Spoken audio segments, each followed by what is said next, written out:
And when I finally got home, battered and bruised, guess who was already there waiting for me? The crazy twins, just chilling in my living room like they owned the place. And when I threatened a restraining order, they pulled out the solicit sexual relations permit thing, which apparently gives them free rein to do with me as they please.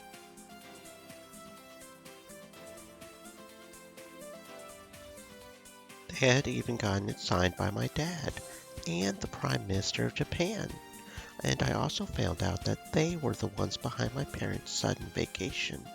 It was all a ploy to get them out of the house. Wait. But wouldn't that mean the gears for this were already set in motion prior to their arrival? And October 22nd wasn't actually the day my life's timeline diverged, so to speak.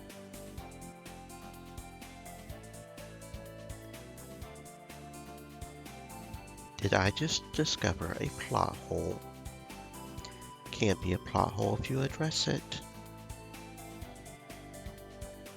Alright, listen up. When I said I didn't want you sleeping in my bed anymore, I meant it. So are you defying me, or did you just forget?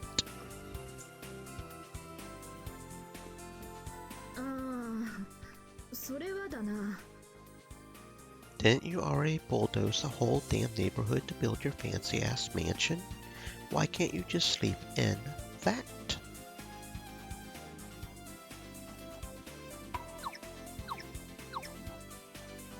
Like, are you guys trying to give me a heart attack or something? Because that's sure as hell what it feels like. そういうわけではございませんが、いずれタケル様には慣れていただかなければ。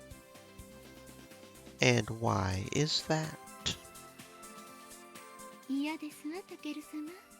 妻たる私めがタケル様と心情を共にするのは当然のことでございましょう。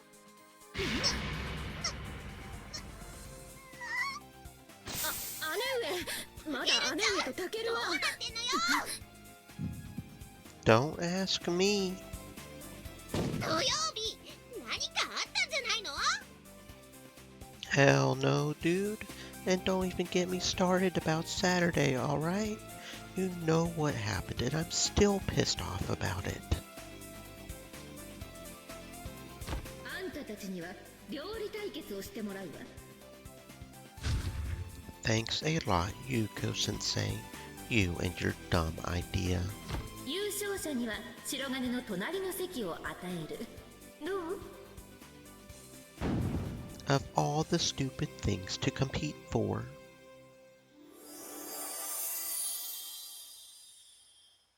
こんにちは。よくもまあ抜け抜けといらっしゃいませ。お花様痛い。皆様、本日はようこそいらっしゃいました。厨房にご案内いたしますので、どうぞお上がりください。What the hell? 遅かったわね、あんたたち。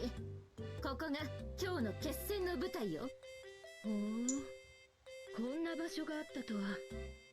三剣さん、自分の家じゃないの？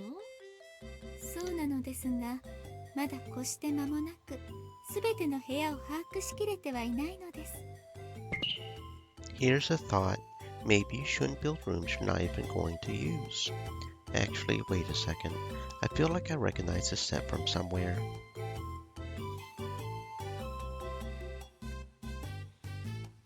鋭いわね、白金。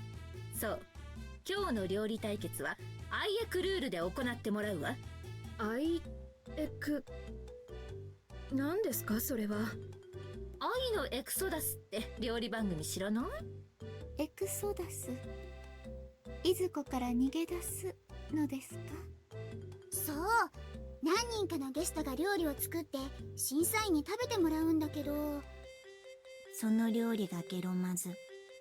食べた審査員がほぼ例外なく軒並み口を押さえてスタジオから逃げ出すっていう恐怖の番組なんだよ。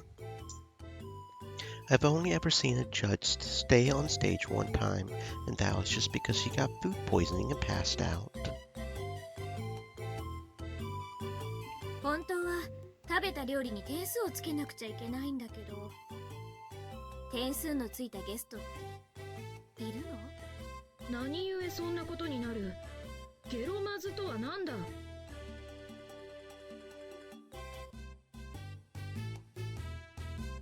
Well, when you say something's terribad, you're basically saying it's so disgusting that it makes you want to puke. みんな料理が下手すぎて人間の食べられるものが完成しないんだよ。だから点数だってつくわけない。そこが不思議なんだよね。生で食べられるものを食べてるだけでどうして吐いちゃうんだろう。 Please, like you would eat a bowl of raw eel chopped up on a bed of rice. 確かにうな丼ではないかもしれないけど、ヘビなんかに比べたら僕はそっちの方がいいけどな。 Dude, seek help. You have a problem. 確かにそれは逃げ出したくなる気持ちもわかる。想像したくない光景ですわね。 So tell me, Sensei, if we're playing by kitchen exodus rules, does that mean everyone here is a contestant? そうよ。 But then who's going to be the judge? またまたとぼけちゃって。 大 My worst nightmares come true. 丈夫だよタケルちゃん。あんなにひどいもの作るわけないじゃん。 Not very convincing coming from you. ひどい。毎日お弁当作ってるじゃん。白がね、そういう詮索はしらけるからやめなさい。潔く諦めるのが審査員の最初の仕事よ。どうせ逃げらんないんだから。それじゃ今日のテーマを発表するわ。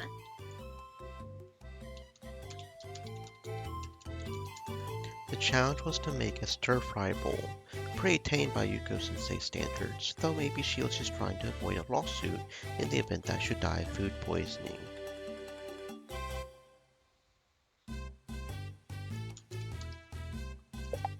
Or maybe she was secretly hoping to sit with me on the judges' panel to hog the limelight, and wanted to minimize the risk of ingesting something lethal.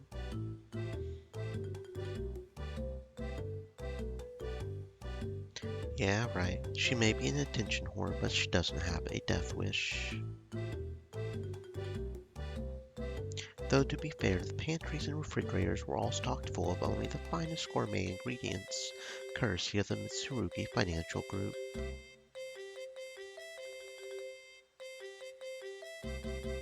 The kind of stuff that any lame brain could chop, sizzle, and season to end up with something at least halfway edible, one would think.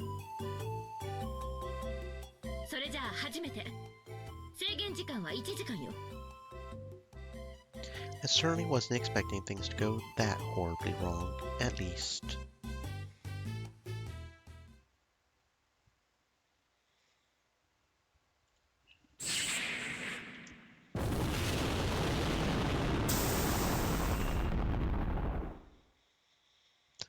Tell me, Sumika, do you really think I'm so cold and unfeeling that I would try to get my rocks off after a disaster like that?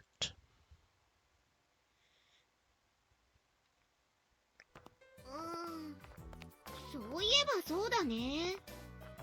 面目ない。 If anything, I should be the one interrogating you guys. 私じゃないよ。 I mean, sure, class rep started it, but don't even try to pretend like you weren't egging her on. だっ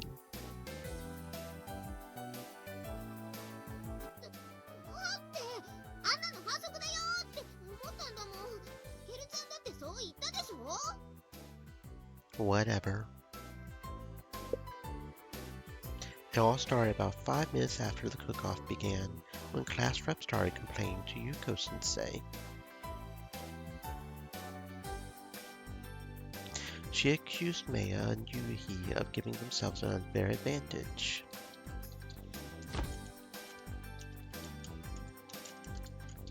And she was right. For the record, they would each brought in a full team of professional chefs to do all the cooking for them. I'm talking legit 5-star chefs. These guys were making everyone else look like total amateurs without even breaking a sweat.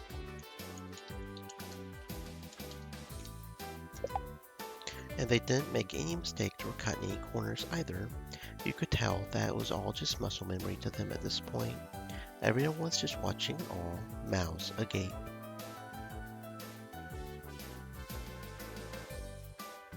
One guy would bark something at another in some foreign language, and then bam!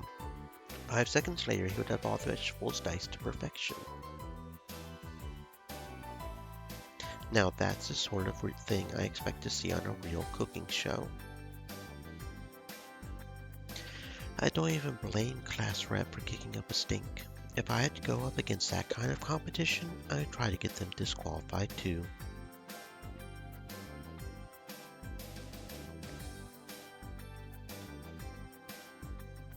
That battle wasn't just over before it began, it was over before any of us were born.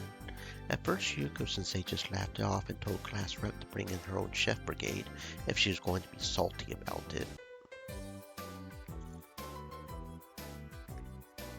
Said that it was totally fair game for contestants to use every asset they had available to them. And that class rep should consider it a testament to her own culinary ability that they felt the need to rely on such a handicap. But then she got a little devious twinkle in her eye, and she called the Mitsurugi sisters backstage. I don't know what she told them back there, but when they came back on the set, they both looked visibly perturbed. They each sent their chefs away and announced that they would be doing all their own cooking from then on.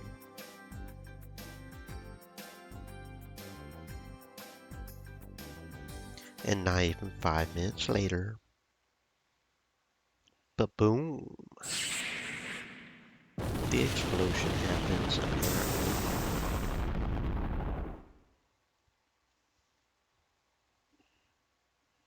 Real talk? I find it genuinely impressive that they were able to blow up an entire mansion with just a basic stovetop. Thanks for sending everyone to the emergency room, guys. I mean, real talk, if they had actually blown up the whole mansion, nobody standing in that room would be alive, but okay. And thus the class cook-off ended in a stalemate. Whatever. I consider myself lucky just to have made it out alive, although I did end up with a frizzy mad scientist afro. Enough about that, though. Sumika brings up a good point. The fact that Maya and Yuhi are back to their old tricks again makes me wonder if something might have happened this weekend to trigger that.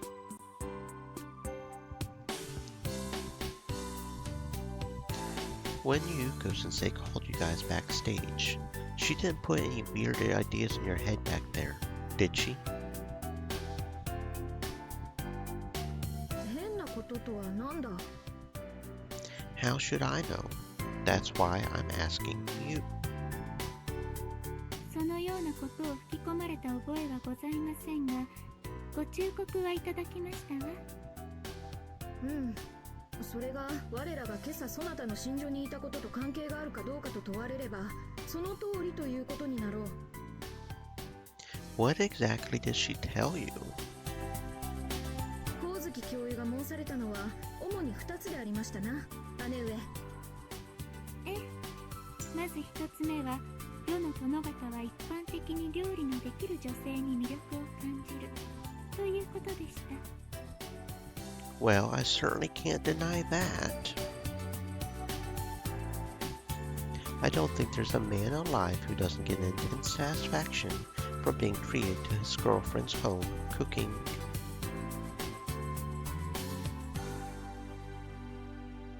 Wonder if that was also a factor in Sensei's decision to hold a class cook-off. 私たちもそう思ったのだ。光月教諭が何故料理対決をするなどと申したのか。それで合点がいった。Wait, then why did you even want to participate in the first place? Just for shits and giggles?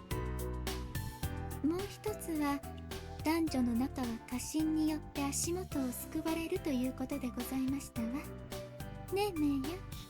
その通りです、姉上。Complacency. いかに私とタケル様との将来が天命とはいえ、悠長に構えていては何が起きても不思議はない。そういうことです。Destined. Right. 姉上とタケルの将来については異論もあるが、慢心が絶対運命に影を落とすというご指摘は至極もっともであり、真摯に受け止めねばならん。So that's why you guys decided to compete without a 5-star handicap.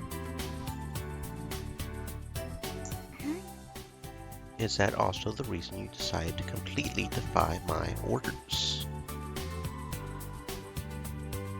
そなたの言葉は極力尊重する。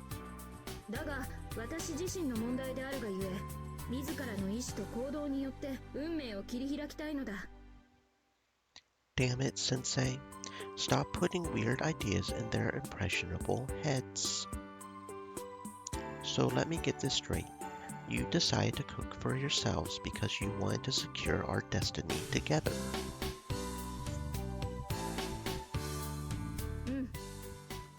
And then proceeded to blow the entire estate to kingdom come. 面目次第もございません。 No shit.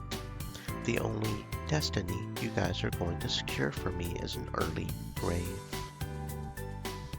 Whatever. Just try not to let it happen again. Come on, we're going to be late. What now, Sumika? それだけ？ I mean, what do you expect me to do? They're clearly too deep in this little fantasy of theirs for anything I say to sink in.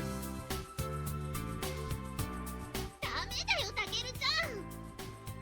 It's a lost cause, dude. Just give it up. Anything I say, they'll immediately misconstrue. They'll twist my words into something positive, or find a loophole that allows them to do something even more disruptive. くじけちゃダメだよ。 If you want to open that can of worms, be my guest. Just don't make it my problem. 頑張るのはタケルちゃんだってば。心臓麻痺して死んじゃうぞ。 Don't worry about that. I'm sure the Mitsurugi medical team will be able to resuscitate me. 無論だ。 Don't look so smug. I was being sarcastic. ずるいよ。ずるいずるい。こうなったら私も一緒に寝る。 What are you, a 3-year-old? Absolutely not. だって。 Why are you getting so riled up about this? だってそんなの超ダメに決まってるじゃない。もう死ぬほどダメすぎ。 She's really not going to let this go. You know, I'm starting to think that you're the one with the problem here. 何が？ Well, just think about it. I mean, I can see why you would be a little taken aback to open the door and find Maya in bed with me.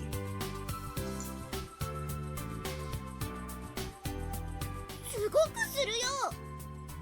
But that alone shouldn't give you cause to reprimand me, let alone punch me into the stratosphere. See what I'm saying?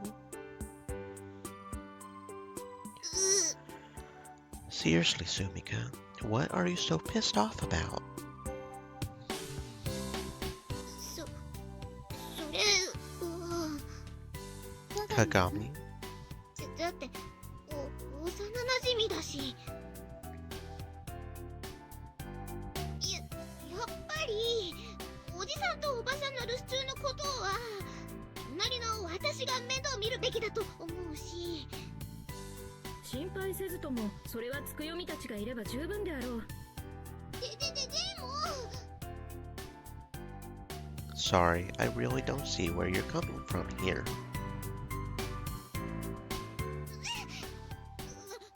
私先に行くね。あ、鏡。言ってしまわれましたね。 What's gotten into her? Well, Kasumi, looks like your roommate up and ditched you.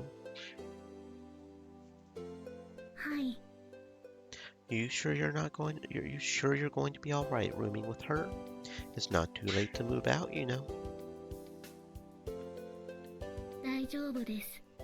スミカさんといるととても楽しいです。 Never a dull moment in that household, I imagine. Probably the only benefit of living with her. Fair enough.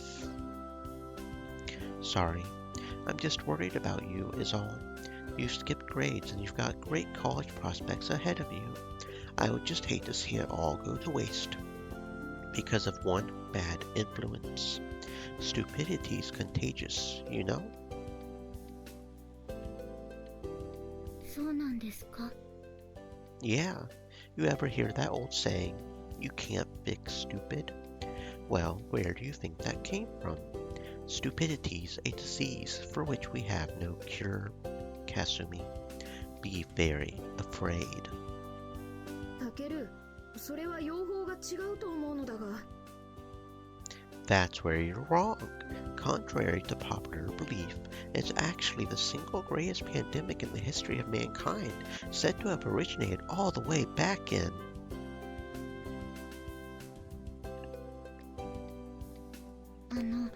白金さん。 What's up? ということは、白金さんはバカなんですか？ Beg pardon? 白金さんはスミカさんと幼なじみで小さい頃からずっと一緒にいました。ですから白金さんはかなりの確率でバカに感染していると思います。 It doesn't work that way because...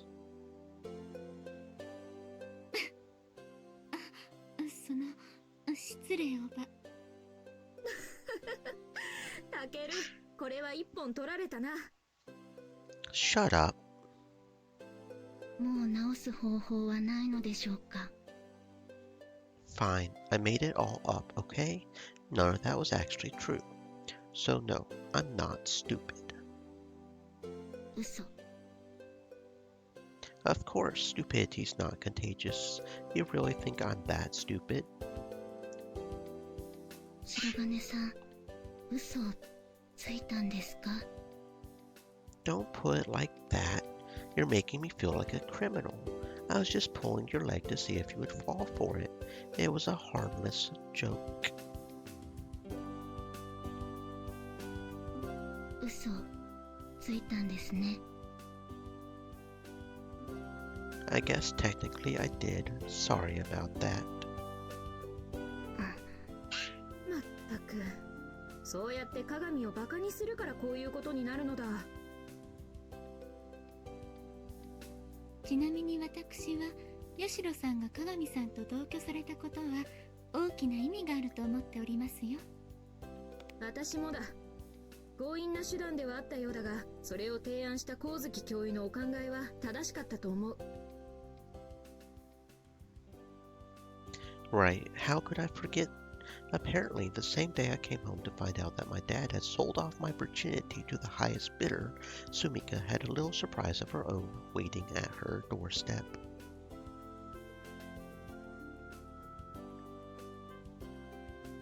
Namely, a big pile of luggage alongside a little Russian transfer student. Apparently, Yuko-sensei had told her that she would be homestaying with the Kagamis, but to absolutely no one's surprise, neither Sumika nor her parents had heard anything about it.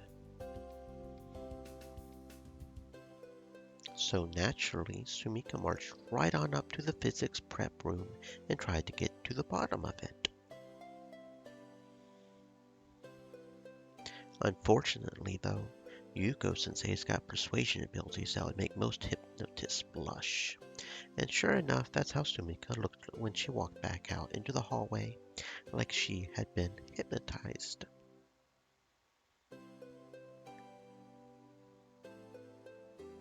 Come to think of it, she had the exact same devious look in her eyes that Maya and Yuhi had after being called backstage during the cook-off. After that, it was Sumika herself who convinced her parents to let Kasumi stay, and she's been there ever since. I have no idea what Yuko-sensei could have said in there, but I'm beginning to think she might actually be some sort of witch.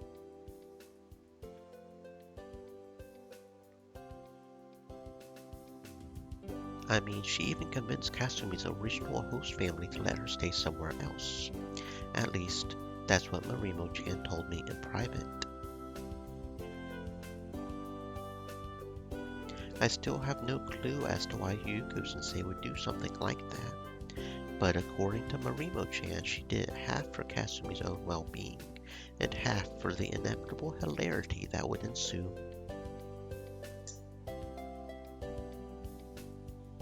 Though personally, I think it's probably closer to 80% hilarity.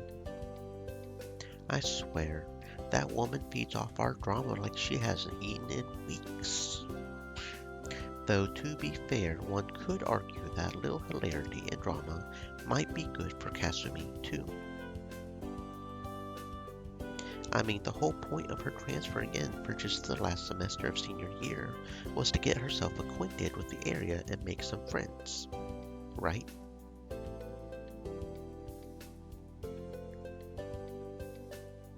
Well, she's definitely succeeded at carving out a niche for herself among our little clique, and that's no small feat because we're anything but normal.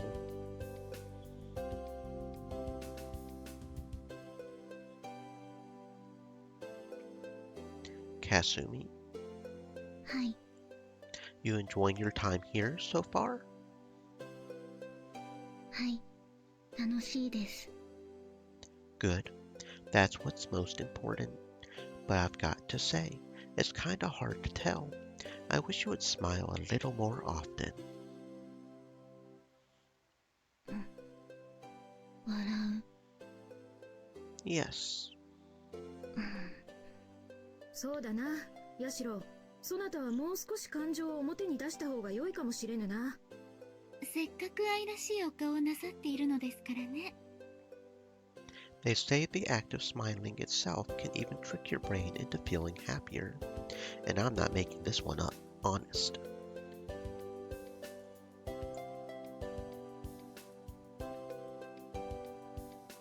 それは本当にあることわざですよ、ヤシロさん。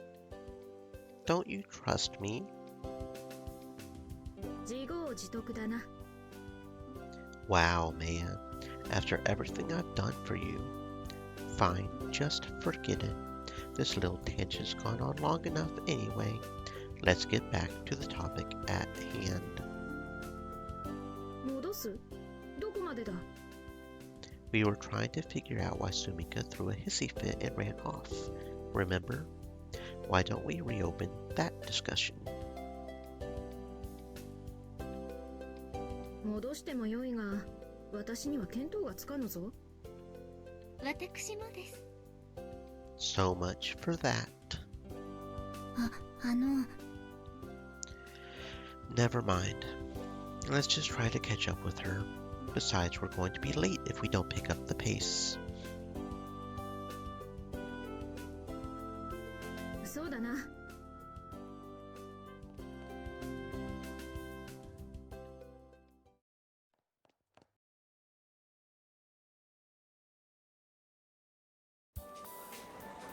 Sumika must have really hauled ass up the hill.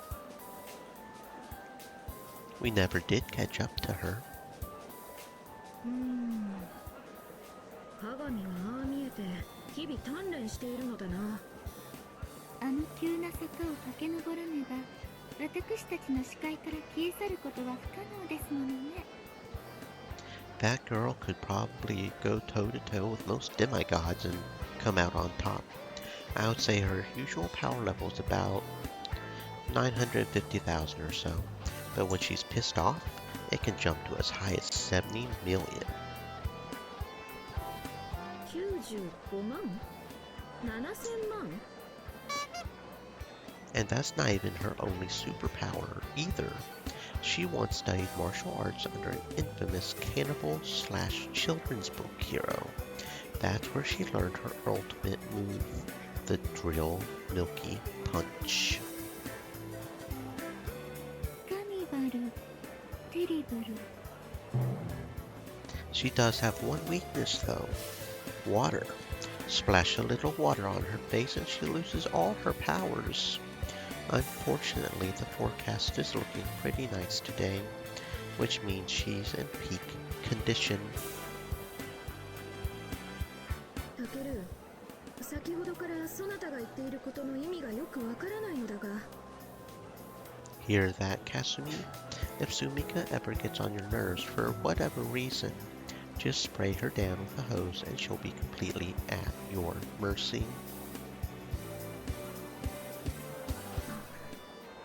察するにタケル様は相変わらず鏡さんをからかっておられるのですね。 It's not slander if it's true. I'm just looking out for our new friend. What's wrong with... しまった。流暢に構えすぎていたようだ。急ぎましょう。 Seriously, guys? I'm still talking here. タケル、急げ。 I'm coming. 危ない。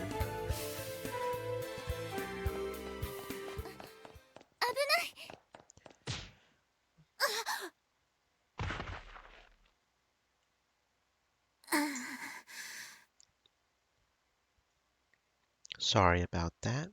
I didn't hurt you, did I?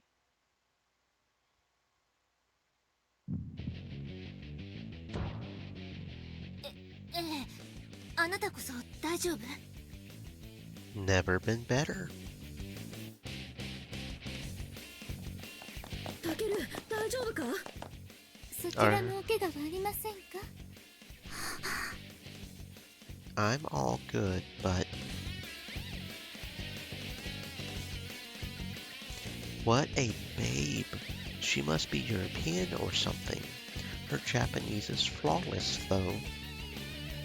I don't recognize her at all. Who is she?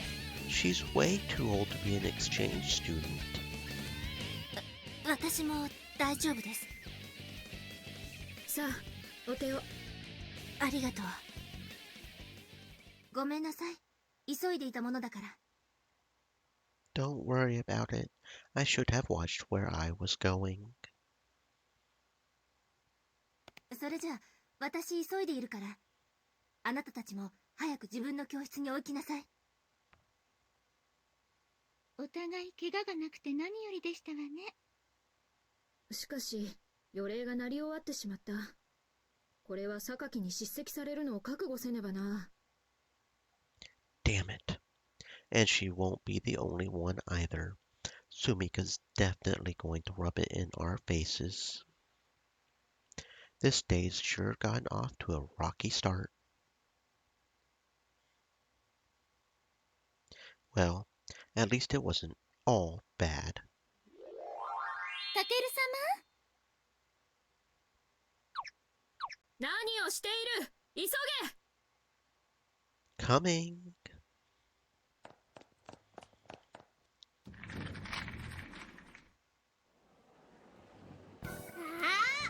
タケルちゃん遅刻。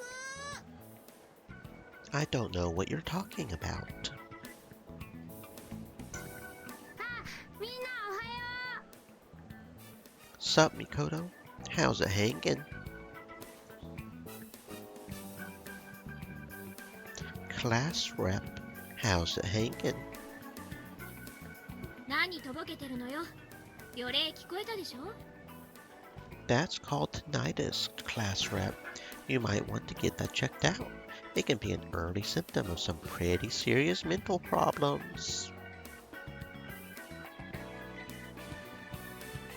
あのね、 Don't get mad at me. I'm just trying to look out for you, you know? え I mean, any kind of brain damage would be a pretty massive blow to you, right?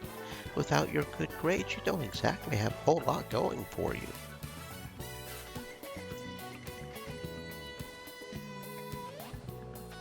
ちょっとそれどういう意味？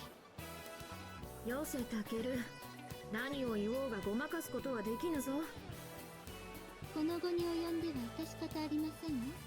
潔く。 What the hell, you guys? It almost sounds like you're trying to say we did something bad here. したでしょ？ Like what? だから遅刻。 Slow down. This is all a huge misunderstanding. We were all on campus long before the bell rang because we wanted to give ourselves ample room to make it to class on time.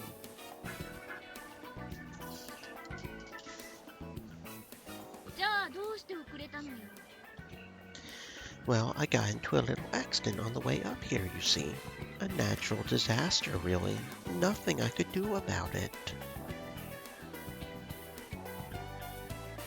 何それ？ I know it's hard to believe.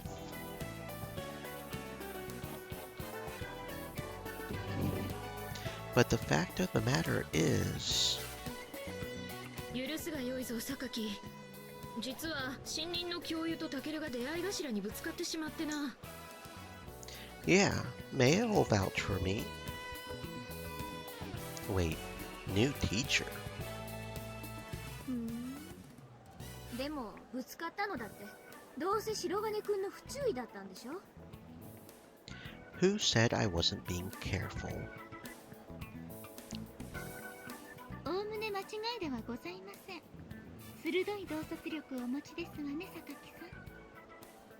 さん。 Hey, you guys, stop admitting the crimes we didn't commit. 遅刻だと思います。何か言いたそうね。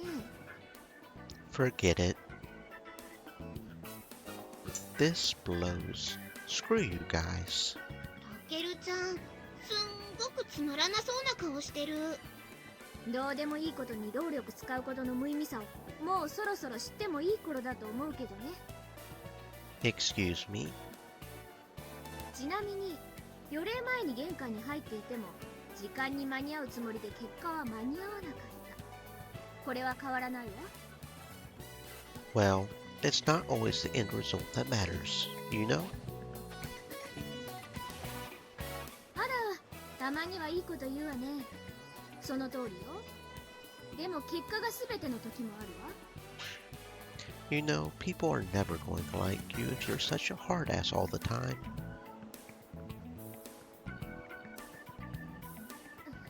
うるさいわね。別にあなたに好かれなくても困らないわよ。 That's rich, coming from the girl who kicked up a huge stink when it looked like someone else might win the cook-off. You obviously do care what I think.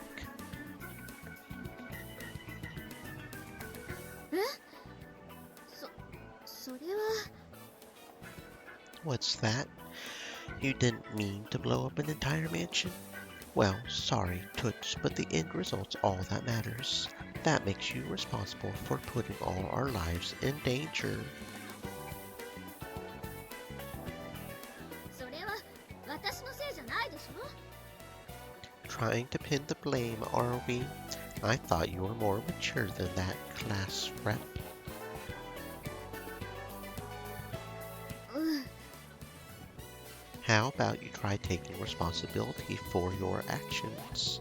Am I right, Mikoto? そんなことより、メイヤさんはどうしてその人が新任の先生だって分かったの？ You're so obtuse. そういえばそうだね。見ただけでわかるなんて。いや、それはあくまで推測なのだが、先日つくよみから交換留学制度の話を聞かされていたのでな。交換留学？ Good. Keep it up. Soon they'll forget all about me being late. 本学園が世界各国のさまざまな学校と姉妹校の提携を結んでいることはご存知ですか？へえ、そうなの？ Where the heck did you come from? ミキちゃんおはよちょっと玉瀬さん、もう予例なったわよ。ほらほら、みんなも席について。もう先生がいらっしゃるわよ。う。成馬先生は少し遅くなるって言ってました。 When did she tell you that? ミキが廊下を大ダッシュしてたら先生に呼び止められたんです。 Wow, you're even tardier than me. Impressive. もう玉瀬さんたらしょうがないわね。Hold up. I'm detecting a double standard here. 当然でしょ。 This is discrimination. 続きは？ Yeah, I know. Not like my impression is anything new. 本学園と各姉妹校との間にはさまざまな交換留学制度が取り決められているのですが、その中に教職員交換留学制度というものがあるのです。 So, like a study abroad program, but for teachers. はい。ですがこれまでは双方の事情から教職員の交換留学には至らなかったそうです。それがこたび初めて実施される運びとなった、そう聞き及んでいます。学園内で制服を着ていない外国人となれば新任の教諭であろうと踏んだわけだ。なるほどね。 Did you know about this, class rep? 何度か留学生が来たのは知ってるけど、教員の交換留学なんて入学当時に聞いたことがあるくらいで、今の話を聞くまで思い出しもしなかったわ。 I'm impressed you remember that at all, because I definitely forgot. Though that begs the question, how the heck did Tsukuyomi get that kind of intel? 私たちと接触する可能性がある人物の素性は全て調べられるからな。それは留学制度を利用していらした教諭であっても例外ではありません。 I see. You guys definitely do your homework. So, how many of them are we expecting? What are their names? それは存じません。 Why not? タケル、それを知っているのはつくよみだけだ。必要がなければ私たちには知らされない。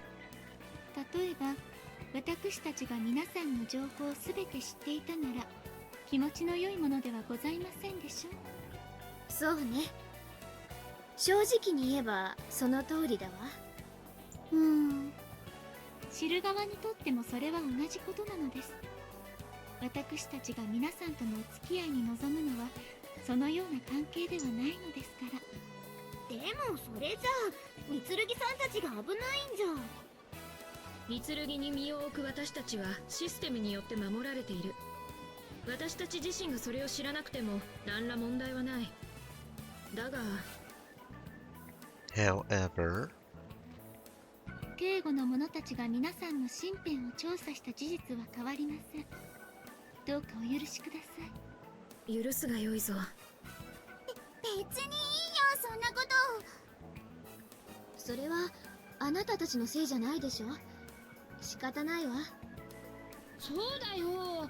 それに逆に考えれば今こうしているのは僕たちに怪しいところがないからでしょ。come on, don't get all depressed on us now. School hasn't even started yet. Maybe I ought to try steering the conversation in a different direction.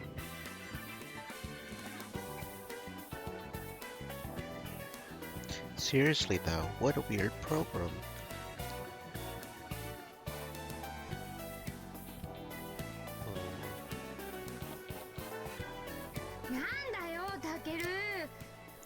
bit of issue. なるってユウシさん言ってたじゃないか。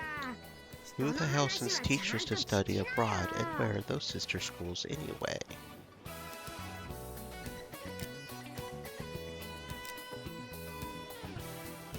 Don't you even start with me. 私もその制度できました。 Oh, right. That makes sense. I did think it was pretty strange for us to get a Russian exchange student completely out of the blue, but if they're just now getting the exchange program off the ground, that makes it a little more believable.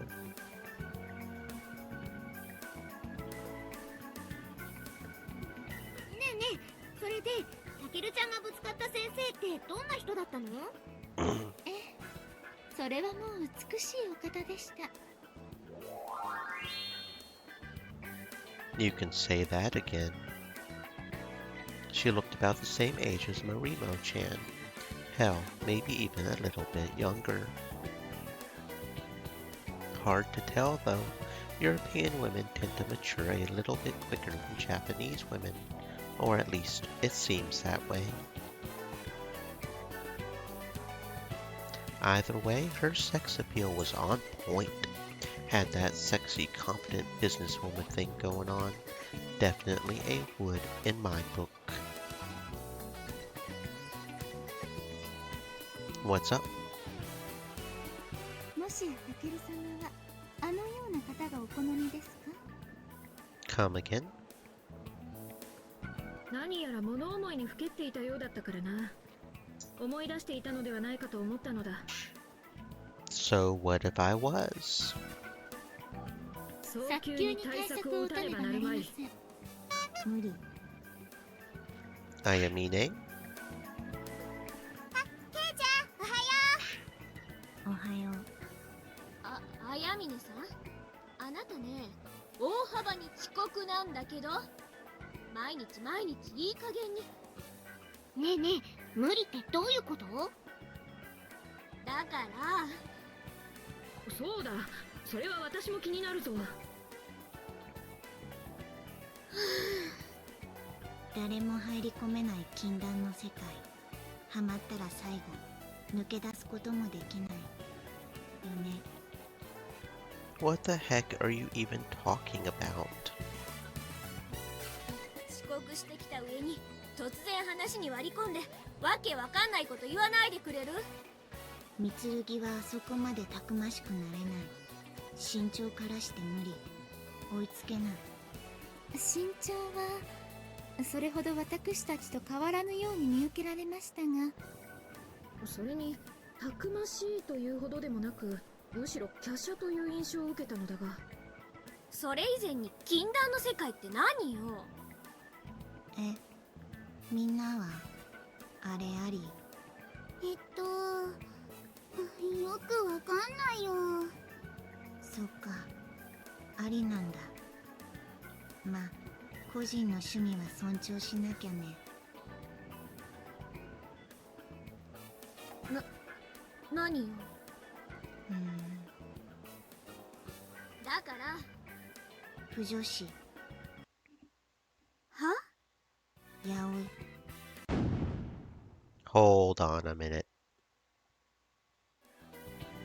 Where the hell are you taking this conversation, woman? You just got here for crying out loud. あ、そっか。タケルがぶつかった先生って男の人？ What? そうか。タケルはそういうことだったのか。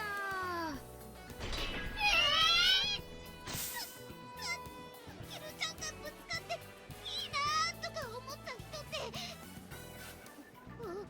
男の先生なの？ No, of course not.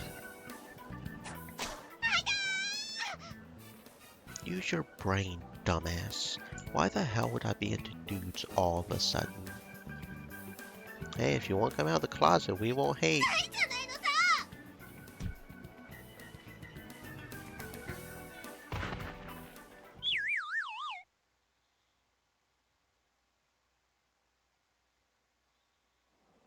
That hurt. 白金さん、大丈夫ですか？目が覚めたみたいだよ。たける、もう少し体鍛えないと遭難した時大変だよ。 Wasn't planning on it anytime soon, but thanks for the condescending advice. タケル、大丈夫か？ Seriously, you guys? What the hell? There's gullible and then there's just plain stupid. There goes double for you, Mei and Yuhi. You two were there when I bumped into her. You have no excuse for falling for that.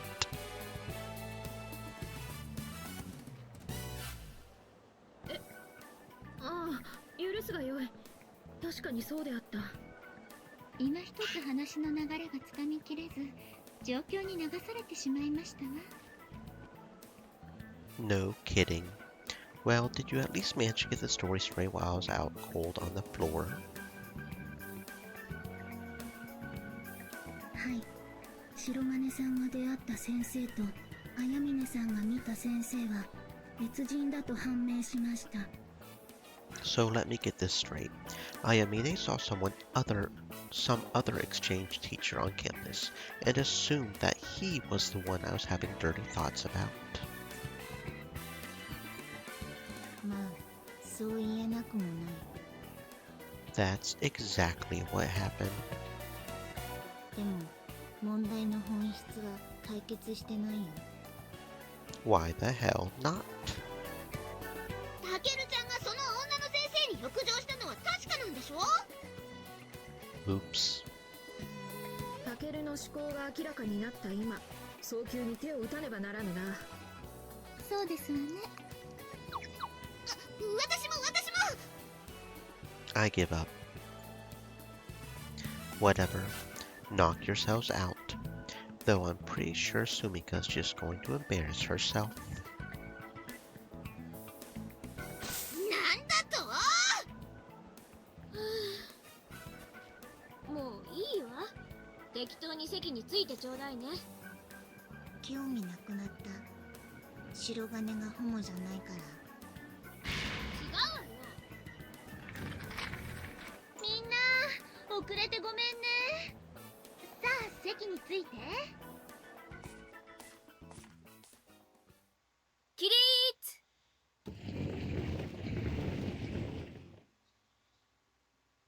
さて、最後に皆さんに素敵なお知らせがあります。とっても急な話なんだけど、実は今日この学園に外国人の先生がいらっしゃることになりました。先生、教職員交換制度ですよね。あら、玉瀬さん、よく知ってるわね。世界中の姉妹校から4人の先生方に来ていただいたの。正式な発表と各先生方の紹介はこの後行われる臨時の全校集会でということになっているんだけど。 An assembly for something that's been in the works this long? Really? Not that I'm complaining about getting out of class, of course. But man, those things are painful to sit through. Our principal must really love the sound of his own voice. というわけなの。で、そのうち2人は女性で、しかもとっても美人なのよ。白金くん、よかったわね。You can say that again. I'm not even fazed by her singling me out like that at this point. たけるちゃん。I mean, whoop-de-doo, more new faces. Great. Psych, this day rules. You know what? Screw it.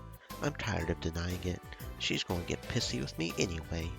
Besides, who wouldn't be stoked to have a hot teacher? はいはい、白金くん興奮しない。お知らせはまだあるんだから。実は海外からいらした先生のお一人に B 組の副担任をお願いすることになりました。すごいでしょ。 A new piece of eye candy for the classroom, you say? たけるちゃん、鼻の下伸びてる。 My bad. それじゃあ早速紹介するわね。Please come in. I hope it's that chick from earlier.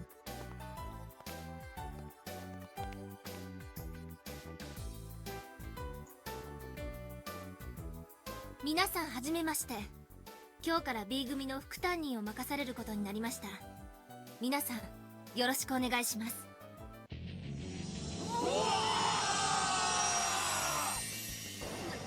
なんなのこの騒ぎは。すごいなあ、男子。なんか怖いよ。あ、君は。Who? Me? そう、君 B 組だったの。よろしくね。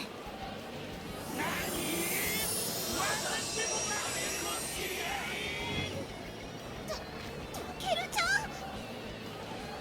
Take a good look, Sumika, because that's your competition. Now, do you see how out of your depth you are? それは。 Sorry, kid, but it's only human nature to pursue beauty in all its many forms.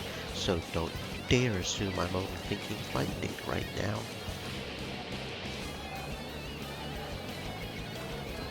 Why, on the contrary, I'm not even sexually frustrated in the slightest.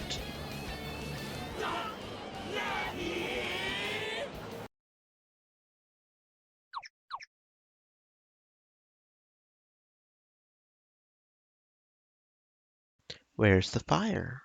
Wait, was that all just a dream? Have I been daydreaming this whole time? Who the hell are you? 私は本日付で香港に赴任したアルフレッド・冒険。アメリカからやってきた。 Wait, what? What happened to the hot chick? 諸君と共に学べることを誇りに思う。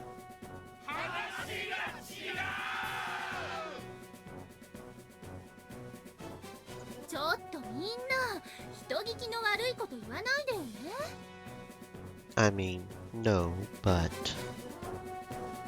You totally led us to believe we were beginning a total babe, not some meathead drill sergeant. 私は女性の先生が副担任になられるなんて一言も言ってません。だいたいその態度、ウォーケン先生に失礼でしょ。 Well, no, but still. 機嫌を許可した覚えはない。失礼しました、神宮寺先生。私の話がまだ途中だったので許してください。いえ、こちらこそすみませんでした。この状況にあって諸君、特に男子が無秩序に騒いだ理由はおおよそ推測できるし理解もできよう。だが目上の人間の話を遮るのは著しく礼を失する行為であることを再認識せよ。 Dude, what's this guy's problem? I knew America was pretty gun crazy, but he's literally treating us like we're military cadets or something. 特に貴様、 Who? Me?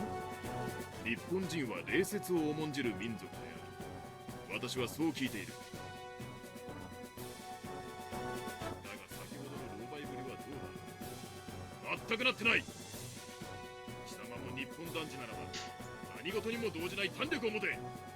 大和魂を見せてみろ。 Did you really just say that? うちは愛だ。 Sir, yes, sir. よし、これ以上私を失望させるな。 Where the hell does this guy get off? Coming into our country and telling us how Japanese people are supposed to be?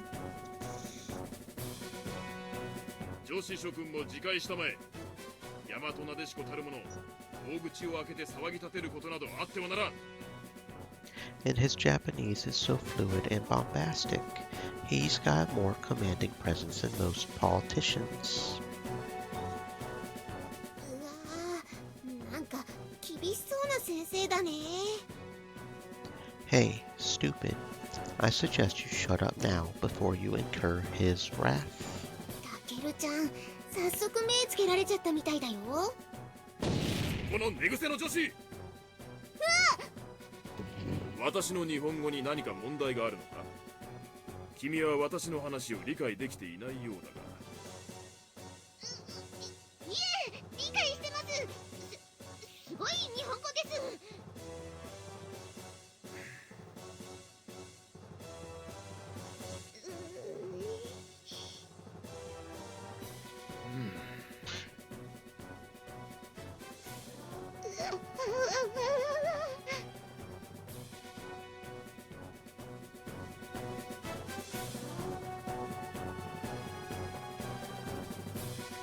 よし、座りたまえ。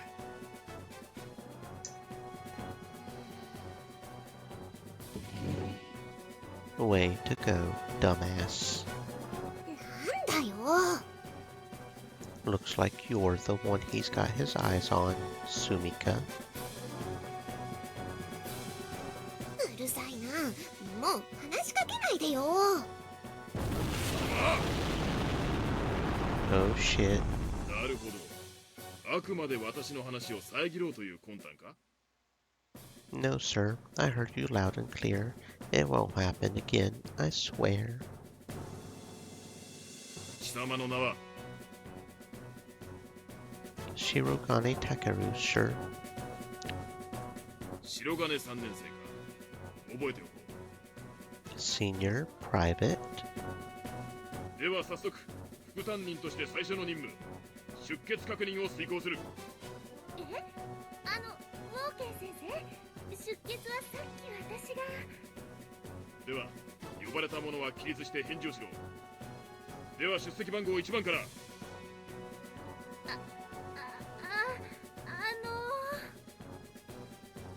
Looks like Marimo-chan's the assistant teacher now. Man, what gives? This exchange program is complete bullshit.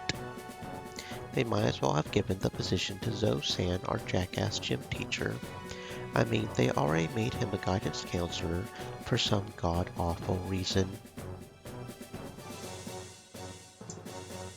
We really don't need another condescending asshole on campus. Surely this is a violation of the Japan-US Security Treaty. 三剣メイヤー。はっ。恐れながら教諭のお考え、特に日本精神への増資の深さにはこの名や心底驚嘆いたしました。おお、その物腰。やっと大和なでしこというものに。それは刀。 Now you've done it. A hard ass like him is definitely not going to let you get away with bringing a weapon to...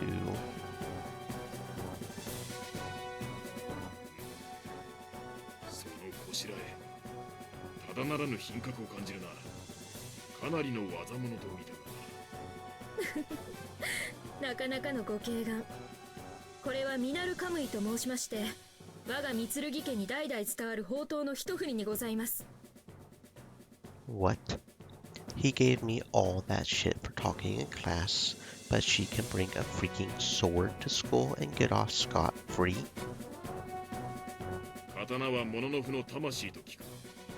叶うならぜひ一度拝覧したいものだ。は、いつ何なりとお声掛けください。楽しみにしているぞ。 Are we sure this dude isn't half Japanese? では次、三剣夕日。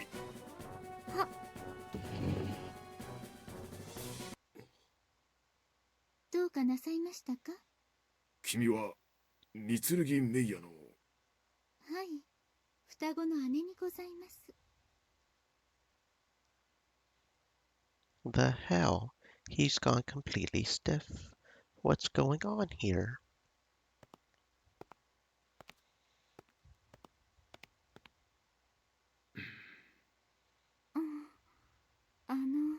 ウォーケン教諭。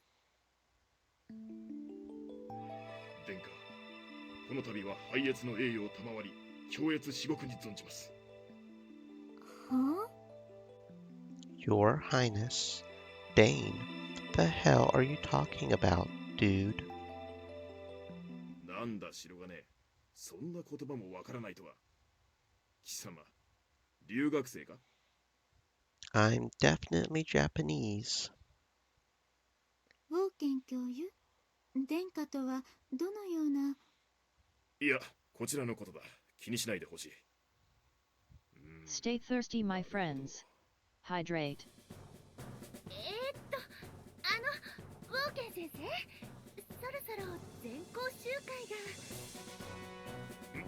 確かに。では簡単に伝達するが、本日のロングホームルームでは球技大会の選手選定を議題とする。では諸君、これより各自速やかに行動に移動せよ。以上。た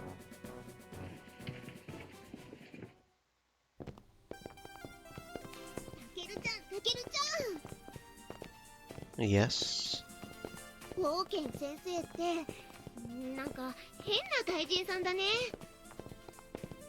Yeah, no kidding. I'm definitely impressed with how fluent he is in Japanese, but man, that guy's obnoxious. そうか？私は気にならなかったな。 Are we talking about the same guy here? He talks about our country like he's doing a parody impression of an offensive foreigner, except he's dead serious. なるほど、そういうことか。確かに教諭の日本観は現実とはかけ離れているやもしれん。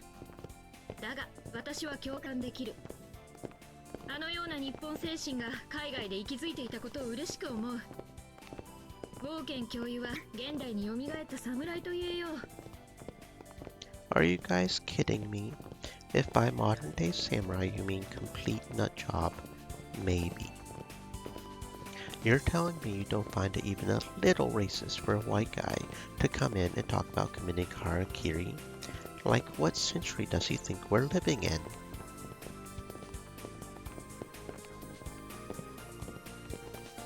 でも貴様はもともと目上の相手に用いる継承よ。昔の日本が好きならその辺を少し誤解していてもおかしくないわ。 Come on. That was like 500 years ago. No one's that dumb. はい、近世中期1700年代後半頃まではそうだったようです。1700年といえば江戸時代の後期ね。 Wow, that recently? Guess that shows how much I know about my country's history. ご本人に悪意がないことも、いかなる形であれ日本を愛してくださっていることも確かでしょう。多少のことは多めに見て差し上げては。 Yeah, alright. I guess I can see how some foreigner could watch one too many samurai flicks and start to really romanticize the Bushido lifestyle. At least he's better than the tourist who asks where all the ninjas and sumo wrestlers are at. それはそうと、もう球技大会の季節になっちゃったんだね。1年ってほんとあっという間だよ。 I hate the sports festival.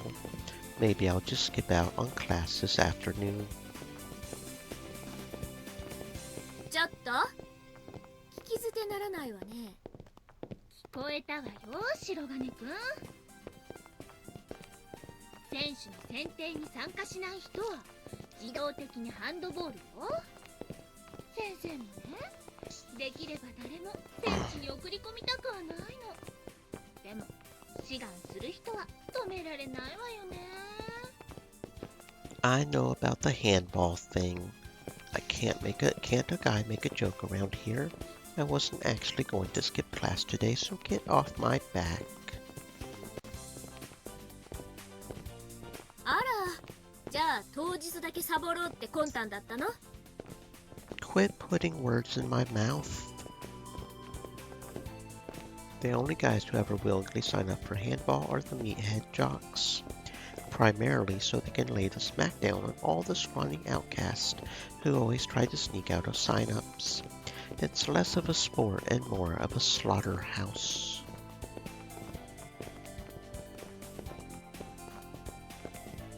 Every year, it devolves into a dodgeball match, with the injured getting carried off on stretchers one by one. They tried to fix this by making it so active handball team members couldn't play against non-members, but that didn't solve anything. あれは死ぬよ。もう絶対やだよ。 Yeah, I know the story. Poor Mikoto. She missed sign-ups last year because her dad whisked her off on another crazy adventure. So she just waltzed in on the day of the festival, totally oblivious, and was immediately thrown into the hornet's nest. Anyone who values their life knows not to miss a single day of school this time of year, because if you do, and it happens to be sign-up day, you're dead meat.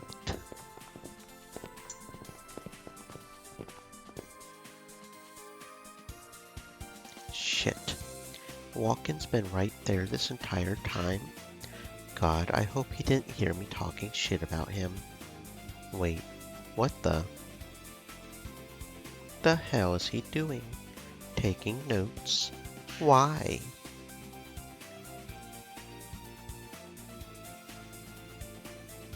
You guys, quiet down. タケルちゃん、どうしたの？ Walken's been watching us and taking notes. For all we know, he could be writing up a laundry list of things to chew us out for later, or even writing us up for loitering in the halls. Don't look now. Just quit talking and keep walking. うん。 God, he really is the American version of Zoe-san. This semester's going to suck. ただいまから全校集会を行います。学園長挨拶。おい、ねえねえ、なんだ？ Who's that old dude? 楽にしたまえ。諸君、私はこの度インド共和国より赴任したパウル・ラダビノッド学園長である。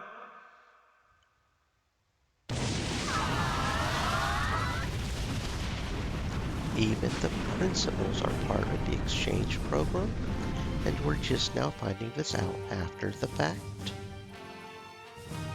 諸君らも知っての通り、我が学園には交換留学制度がある。これは姉妹校提携を結ぶ世界各国の学園と交換留学を行う制度であるが、学生のみならず教員も対象に含まれる点が最大の特徴と言えよう。諸君らの中には一時的とはいえ学園中の総監に懐疑的な目を向ける者もいるだろう。確かにこの交代による急激な変化は諸君らの混乱を招く恐れはあった。だが我々は国際社会の一員としてこの学にのみならず世界に広く目を向けねばならない。そのためには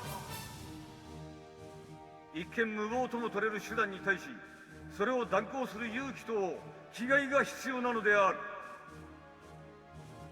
この貴重な経験を通し諸君らが人間として大きく成長することを期待する。以上である。気をつけ！ラダビノット学園長に対し礼！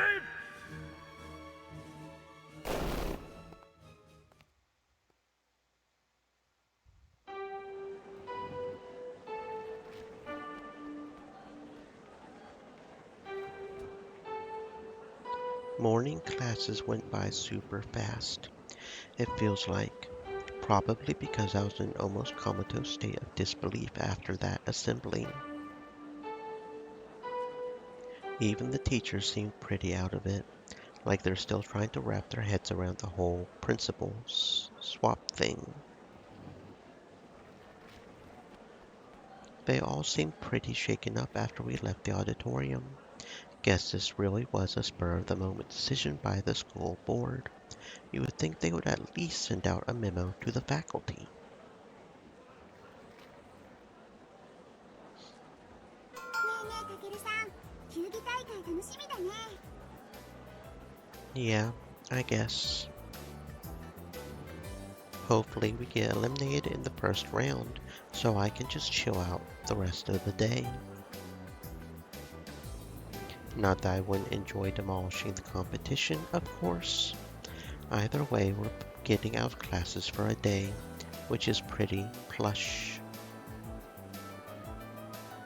Better yet, maybe they'll just cancel it on the day of and send us all home.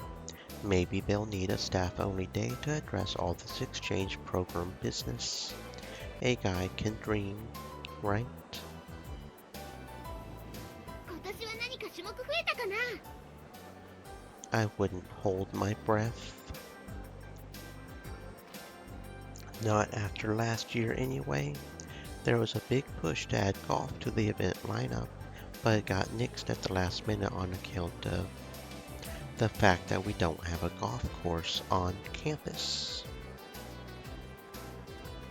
Let's ask class rep. She'll know. Class rep. 何？ Are there going to be any new events in the sports festival this year? さあ。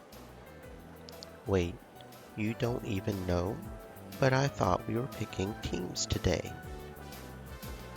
それはそうなんだけど、どうやら連日職員会議が紛糾しているらしくて、全然決まっていないみたいなの。 What is wrong with this school? 光月先生が一枚噛んでるみたいだよ。あ、柏木さん。 Well, look who it is. Finally decided to show up today. え、何が？ I mean, you missed all of our morning classes. If I were you, I would have just stayed home at that point.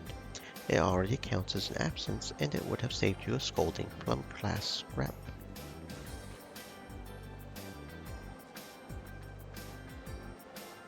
私は朝からいたよ。 Sure you were. 嘘じゃないよ。白金くんと違って先生とぶつかって浴場したりしなかったし、目をつけられるようなバカな真似もしなかったから目立たなかっただけ。 We're really going there. Didn't peg you for the passive-aggressive type. 辛辣？考えすぎ考えすぎ。 Sure. まあ自業自得とはいえ、結構面倒な先生に目をつけられちゃったね。 Why are you being like this? 2度目の出欠確認が面倒だから騒ぐなんて、子供じみた抵抗するからよ。 What? I never threw any tantrum. Though now that you mention it, I don't think he ever called my name. I better not get marked absent because of him. その前にタケルさんは名乗ったからだよ、きっと。だから飛ばしたんじゃない？ Good point. And he already knew my name from when he called me out for making a scene. You're probably right. おめでとう。完全にマークされたわね。まあまあ、こんなのいつものことだから。 If you don't have something nice to say, don't say anything at all. また始まった。それで柏木さん、光月先生が絡んでるってどういうことなの？ほら、毎年この時期さ、大会種目に選ばれた球技部には事前に話が行くじゃない。用具の準備とかあるしさ。ところが今年はまだどこにも話が行ってないんだって。もちろんバスケ部もね。そういえばそうね。Not like they would ever choose a lame sport like lacrosse to begin with. なんですって？ Would you pipe down, class rep? Let Kashiwagi finish. でね、その理由っていうか原因が光月先生で、競技種目を全面的に見直したいって主張して一歩も引かないらしいよ。Finally, it all makes sense. Should have known she would be the one behind this. It's right up her alley. まあ、そうね。でも何も起きなきゃいいけど。You kidding me, dude? When was the last time that woman planned an event that didn't go horribly wrong? まあ、そうよね。Though I'm surprised Marino-chan's kept her lips sealed about this. Maybe she's being blackmailed again. Wouldn't be surprised if that's how Kozuki-sensei got her way on this to begin with, honestly. She's probably got dirt on every member of the faculty.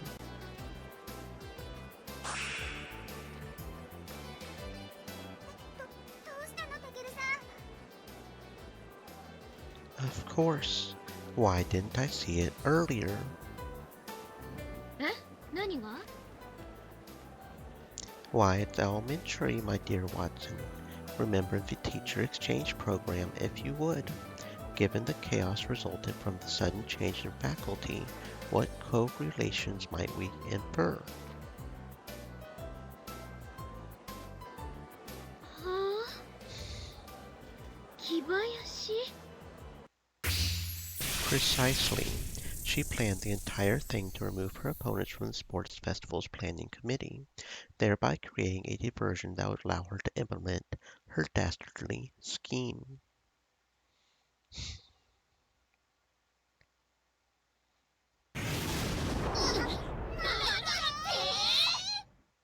何バカなこと言ってんのよ。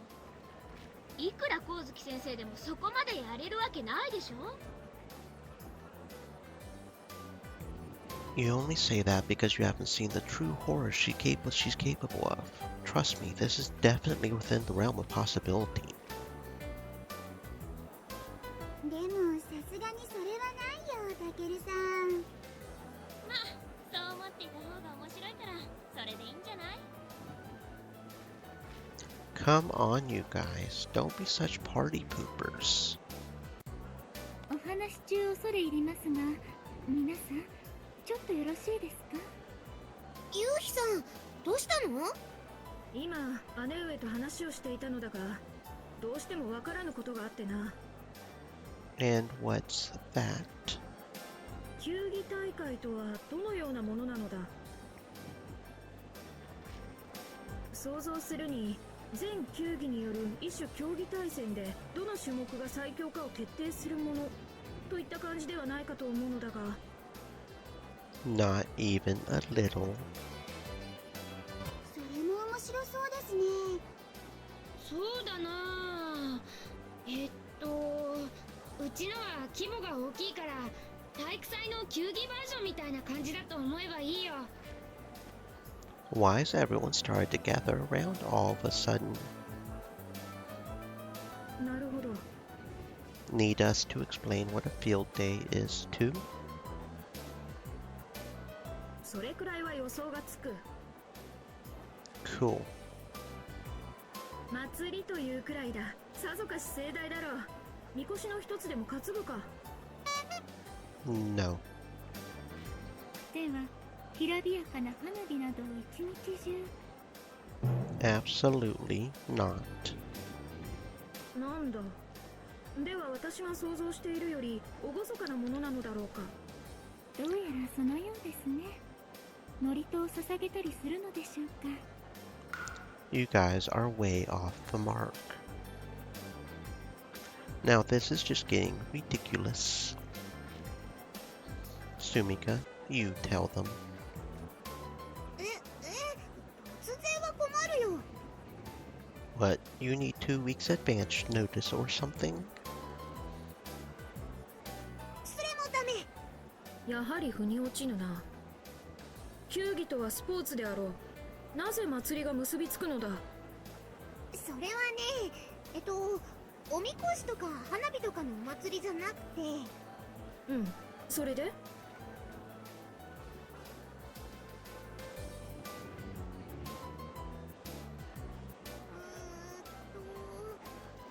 みねさん、パス。はい、トス。そこでアタック。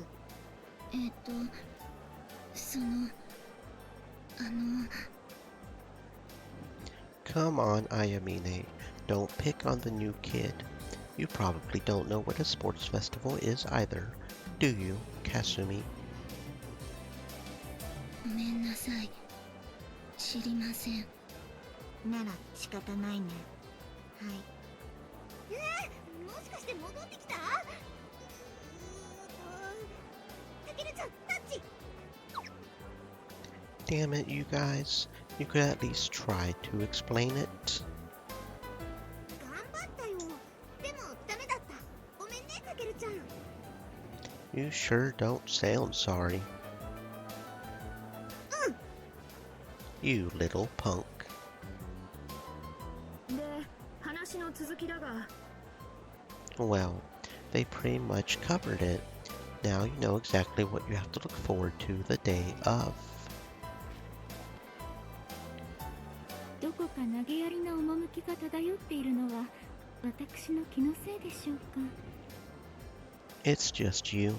Besides, would you really want me to spoil all the fun for you in advance? Just wait and enjoy the surprise. 耳の痛い話だな。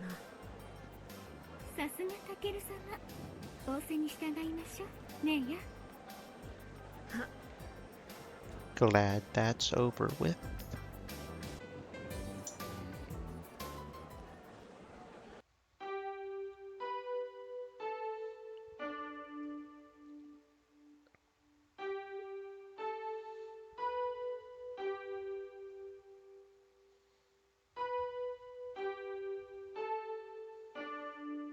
Where the hell is Marimo-chan? Class was supposed to start 40 minutes ago. ねえ、たけるちゃん。神宮寺先生どうしたんだろうね。 Don't turn around, dumbass. You're going to get me in trouble again. なんだよ、その言い方。 Walken's looking right at you, dude. 嘘つき、バーカ。 Way to fall for the oldest trick in the book, moron. Although, I have to say, being stuck in this silent classroom under the watchful eye of that blue-eyed samurai is really putting me on edge. I feel like a prisoner about to be interrogated. Damn it. If it weren't for him, I could totally be catching up on my beauty sleep right now. Is she finally here? 遅くなっちゃってごめんなさいね。 Why is Yuko-sensei here? あなたは光月先生。ついさっきまで緊急職員会議だったのよ。 At this hour? Don't they usually only have those during lunchtime? 緊急職員会議。私は聞いていませんでしたが、何か問題でも？問題ありありよ。球技大会の種目決まってなかったでしょ。なのに保守派の連中が今日のロングホームルームで選手の選定を強行しようとしてさ。 Dude, this really shouldn't be so hard to organize. It's not like you're trying to pass a bill through the diet or something. ま、それはさすがににまずかろうって異議が多くてね、保守派も折れて緊急職員会議が招集されたってわけ。なるほど、そういうことでしたか。で、種目の決定は？そうそう、それを自分のクラスから順番に説明して回ってるのよ。で、遅くなったってわけ。全てのクラスをあなたが？各担任の先生方は？神宮寺先生はどうされたのです？ああ、今頃会議室で打ちひしがれてるわ。しばらくそっとしといてあげてちょうだい。 Guess Marimo-chan must have been in the conservative faction. Poor thing. じゃあお願いね。はい。 Wait, that voice.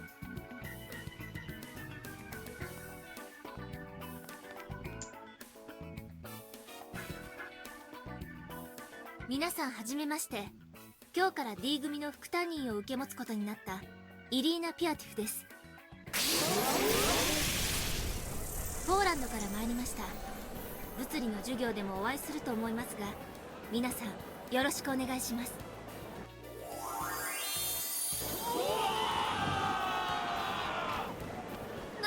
なんなのこの騒ぎは。すごいなあ、男子。なんか怖いよ。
あ、君は。そう、君 B 組だったの。よろしくね。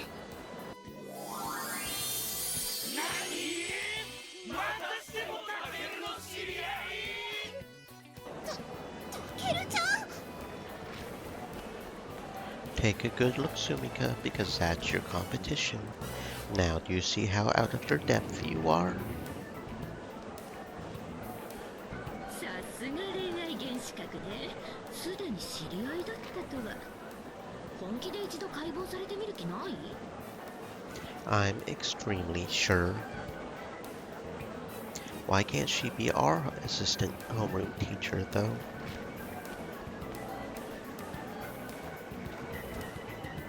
I would rather have her than some beefcake Japanophile.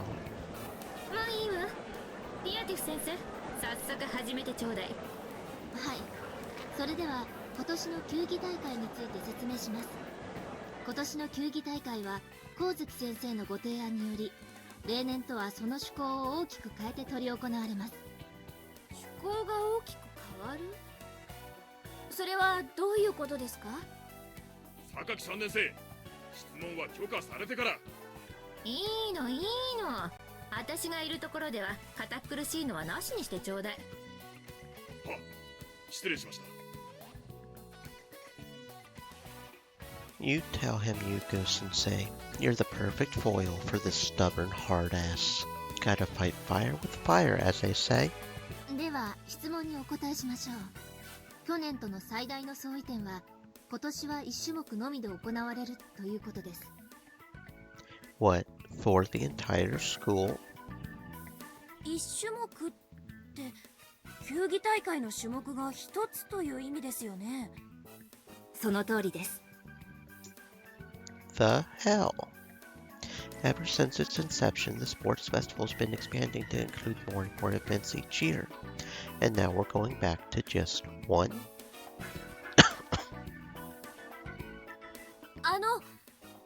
その種目っていうのはよくぞ聞いてくれたわ。I don't like the sound of that laugh. I've got a bad feeling about this. 今年の種目はズバリサバイバルゲーム。そう、俗に言うサバゲーよ。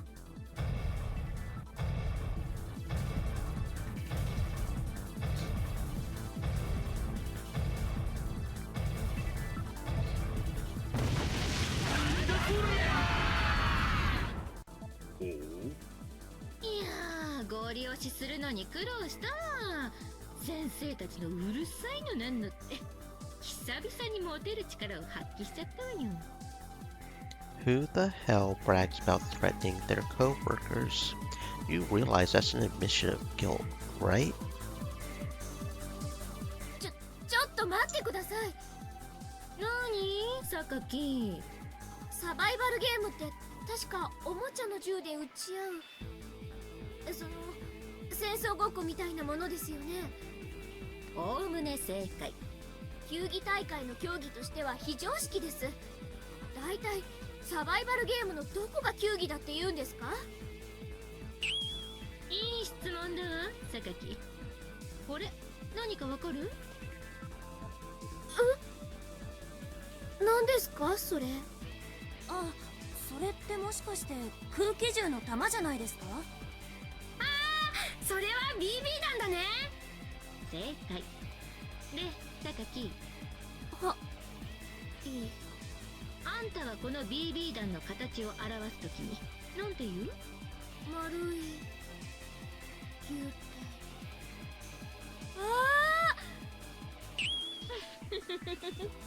やっとわかった。サバゲーも立派な球技なのよ。 Come on, Sensei. Even you have to admit that's a pretty big stretch. 何よ、若いくせに頭固いわね。そんなんじゃこれからの世の中生き抜いていけないわよ。 I'm pretty sure it's less a problem with us and more that you fell off a swing set or something as a child. Seriously though, why airsoft of all things? いいでしょう。まずはその説明からしましょうか。お願いね。はい。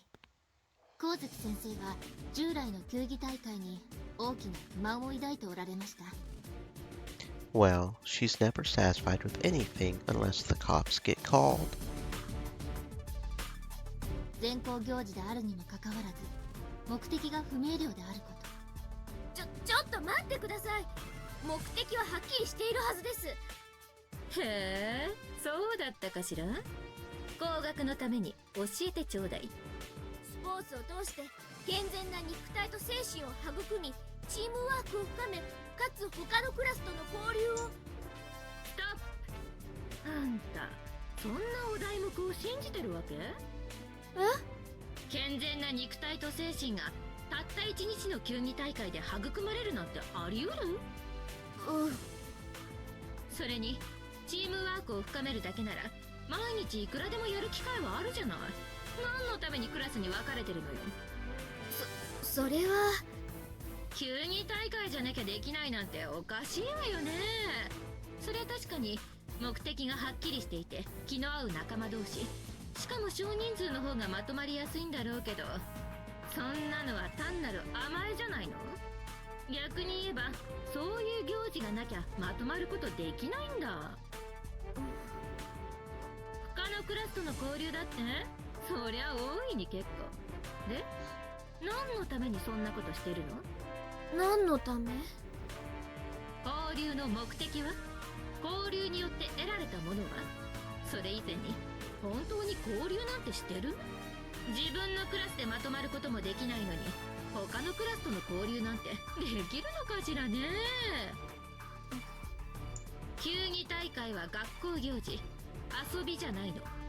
それに高いとは言えないまでもそのために金がかかってるわけ。ちなみにそれあんたたちの親が払ってるのよ。それでなんとなく何かを得たような気になりました。じゃあお話にならないし、あんたらの親にも示しもつかないわけよ。わかる？何の疑いもなく毎年惰性でやって健全な精神とか言って金もらえるんだから、楽したい連中はそりゃ必死に反対するわよ。The hell? This is an eerily coherent argument by Yuko-sensei's standards. そういう連中にとって好都合な建前を正論として刷り込まれてるんだから、あんたに罪はないわよ、榊。Don't believe her lies. She's just making shit up to legitimize her actions. I guarantee it. ま、とりあえず話を最後まで聞きなさい。なんでサバゲーでなければならないか、今からそれを教えてあげるから。いい？はい。じゃ、続けてちょうだい。はい。サバイバルゲームとは、チーム同士が BB 弾を発射する電動圧搾式の空気銃を用いて勝敗を競う戦闘シミュレーションです。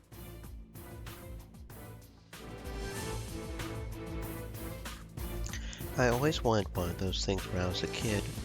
That and one of those high-end 弾 RC の重量 cars. や空気銃の威力は様々ありますが、今大会のレギュレーションでは先ほどお見せした直径6ミリ、重量 0.2g のバイオ BB 弾と初速毎秒85メートル以内の銃と規定します。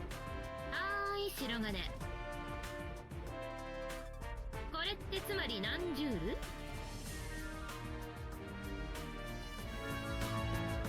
遅い、ヤシロ。は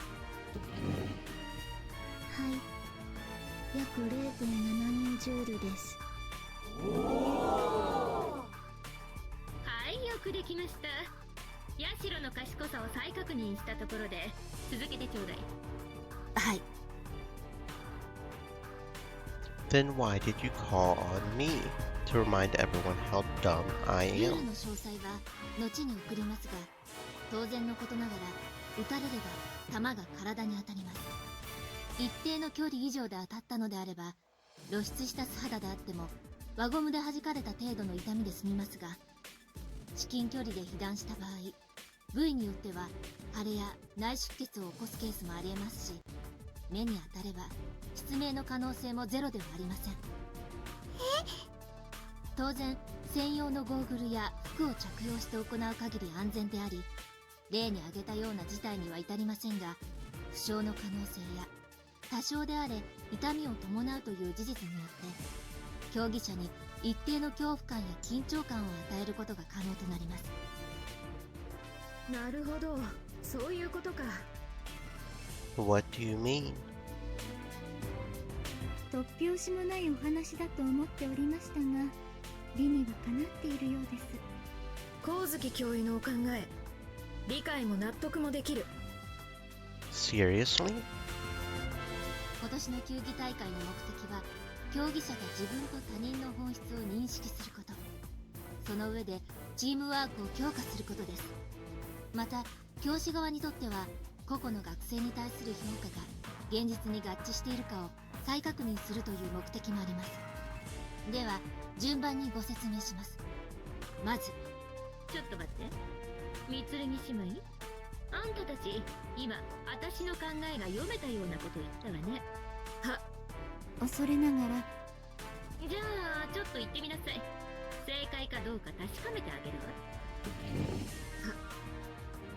これまでのお話から、教諭の目的は競技者が置かれる精神的状況を非常に軽微ながら実戦における兵士のそれに近づけることにあると推察いたします。つまりそれはいずこより狙われているかわからない、被弾すれば痛みを伴う、そのような環境で全体の目的や各々に与えられた役割をこなすことを求められる状況です。当然競技ですゆえ、被弾しても死には至りませんが、苦痛を伴う以上、学園生、特にサバイバルゲームの初心者にとってその恐怖は決して小さくはないはず。むしろ死という想像しづらい恐怖よりも痛みの方がより現実味があると言ってよいでしょう。そのような状況に置かれた時、人は往々にして個々の持つ本質をさらけ出すものです。例えば日頃威勢の良い言動をしている者が銃声を聞いただけで事前に与えられた役目を無視し、我が身可愛さからその場から全く動かなくなってしまう。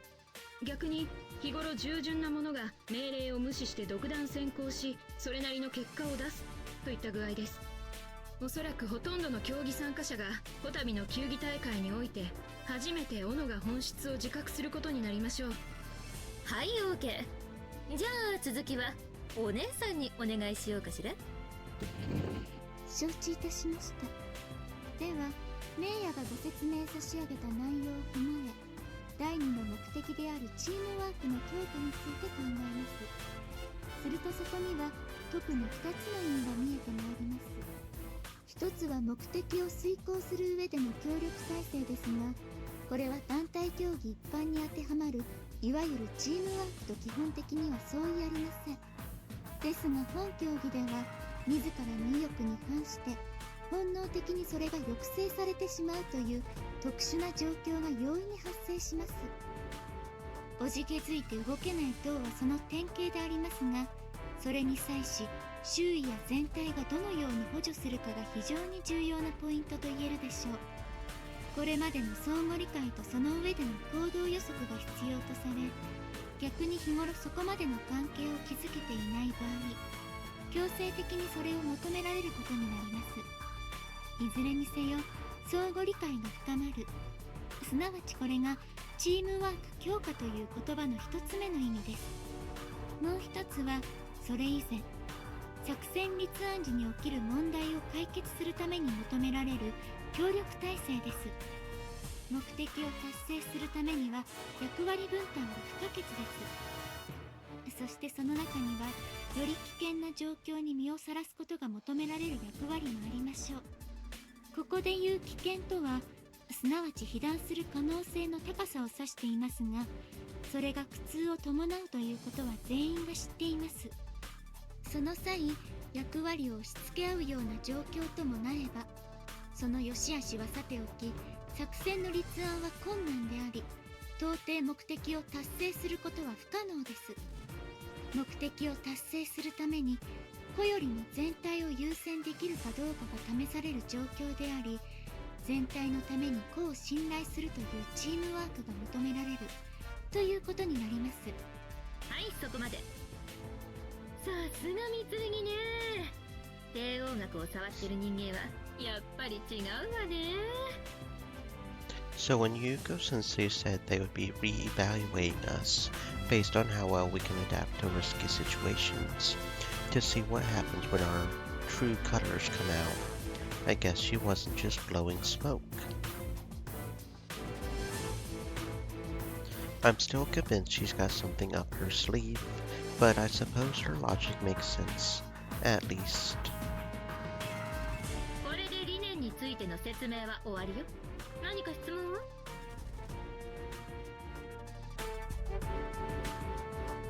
あんたらがおじけづいてただじっと隠れてるだけなのか、それとも玉砕覚悟で突っ込むか。これはね、演じようと思ってできるものじゃないから覚悟しといてね。It's not. I mean, I guess it's not. 化けの皮はいじゃおうかしらね。 Really wasn't expecting a simple game of airsoft to get this heavy. じゃあ具体的な説明に入るわ。お願い。 So wait, why was the rest of the faculty so opposed to this anyway? Seems to have a totally valid educational purpose to me. Maybe I'll ask about her about it later. はい、ではこちらをご覧ください。 Is she projecting her laptop? She hooked that up so fast I didn't even notice. Hallelujah. For once, a teacher who's not technologically impaired. まずチームの性質についてですが、各クラスから2チームとし、1チーム10人、男女混合で構いません。全員参加じゃないんですか？チームの性質に漏れた連中にもやるべきことはたくさんあるでしょ。え？各種装備の点検整備、物資の運搬、それに一番大事なのは情報、つまり他のクラスの偵察。 Recon. そうよ、表だった偵察以外にも、そうね、他のクラスの知り合いから情報を引き出したり、実際とは違う情報を流したりっていうのも重要。ディスインフォメーション戦術だね。 Dude, how are you even a real person? そこまでさせるんですか？あのね、実際に表に出る連中よりむしろ裏方の能力が重要なのは戦争でも実社会でも同じ。そういった意味でもこれは総力戦なのよ。ですが、情報戦と周到な準備こそが重要なんだけどね。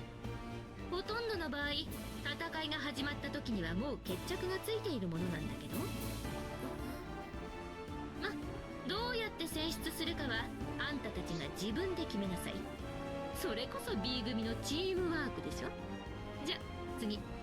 では競技ルールの概要を説明します。この競技は戦場となるフィールド、そしてそれを取り巻く干渉隊 DMZ、 そして被弾した競技者が待機するセーフティーゾーン、これら3つのエリアを統合した敷地内で行われます。10人のうち1名を大将とし、残りの9名は講師を担当する兵士となります。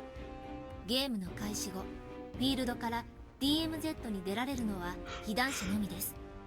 敵味方いずれの射撃であっても BB 弾が体あるいは装備に当たった競技者は失格となります。曖昧な判定を避ける意味で長弾の場合も同様とします。大将は攻撃力を持てません。そして常にコマンドポストと呼ばれるフィールド内に設営された陣地にいなければなりません。ただしコマンドポストエリアは10メートル四方の広さを持っているため、その範囲内であれば遮蔽物に隠れるなどの行動は自由です。なおこれら10名のほか、オブザーバー1名をフィールドに入れることができます。オブザーバーは非戦闘員であり攻撃力を持てません。被弾してセーフティーゾーンに移動する場合を除き、コマンドポストから出ることもできません。一歩でも出た場合は失格。ただしコマンドポスト内であれば身を挺して戦闘員をかばうといった行為は可能です。この非戦闘員は学園関係者であれば誰でも構いません。ただし学生の場合は同じクラスから選出してください。You're saying we could choose to put a teacher on our team? その通りです。基本的にはね、初心者に助言する経験者を想定しているわけよ。早い話が軍師ね。Makes sense. Wouldn't make for a very entertaining match if we just sent total greenhorns out onto the field and left them to their own devices. では次に進みます。勝利条件は大将を倒す、もしくは降伏させるか敵を全滅させることです。決勝戦を除き試合には時間制限があります。時間内に勝敗が決まらない場合は生き残っている兵士の多い方が勝者です。同数の場合はそれまでの戦況からコンピューターが判断します。へえ、そんなコンピューターがあるんだ。はい、光月先生によると世界で最も高性能なスーパーコンピューターだということです。すごいなあ。そんなものが白陵にあったんだ。まだないわよ。これから調達するの。 With what? Oh, here's what Kazuki's real plan is. She wants a supercomputer is what she 妹 wants. の方でいいわ。後でちょっと話があるの。放課後付き合ってちょうだい。わかりました。 You're not planning to make her family foot the bill, are you? 次に装備ですが、これは後ほどお渡しするレギュレーションに細かく記載しています。装備は全て基本的には学園側で支給しますが、条件を満たしていれば個人で準備しても構いません。こればっかりは厳しくチェックするわよ。怪我でもされて私の立場が危うくなるのはごめんだからね。 Since when are you so risk adverse? Whatever, I guess. As long as I don't have to go to the emergency room again. さて、これで説明はおしまい。で、メンツなんだけどさ、榊？はい。あんたを筆頭に最強のチームを組みなさい。D 組と勝負よ。え？実はさ、この球技大会にマリモの年末の運命を託しちゃったのよね。年末の運命ですか？ I knew it. She's just using this as an excuse to bully poor Marimo-chan again. ちなみに、今回はマリモから挑んできたのよ。You little liar. 白がね、嘘じゃないって。Are you a mind reader? あんたのは特にわかりやすいのよ。Well, whatever. You're not about to convince me that Marimo-chan would suggest something like that voluntarily. 本当よ。マリモがさ、サバゲー渋るもんだから、これで勝ったら年末チャラにしてもいいって言ってあげたわけ。そうしたら、職員会議中ずーっと悩んで葛藤してたみたいよ。で、賛成過半数でサバゲー案が可決した後、どうするって聞いたら、机に突っ伏して絞り出すような声で挑戦してきたのよ。That doesn't sound like it was her idea at all. Forcing someone to give in to your demands by pushing them into a corner isn't voluntary. That's blackmail. 追い詰めた？人聞きの悪いこと言わないでちょうだい。マリモは最後まで反対票だったけど、私は可決したから約束は守ったのよ。This woman is pure evil. そんな個人的事情をクラスの勝敗にかけちゃうなんて、ずいぶん身勝手な話だけど、教師も人間だから勘弁してあげてね。So that's why Marimo-chan's still moping in the conference room. She must feel super guilty for giving in to the devil's temptations.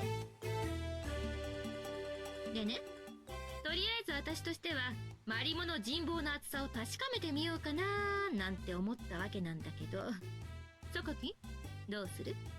よくわからないんですが、要するに B 組が負けると神宮寺先生に災難が降りかかるといういつものお話なんですね。でも私はサバイバルゲームなんてやったことありませんし、だいたいどういうものなのかもよくつかめていません。準備万端で訪れるチャンスにろくなものなんてないわよ。チャンスですか？そう。D 組からは鈴宮が出るわ。As in Suzumiya Akane, that chick from the swim team? Right, probably so. I know she and class rep are pretty good friends. Not only that, but I hear they actually have a bit of a friendly rivalry going on. though calling them rivals is probably a bit of a stretch. That would imply that they're in the same league as one another, when in reality there's no competition. Suzumi is like one of the most popular kids in school, and for good reason. Class rep, on the other hand, well, let's not go there. ライバル同士の直接対決、悪くないと思うけどね。鈴宮もサバゲーは初心者よ。条件は同じ。面白そうだと思ったんだけどな。チャンスじゃない？ライバル同士、初めて挑戦する競技で雌雄を決するなんてウキウキしてこない？でも、あら、おじけづいちゃった？やっぱり痛いのは嫌よね。そうよね。違いますけど、どうしてそうまでして私と茜を戦わせようとするんですか？ Yeah, that does seem a little weird. I highly doubt that would make the match any more entertaining for her. だってさ、鈴宮に言っちゃったんだもん。榊が出るって。鈴宮の運動能力は欠かせない戦力なわけよ。なのに嫌だとか言うからさ。I see. So you told her she would get to play against class rep to sweeten the deal. あっちは乗り気だったわよ。あんたと対決できるのは楽しみだってさ。わかりました。仕方ありません。さすが榊。鈴宮も喜ぶわ。それじゃ、私別のクラスにも説明に行かなくちゃいけないから。Right, because all the senior homeroom teachers were vehemently opposed to this idea. They're probably all still sitting in disbelief with Marimo-chan in the conference room, wondering where they went wrong. じゃあねタケル、今の光月教諭の話よくわからんのだが。光月先生と神宮寺先生はこういう行事でいつも張り合ってるんだよ。They're both Hakuryo alums, and they've been best friends since they were our age. From what I hear, they've been competing with each other since the day they met.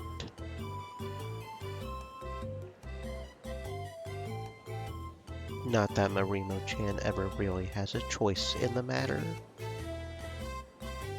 Okay, maybe not competing per se, but it's never really a fair fight. In fact, I can't recall a single time Marimo-chan's come out on top.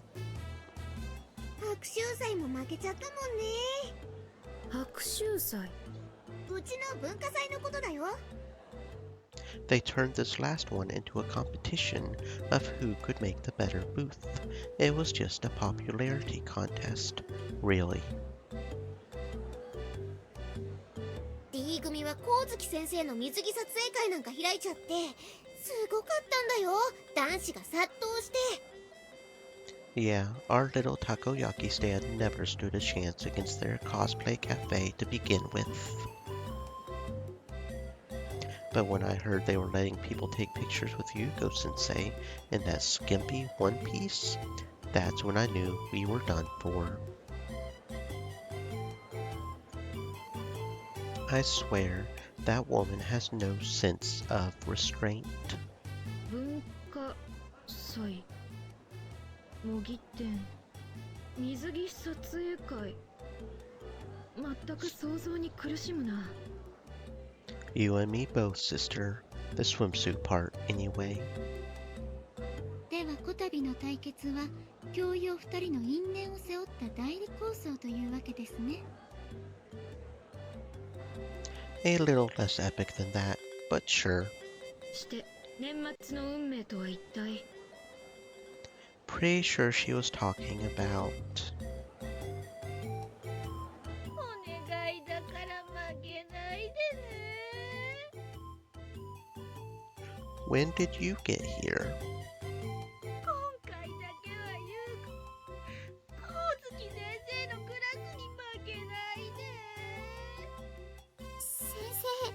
丈夫ですか？有明はもう嫌なのよ。有明？お正月は一人寂しくでもいいよ。無事に迎えたいのよ。I knew it. どうしたタケル？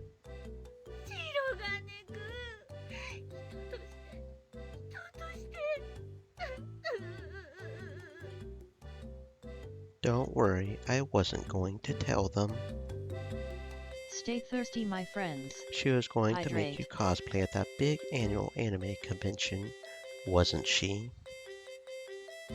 For some reason, Yuko Sensei really loves to force Marimo-chan into revealing costumes. And perhaps most tragically of all, I always seem to walk in on them when it happens. If I have to answer whether or not some costume makes my teacher's boobs look bigger one more time, I might just end it all. Besides, we'll be fine. I'm sure class rep will pull through for us somehow. 榊さん、サバイバルゲーム強いの？いえ、そういうわけではないんですけど。What's wrong? 光月先生にうまく乗せられちゃった。あっちゃー、そうだ、どうして気づかなかったんだろう。 What? What is it, you guys? なるほど、そうか。タケル、つまりだな。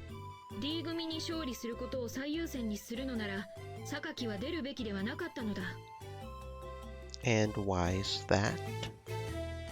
榊さんが出場しなければ鈴宮さんという方も出ないのでしょう。 Oh shoot, you're right. We would have a way better chance at victory if they lost their star player.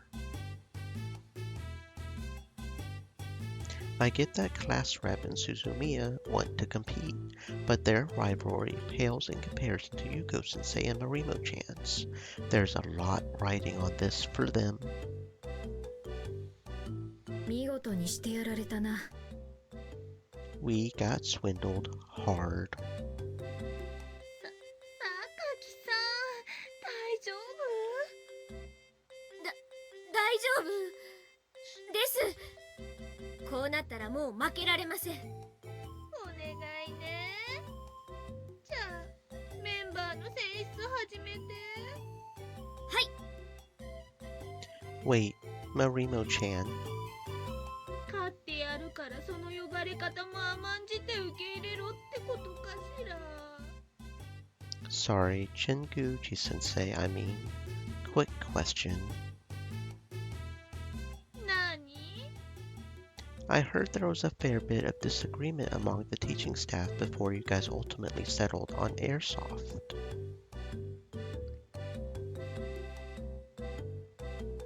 もうめちゃくちゃよ。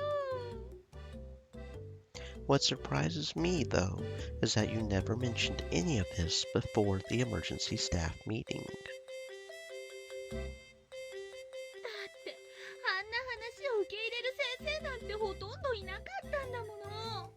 結局いつも通りになると思ったのよ。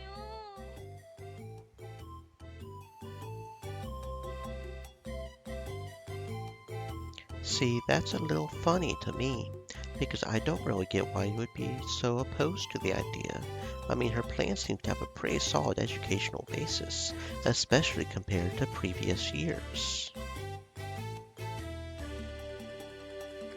I was actually going to ask Yuko Sensei the same question, but I totally forgot. Not that I really would have had the chance to. She came, said her piece, and then zipped off to tell the other classes. そう言われてみればそうだね。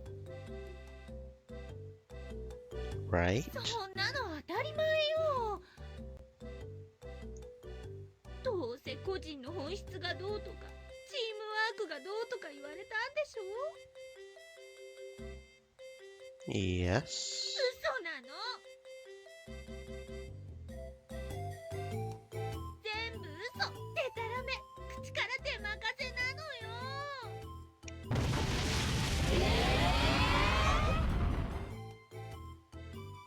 Seriously? 光月先生がサバイバルゲームをやりたいって言い出したのは研究に行き詰まってたまたまやったゲームのせいなのよ。 Yuko Sensei's a gamer? それでも最初はね、みんな納得しかかってたの。なのに口を滑らせちゃったのよ。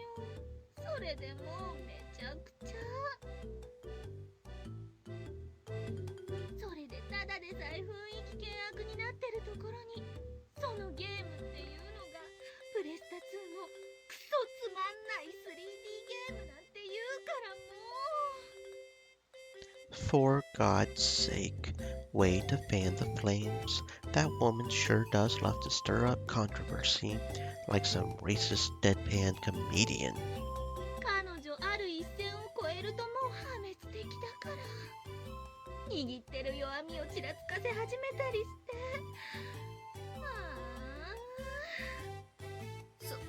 そんな状況で私たちにはあんなこと言ってたわけ？しれっと言うにも程がありすぎるよ。 I ask myself the same question every time you open your mouth. なんということだ。そんな素振りなど全く感じられなかった。光月教諭、ただものではないと思っておりましたが、ここまでとは。そういうことなのよ。わかった？ Absolutely. Now I sort of wish I hadn't asked. Ignorance truly is bliss. Sure hope Piot never catches wind of this. She's probably been eating up every last word of Yuko Sensei's bullshit. Why does that woman have to make a shit show of everything she touches? Enough about that though. Let's just hurry up and pick teams. Class rep? そうね。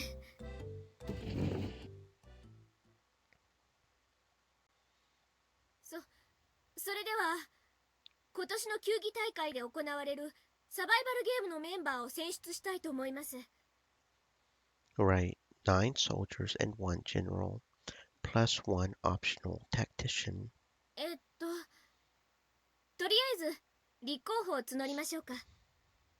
まずは A チームから行きたいと思います。君の以上10名を A チームとします。 Well, that went by surprisingly fast. Looks like a team of 10 guys, all of whom claim to have some experience playing airsoft before. Had a feeling they might. Most of those dudes are total gun nuts, and they always spend lunch in their own little clique.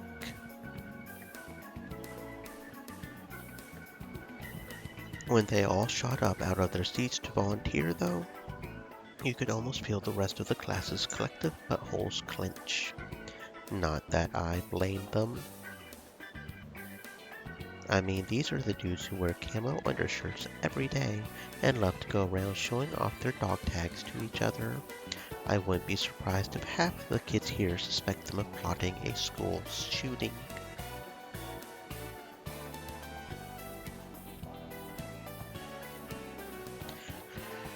Like with most unusual hobbies, there's a lot of stereotyping and misconceptions about this sort of thing. The average person has a pretty hard time understanding why guns would appeal to anyone but psychopaths. Hopefully this event will prove to them that their prejudices were unfounded and that you shouldn't judge a cover by its book.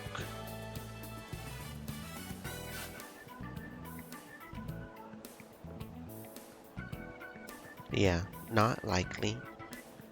If nothing else though, they're certainly our class's best shot at winning this thing.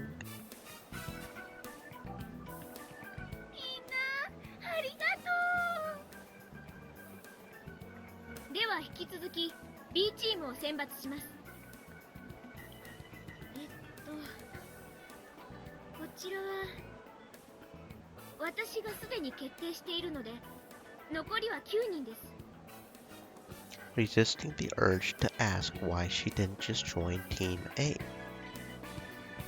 Not sure if Marimo-chan forgot or is just too shaken up to think, but the agreement was that Class Rep's team has to win for our victory to count.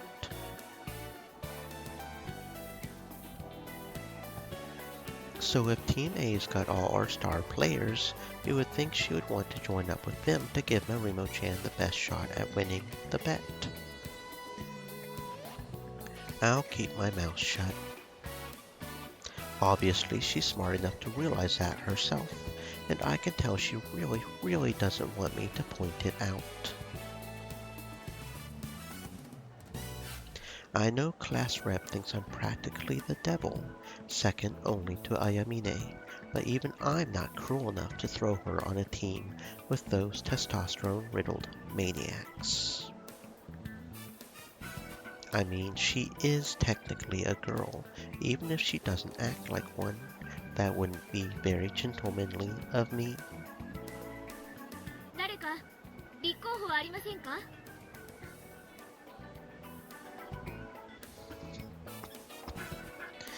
Doubtful. 諸君、聞いてくれたまえ。皆も感じているだろうが、A チームの選抜で我が B 組の戦力は全て出し尽くしたというのが正直なところ。 Right on the money. だが、チームはもう一つ作らねばならない。そして勝利を収めるべく努力せねばならない。皆が悩んでいるようなので、助言として至極当然のことを一つ言わせてもらおう。何でしょうか？このゲームに転用できる能力を元から持ったものを採用すればいいのだ。え？例えば足が速いものはどうだ？戦場では戦力として非常に有効だ。そういう考え方をすると見えてくるものがあるのではないか。そのものが経験者であるかどうかは二の次だ。ルールは覚えればいいのだからな。That actually makes a lot of sense. もっとも撃たれて痛い思いをするのが嫌だというのであれば、これはもうどうにもならないことではあるが。私、やってみようかな。 You sure about that, dude? I don't think this is your kind of game. なんでさ、私撃たれるのが怖くないもん。 That's besides the point. I'm telling you to stay in your lane. You really think you're athletic enough for something this intense? He's asking for people with existing skills, of which you have none. いけそうかな。 Bullshit. 鏡さんですか。何ができる？根性だけはあります。却下だ。ひどい。 See? Told you. やります。 You probably don't want to do this either, Tama. 貴様は浜瀬3年生だな。何ができる？ミキさんは弓道の名手です。お、弓道か。では貴様を狙撃手として採用する。ありがとうございます。 Snap. 冒険共有及ばずながら私も力添えしたいと考えておりますが。 Maya, you do realize what you're volunteering for, right? 状況は理解している。これを座して生還することなど私にはできぬ。 Got you. 何ができる？軍事教練ではありませんが、射撃の経験は拳銃からライフルまで一通りあります。 Seriously? ほほう、よろしい。採用する。は。それでは及ばずながら私も志願させていただきます。メイヤ同様、射撃のたしなみは飛行は大将として採用する。まあ大将ですか。しかし私のような右も左も分からぬ素人が。心配は無用。ルールは覚えればよい。重要なのは資質。飛行には大将としての器がある。The hell? I think something's wrong with our new teacher. 朝からユウヒさんにだけは様子が変だったよね。私もやります。先生、文化祭の雪辱を晴らしましょう。貴様は柏木3年生だったか。はい、バスケ部ではポイントガードをやっていました。なるほど、司令塔か。体力も視野の広さも申し分ない。よろしい、採用だ。すごいね委員長、どんどんメンバーが決まっていくよ。ええ。他に誰かいませんか？ What, you're just going to skip over Mikoto? I feel like she would be a shoo-in. 僕？白金、どういうことだ。I mean, she's got genuine wilderness survival skills. It's like her thing. 本物のサバイバルスキル。 As in, she's traveled to some of the most dangerous remote places in the world, and she always lives to tell the tale.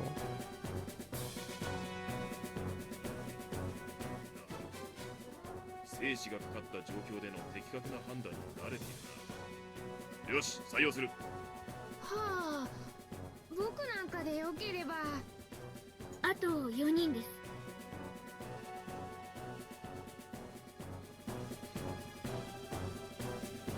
Looks like all our good leads have dried up. 神宮寺先生、何か。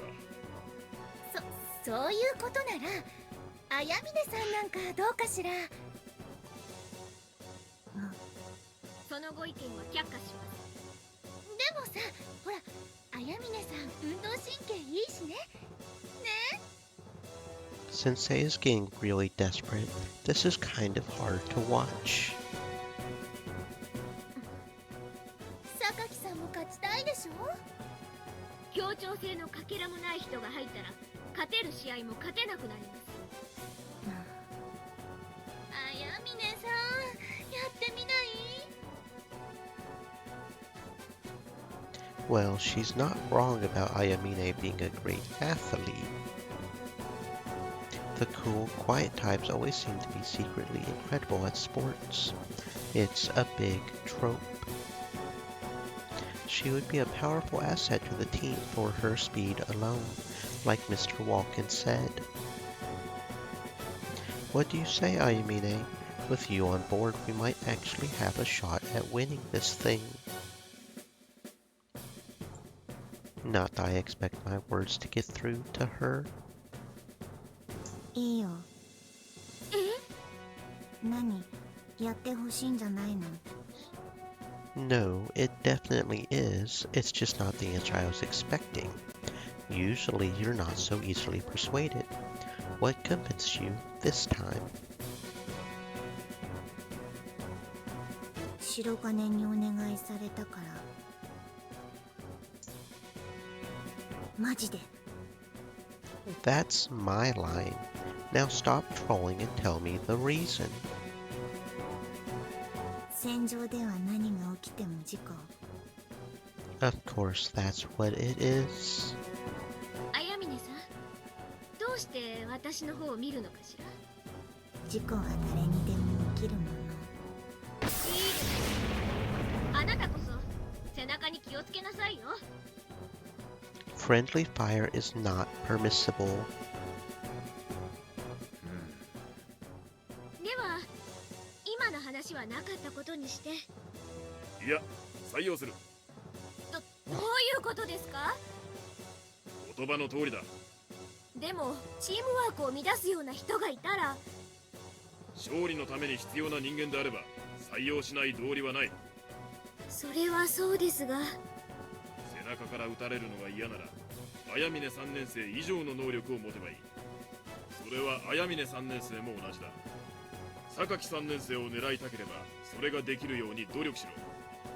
彼女がやすやすと背中を見せるとは思わないことだ。Well, he's using their rivalry as a motivation tool, so that they'll both be constantly pushing each other to a higher level of performance. Pretty crafty. わかりました。他には誰かいませんか？ Looks like even class rep finds the idea hard to refute.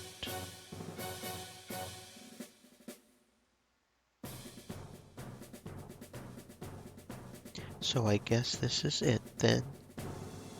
鏡3年生、根性に自信があるというのは本当か？はい。ならば採用する。やったー。 Pipe down, moron. He's just filling spots now. 否定はしないが、やる気は全ての原動力だ。貴様の努力に期待する。さあ、イエスター。 Stop. You're going to make me cringe. それから白金3年生、 Sir? 貴様も採用だ。 Why me? どの道立候補するつもりだったんだろう。 How do you know? Definitely wasn't planning on it. 先ほどから何かというと口を挟む。よもやそれで自分は高みの見物などということはあるまい。それに貴様は現在決定している B チームの全員と深い交流があるようだし、それは一つの能力と言えよ。 Okay. 何か異論があるのか？ Not at all, sir. Rest assured that I'll do everything in my power to lead Team B to victory, sir.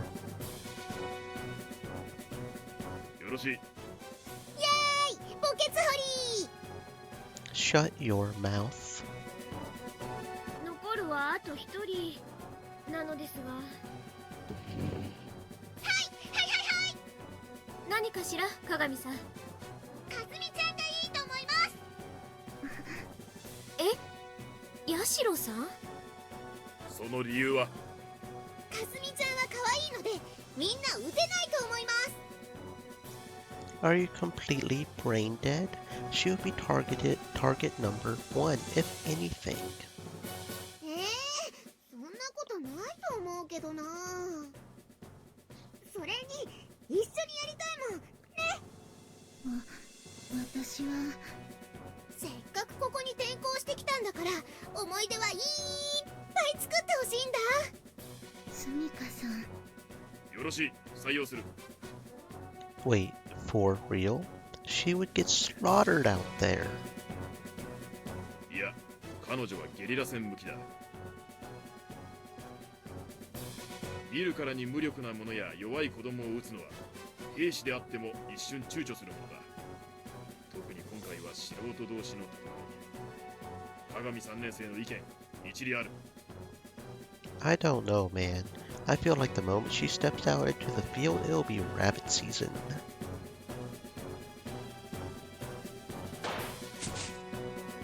いずれにしろ他にいないのであれば加えざるを得まい。 I hear you. So how about it, Kasumi? 一緒にやろうよ。期せずして料理対決でのライバルが一致団結することになりそうだ。そなたもいてくれれば私は嬉しいぞ。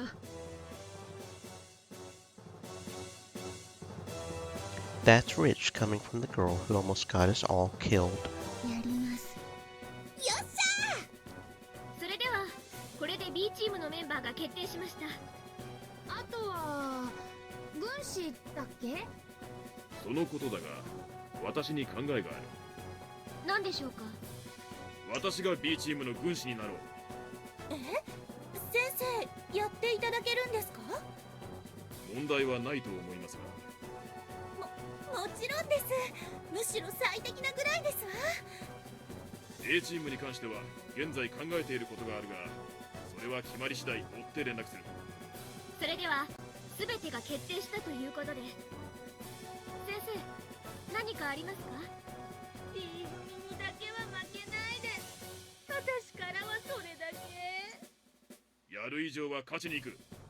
特に B チームは明日から特訓だ。なお、ただいまからチームの故障はそれぞれアルファ小隊、ブラボー小隊とする。 Damn, this is starting to feel pretty legit. では残りのもので輸送、情報収集、整備の各班を編成する。志願者があれば。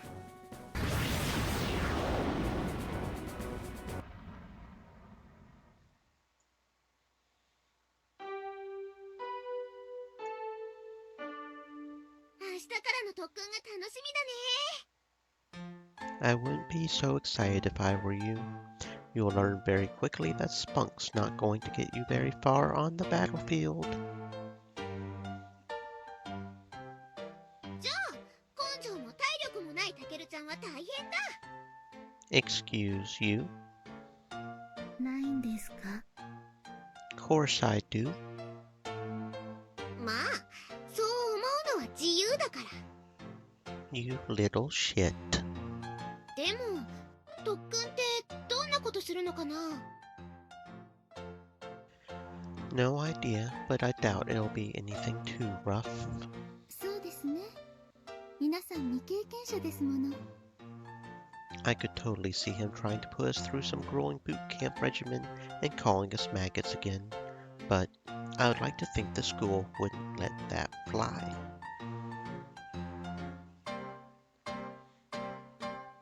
Especially considering that Yuko Sensei's propaganda about overcoming adversity was all complete bullshit. There's no excuse for him to make a team of mostly girls crawl through barbed wire or whatever. Probably safe to assume he's just going to have us do some basic target practice. That would be nice. Good stress reliever. Besides, if he actually put us through boot camp, there would be no team left to field by the time the festival rolled around. We would all be dead. To be honest, I'm more curious about what Yuko Sensei's discussing with Maya right now. スーパーコンピューターの調達先って。 Undoubtedly. というわけなんだから何かあったらよろしくね。あ、榊さん。 What's up? No lacrosse today? グラウンドを使う部活は今日から球技大会が終わるまで休止だって。そうなんだ。 Hello, Arla. Welcome to the stream. Hope you're having a fantastic existence. German, you say?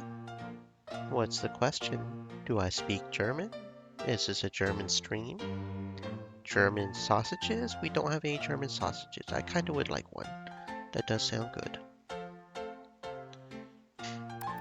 Why do I get the sneaking suspicion there's something far more diabolical that is going on behind the scenes here? You know, when you say you'll be holding me accountable, it kinda sounds like you're trying to shirk your own responsibilities as class representative. Just saying. 三剣さんはあなたの管轄でしょ？ Since when? 最初からよ。 I mean, yeah, I guess it would be my job to keep them in check. I never thought of it that way before.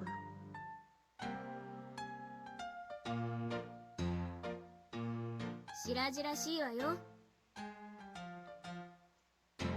何のお話ですか？ Your cluelessness is actually kind of adorable. 本当ですか、タケル様？ Please don't take that as a compliment. あれ？あかね？ Hey, Suzumiya. こんにちは。こんにちは。ごきげんよう。あ、どうもどうも。鏡さんと八代さんと三剣さんと白金くんだよね。多分初めまして。 You memorized all our names? That's crazy. Do you just study the yearbook or what?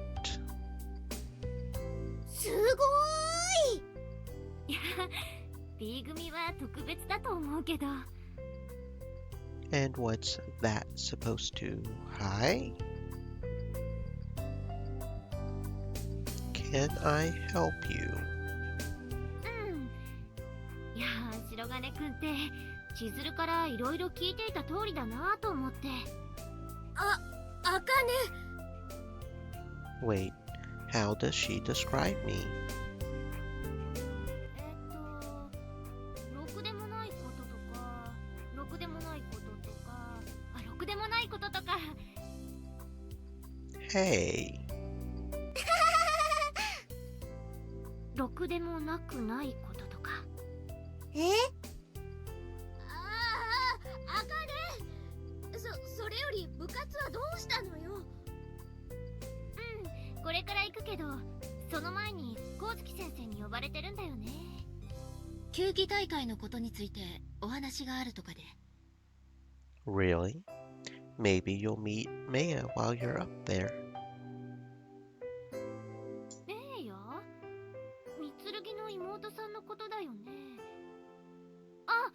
そこにいるのはお姉さんの方？はい、ゆうひと申します。以後見知りおきを。Wow, so you didn't actually know who she was earlier. Nice bluff. バレたか。ごめんね。いいえ、お気になさらず。でも私は何も聞いてないよ。何かやってるのJust establishing who's responsible if this all goes to hell. 何わけのわからないこと言ってんの？あかねち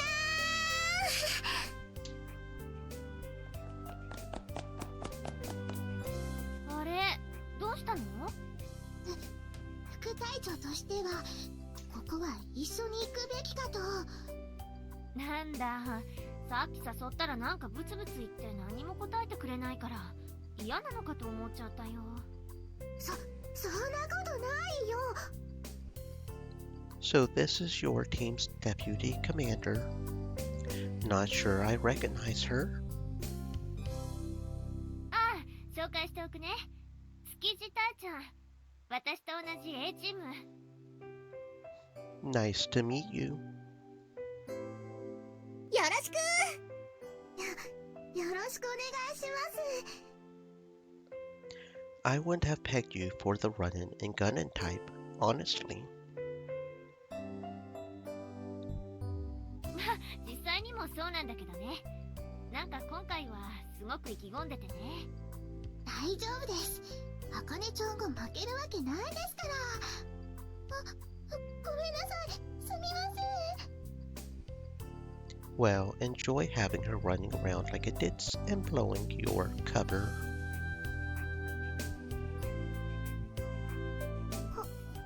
空回り？言うね、白金くん。光月先生から聞いてるよ。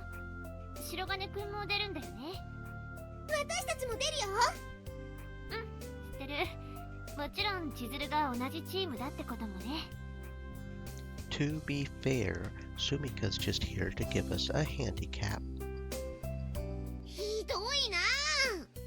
私はもっとハンデです。No way. You're our mascot here to raise morale. That's a very important job. またわけわかんないことを。だってハンデまでくれるってよ。ずいぶん舐めてくれたもんだよね。ハンデじゃない。まあどっちが強いかはやってみれば分かってもらえますよ。すみません。It's fine. You don't have to keep apologizing. すみません。怒ってませんか？ Please, if I were that short-tempered, I would have to transfer out of B class. 白金くん、どうしてこっちを見るのかしら。すみません。 What a strange girl.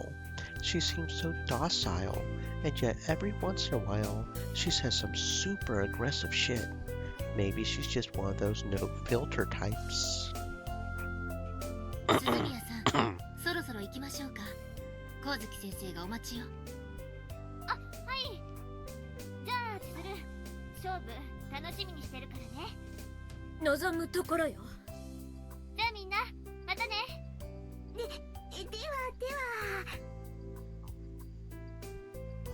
さよなら。やっぱり鈴宮さんどこか雰囲気が違うね。You've got that right. Even just during that little dumb exchange, she had this intimidating aura about her. 鈴宮さんといえば確か招待留学を奨励されるほどの優れた水泳選手でしたね。Apparently, she's phenomenal. なるほど、あのお方。勝負事に際しての緊張感や重圧をも楽しめるのでしょうね。手強いですわ。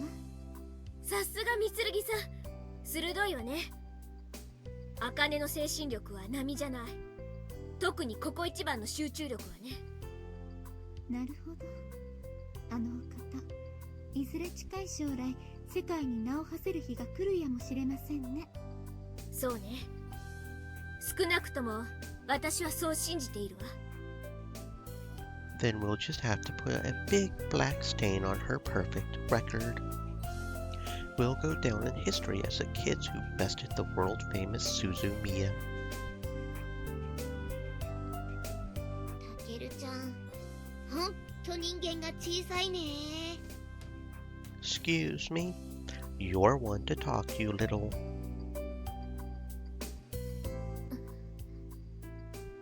Come on, class rep. Don't start getting cold feet already. We're not giving up until we take home that trophy. Ain't that right?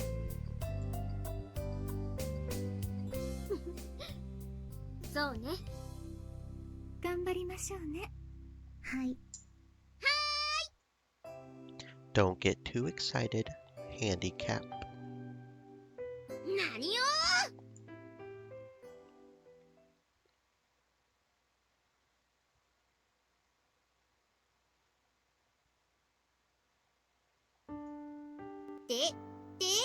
たけるちゃん、さっきはずいぶん賑やかだったね。When was this? あれはいつ頃だっけ？ I think I know what you're talking about. That would have been around dinner time. また何か美味しいものでも出てきたの？ Not today.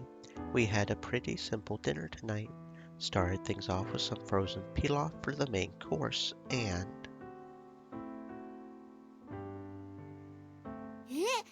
晩ご飯冷凍ピラフだったの？みんな？ cooked with love by yours truly. ただフライパンで炒めただけじゃん。作ったって言わないよ。Oh, Sumika, you poor misguided child. 何が？ I didn't use a frying pan at all. I just nuked it in a microwave.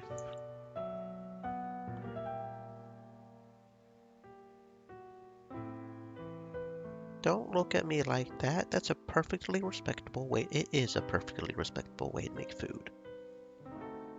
You can cook pilaf, pot stickers, dim sum, fried chicken, even takoyaki, all with a single appliance. It is a magnificent and beautiful invention.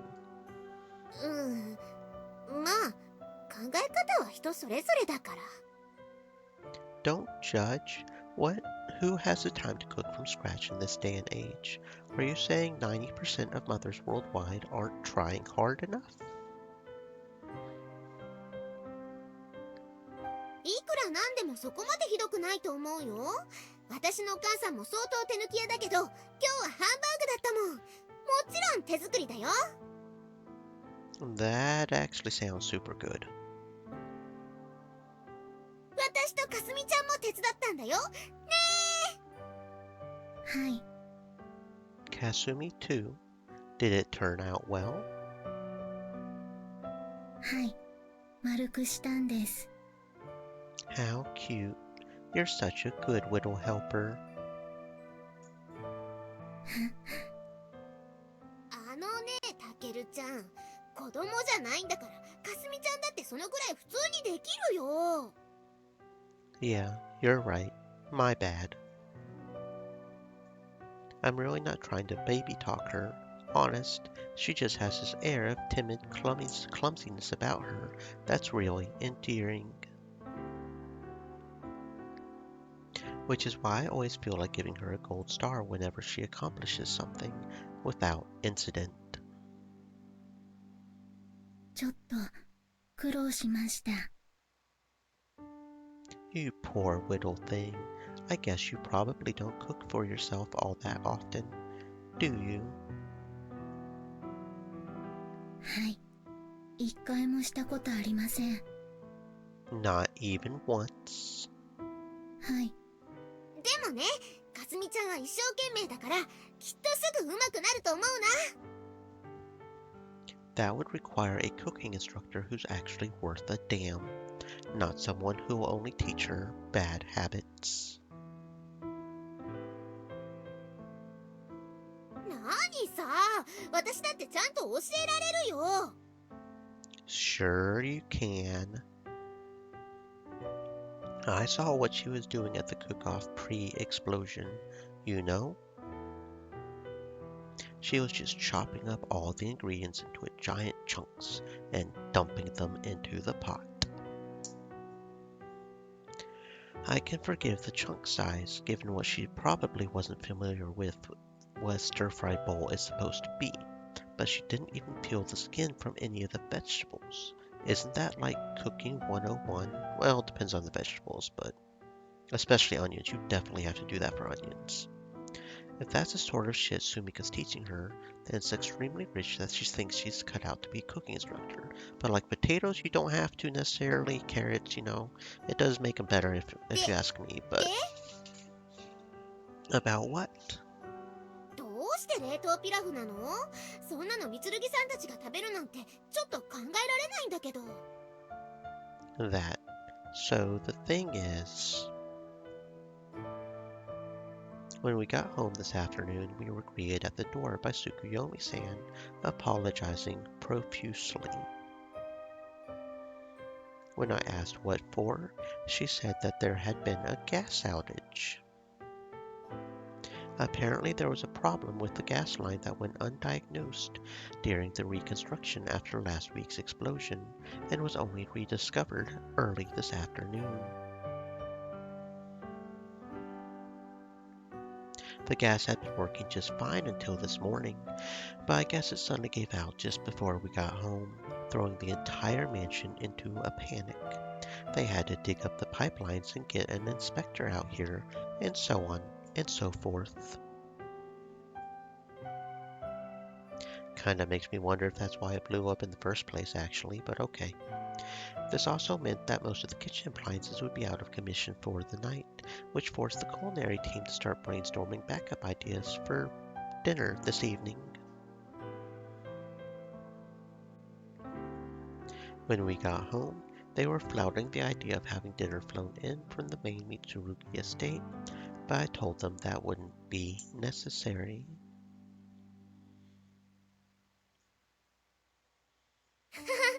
みつるぎさんたちならそういうことやりかねないもんね。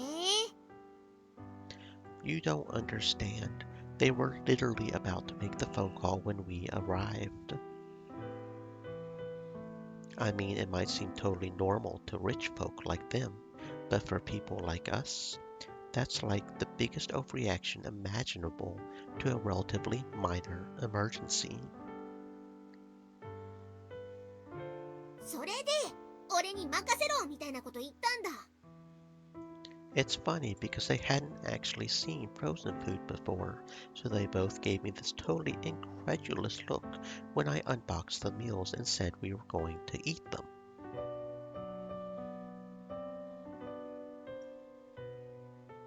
ねなんかたわいもないお話のはずなのに、想像する光景が妙に面白いんだけど。It was hilarious. I mean, they had never even seen a microwave before.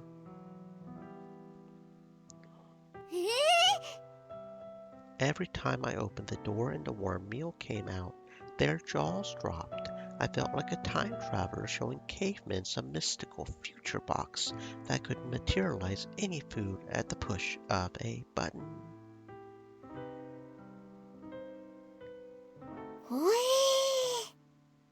So I decided to mess with them a little bit, right?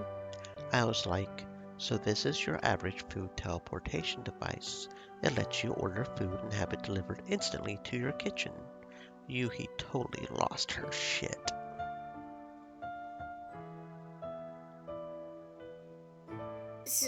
すごい話だね。I know, right? Isn't that crazy, Kasumi? You know what a microwave is, don't you? 教えてもらいました。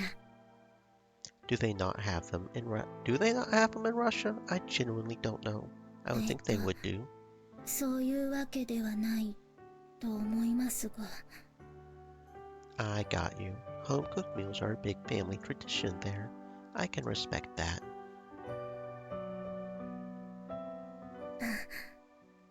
かすみちゃんもね、カップ麺とかそういうのに詳しくないから、今私がいろいろ教えてあげてるんだ。Be careful not to believe everything she says, Kasumi. She might be misleading you. そんなことしないってば。大丈夫です。Yeah, well, just don't take her at her word, even if she seems completely genuine. Sometimes she's got serious misconceptions about super basic stuff and doesn't even know she's wrong. After all, this is the same moron who, until recently, genuinely believed that plain old shimeji mushrooms and top-shelf matsutake were one and the same. なんだよそれ、どういう意味？ Enough about that. As I was saying, なんかごまかされた気がするよ。 right when Yuhi and I were about to dig in, Maya got home, so we showed her how to use her microwave too. She was totally mystified, dude. I hope you made sure to tell him not to put metal in it too, though. She refused to believe that the food in front of her could have been prepared so quickly and easily, so I started throwing other stuff into the microwave to prove it.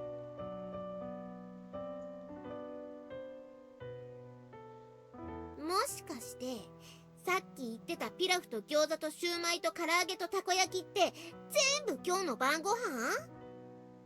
Sure was. もう少しラインナップ考えようよ。 What choice did I have? That was all we had in the freezer.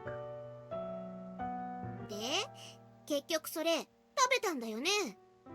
Of course. We were starving. 何か言ってた？まずいって？ It's funny because they actually said it was pretty good. They even cleared the hey, some frozen stuff is pretty gosh darn good. They can be a little skimpy on the meat sometimes, but 案外冷凍食品もバカにできないもんだね。 if they can even fool the taste buds of seasoned gourmets, they must be doing something right.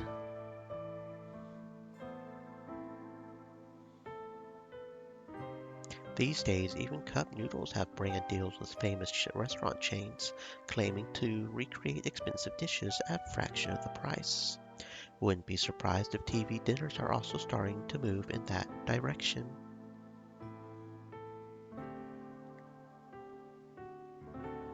Though I highly doubt those two were praising the dishes on an objective scale. They probably only meant that was good by instant meal standards. And they probably only finish their plates because their etiquette coaches taught them it's rude not to. I think it also had something to do with the fact that I told them it was the sort of stuff we commoners always eat. Yuhi's ears perked up the moment I said that. After that, she started savoring each bite, occasionally glancing over at Maya with a look that said, "And to think, this is the very same food that graces Tekaru-sama's lips."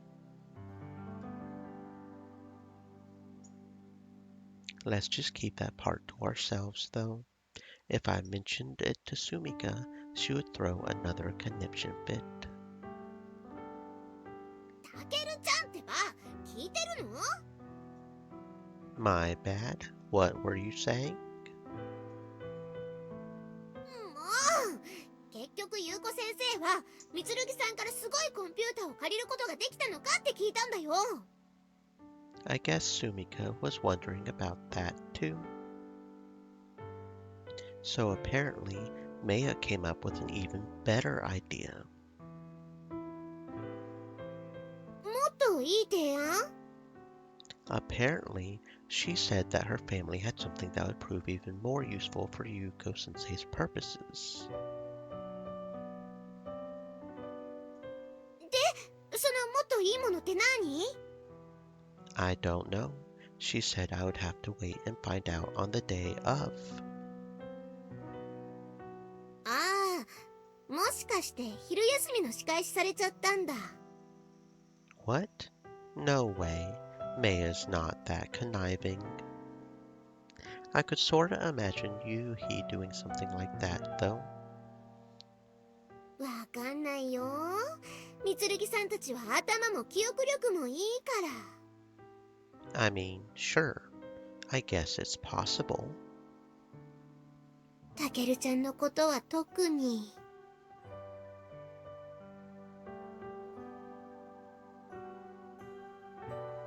私も負けてられないな。 At what? さあ、かすみちゃん、そろそろ寝ようか。結構話し込んじゃったしね。あ、はい。 Don't ignore me. 明日から特訓なんだから、たけるちゃんも早く寝るんだよ。 I will. What was that little outburst about? おやすみ、たけるちゃん。おやすみなさい。 You too.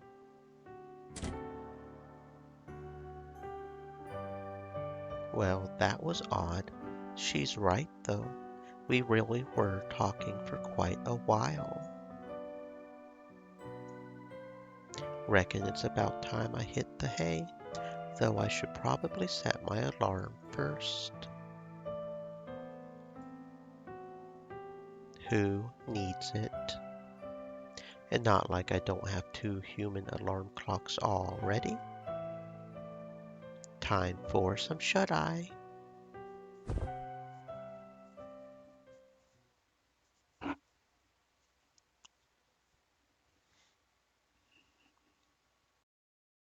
あれがタケル白金か。奴らにどこまで食い込んでいるのか。とりあえず様子を見るか。」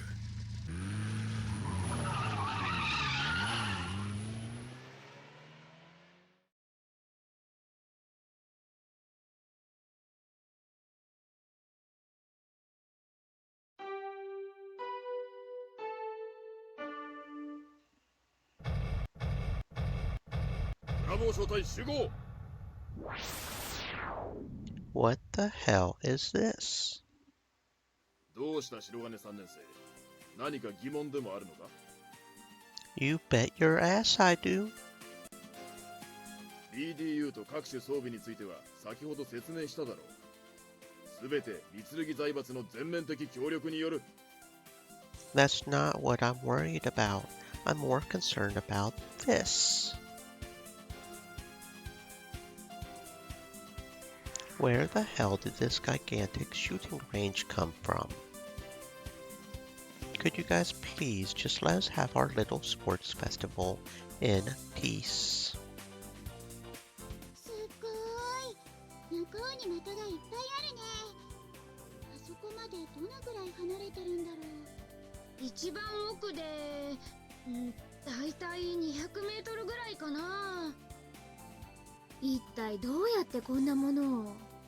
うん、昨夜のうちにつくよみたちに準備させたのだ。That bad feeling I had yesterday just came back with a vengeance. I knew that whole supercomputer business wouldn't be the end of it. でも確かここって野球部とサッカー部ととにかく部活専用のグラウンドじゃなかったっけ？学園関係者全員の了解は事前に取り付けてあるゆえ、全て問題ないと聞き及んでいるが。What proper channels? You mean you just had Yuko Sensei blackmail the opposition? 優子の力がそこまで及ぶなんて。At least now we know why all extracurricular activities were abruptly cancelled. 私はさっき一足先に散々驚いたからもう平気よ。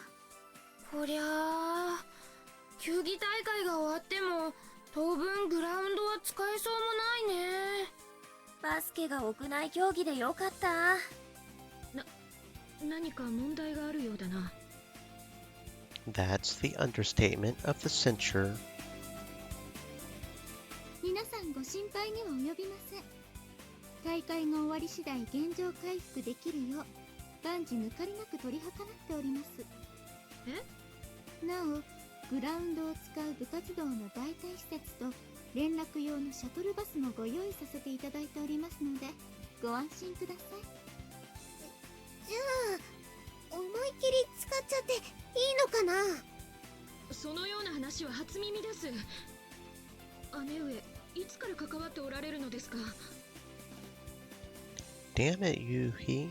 So you were totally playing dumb last night when May and I were talking about it, weren't you?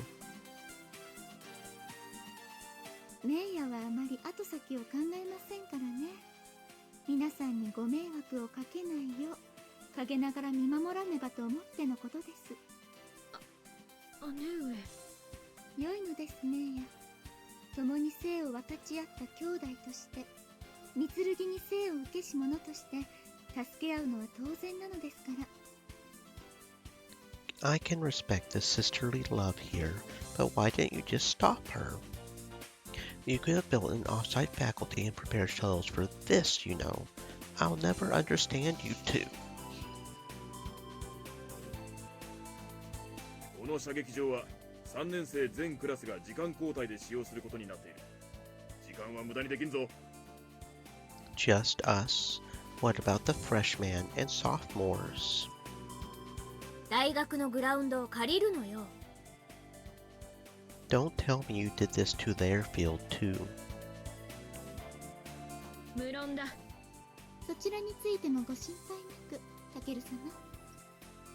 Don't give me that shit. Why didn't you just build the firing range as separate location? ところでタケル、実は言い忘れていたことが。What's that? ではこれよりブリーフィングを開始する。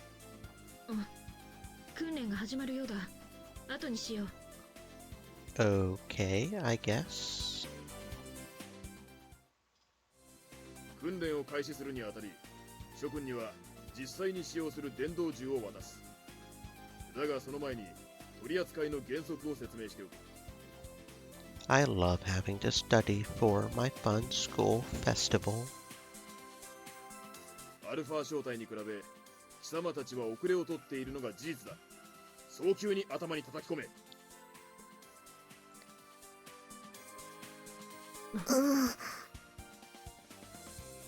Wonder what those dudes are up to right about now.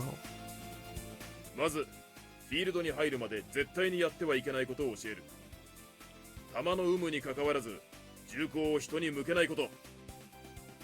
I still can't believe those misunderstood gun nuts got that bombshell. It's not fair, I tell you.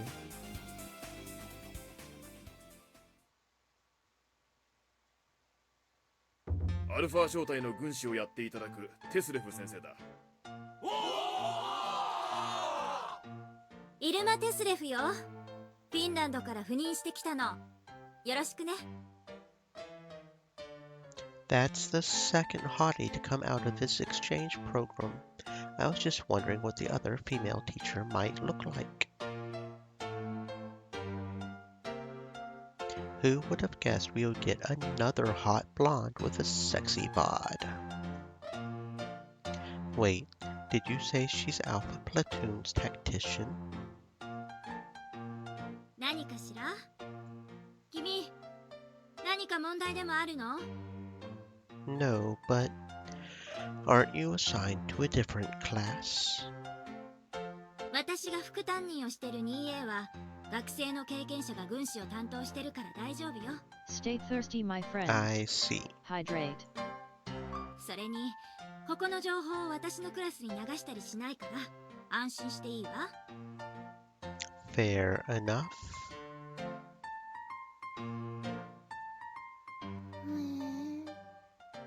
Poor Marimo-chan. She's been completely overshadowed.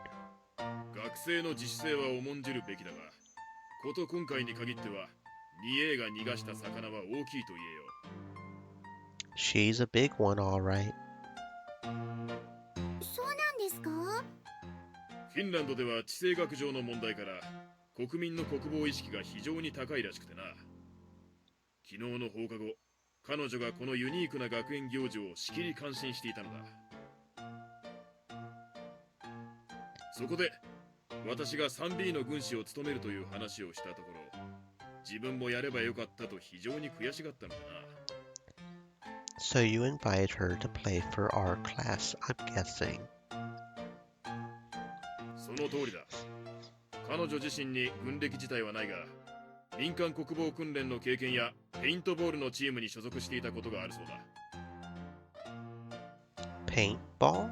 ペイント弾を撃ち合うサバゲーに似たスポーツだね。バスケと同じでアメリカ生まれだよ。 There are two team sports with guns. You sure about that, America? 何言ってんのタケル。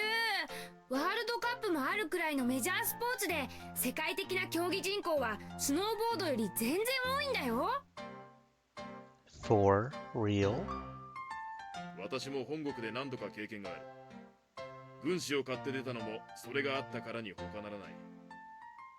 The world really is full of strange and wonderful things.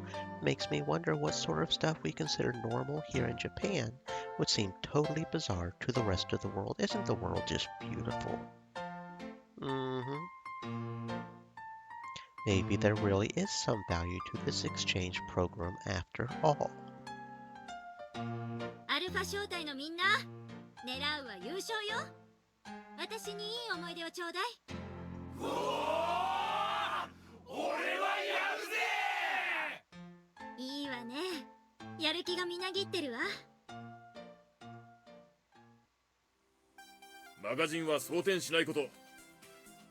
Those lucky bastards. I bet they're really enjoying their training time with Miss Theslifnut right now. 最後にトリガーには指をかけないこと。以上だ。 I mean, she's a veteran of a sport that's semi-adjacent to the one they love. They're probably chatting it up like old chums. おい、白金3年生。ちゃんと聞いていたのか？ Yes, sir. Loud and clear, sir. よし。ではこれより電動銃を貸与する。これは装備同様大会終了までクラスで管理し整備点検すること。では左端の者から一人ずつ取りに来たまえ。 Guys, what's up? Did I miss something? たけるちゃん、一応聞くけど。What is it? タケルはテスレフ教諭のような女性が好みなのか？ The hell? I mean, I wouldn't say I have a specific type per scene, but where the hell did that come from? 先ほどアルファ小隊とつぶやいた後、何やら物思いにふけっておられたようですから。 Caught red-handed. I mean, sure, I definitely was feeling a little jealous of Alpha Platoon, but not because she's my type or anything? なんか顔が緩んでた。 Not because of her. And so what if I was? That's none of your business.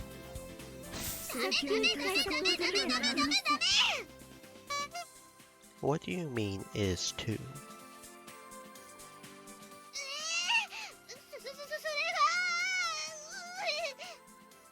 白金3年生、何をしている？早く取りに来い。 Yes, sir.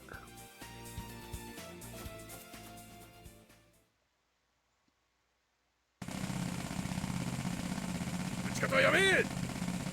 5分間休憩する。これ結構面白いね。だね。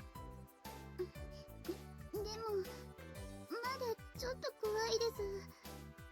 私は想像していたほどじゃなかったわ。むしろ爽快ね。 Shit. Class rep was already dangerous enough without a gun. I had better watch my ass. 確かに怖くはないけどさ、音は結構うるさいもんだね。同じ BB 弾使ってても安いおもちゃとは大違いだよ。 The hell? Kashiwagi, are you secretly into this sort of thing? I mean, you were the one to identify the bullet as a BB during class yesterday. だからね、撃ってる時は敵の移動音が聞こえないから注意しないといけないんだよ。 Dude, I don't even know you anymore. さすがだな、鎧。故に敵が射撃している間は移動のチャンスとも言える。対峙している人数にもよるがな。なるほどね。でもやっぱり本物の音とは違って平和だよ。弾が子宮をかすめた時の死の羽音なんて背筋がゾッとするよね。 I don't think I can relate. Where the hell has your dad been taking you lately? 私はあんまり馴染まない。直接戦う方がいい。 You're all about the hand-to-hand stuff, aren't you? Kind of doubt they're going to let you suplex dudes in a school airsoft tournament, though.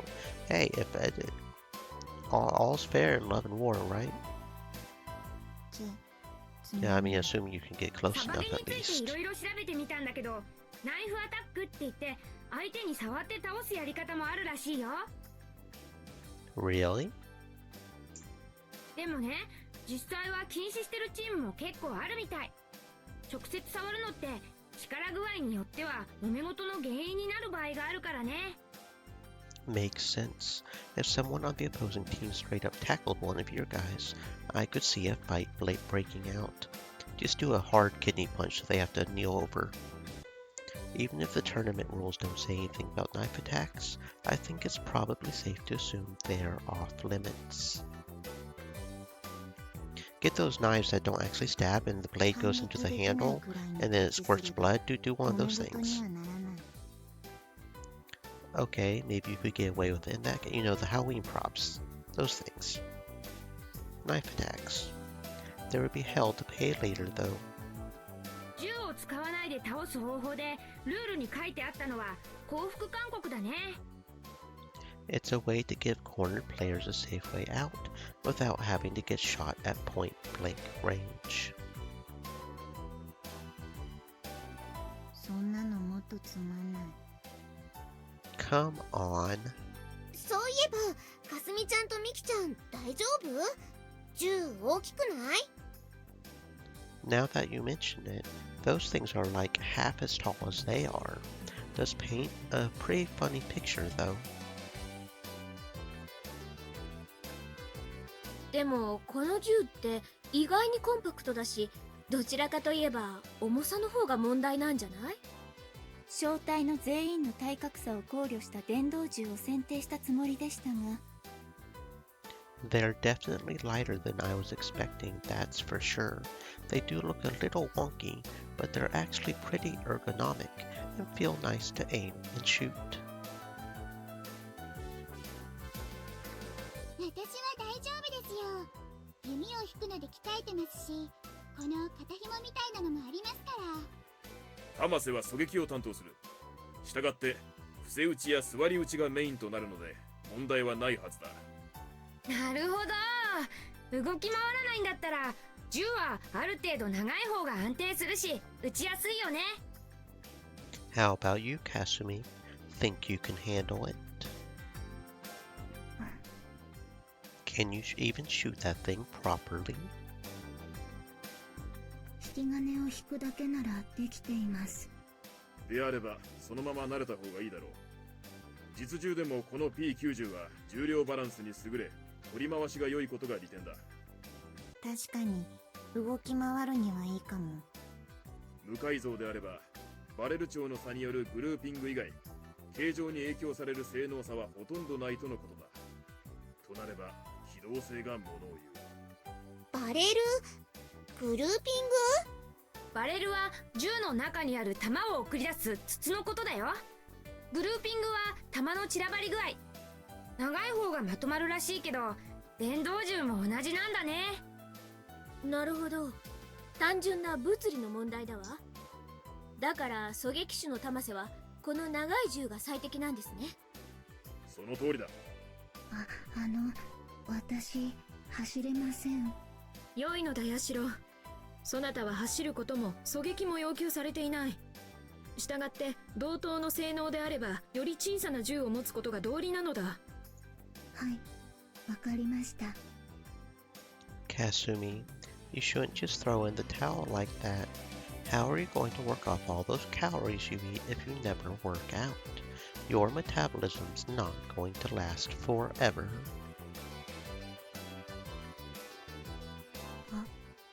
横幅3倍 Exactly. You'll be a big old chubster before you know it. You'll be lucky if it only goes to your thighs, though. 腕 First, your face will get all blubbery and you'll bloat up like a big marshmallow. Eventually, your gut will start hanging out and you'll be able to roll your way home down the hill from the school.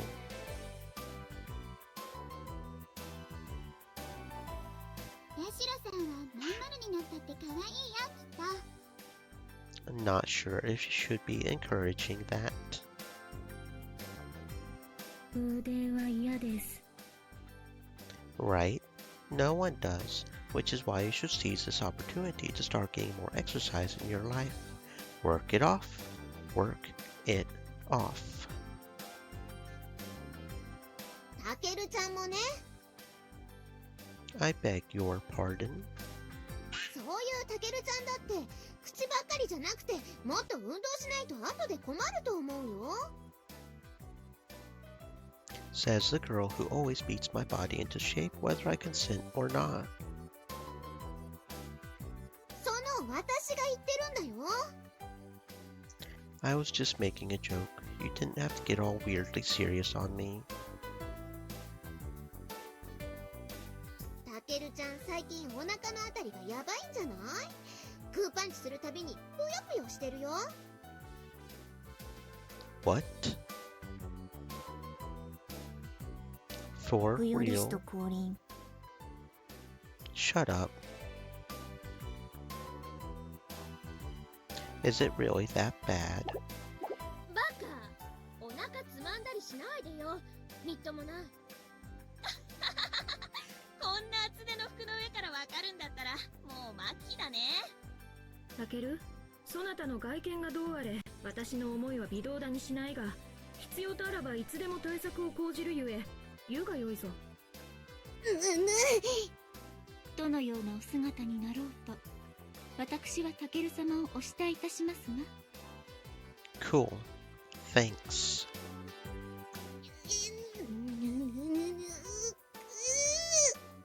よし、休憩はそこまでだ。次のカリキュラムに移る。次のカリキュラム？撃つことになれたら次は撃たれることになれる訓練だ。なるほど。撃たれる者の痛みがどのようなものかを知った上で撃てということですね。さすがだな、三剣3年それにどのぐらい痛いのかが分かっていれば過剰な恐怖心も薄れますからね。その通りだ。先ほどの話も聞いていたが、貴様かなりできるな。いやー、特別なことは何もないんですけど。You're special, just not in the good way. よし、では始めるぞ。Oh, and we have our first decision to make. Our first decision. Oh. Let's see. Because this is where a lot of the achievements will come in. It's a shimmering shard of space-time, apparently. Being weird, okay. Because we want to get all the achievements, right? So we are going to vote Kasumi, apparently, and then save.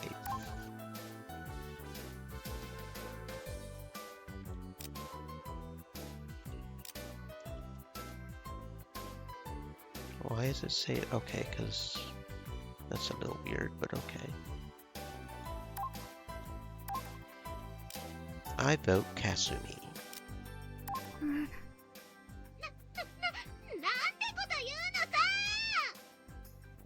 I mean, we're all going to have to do it, aren't we? It's like getting a shot at the doctor's office. The anticipation's the worst part. Best to just get it over with and...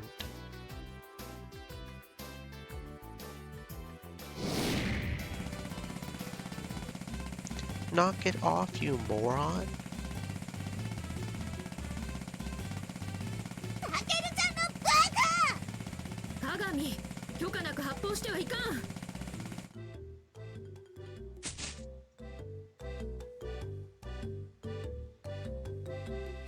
What kind of jackass takes pot shots from 5 feet away? 大丈夫ですか? Does it look like I am alright? どうですか? Better question would be, where does it not hurt? そうですか. What? That's it? では、正体唯一の男である白金3年生からとする。10メートル先に立ってこちらに背中を向けろ。Did you not see me just get gunned down like an escaped convict? I think I've taken enough shots for one day. 何？どういうことだ？ Sumika literally just opened fire on me. Were you not paying attention? いや、今しがた私は次にここを使用するクラスの担任に話しかけられていたのだが、鏡3年生、貴様無許可で発砲したのか？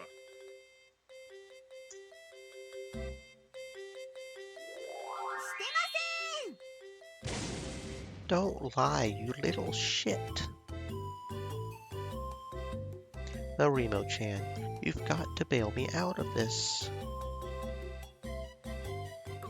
ごめんね。私も見てなかったのよ。 Are you kidding me? 貴様、それでも日本男児か？そこまでして女を先に行かせようとするのか？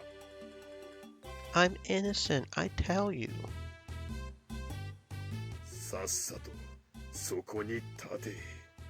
ほら、こういうのは注射と一緒だから。But I've already been shot. God damn it. いいじゃん。やるたびに耐性がつくよ。 That's not reassuring at all. 白金3年生。 Fuck.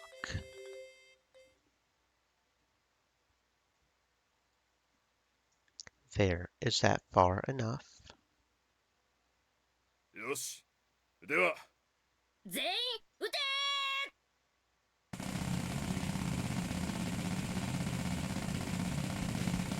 ちょっとみんな。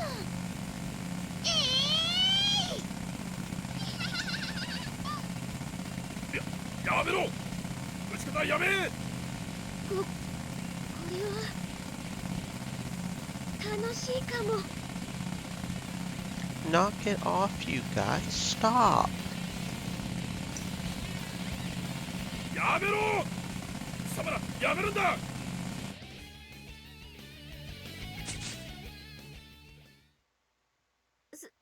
すみません。中止の命令、全然聞き取れなくて。耳元も周りも音がすごくて。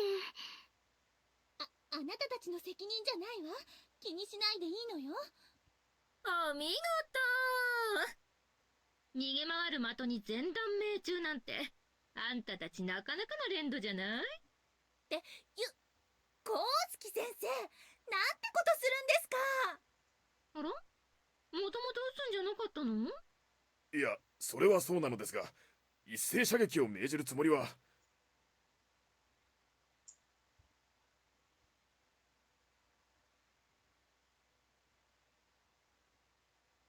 白金さん、大丈夫ですか？ Where am I? What just happened? 光月先生が。What about her? 先生の号令でみんなが一斉に撃ち始めて。God damn that woman. Well, at least you didn't go along with it, Kasumi. Glad I have at least one friend in this world.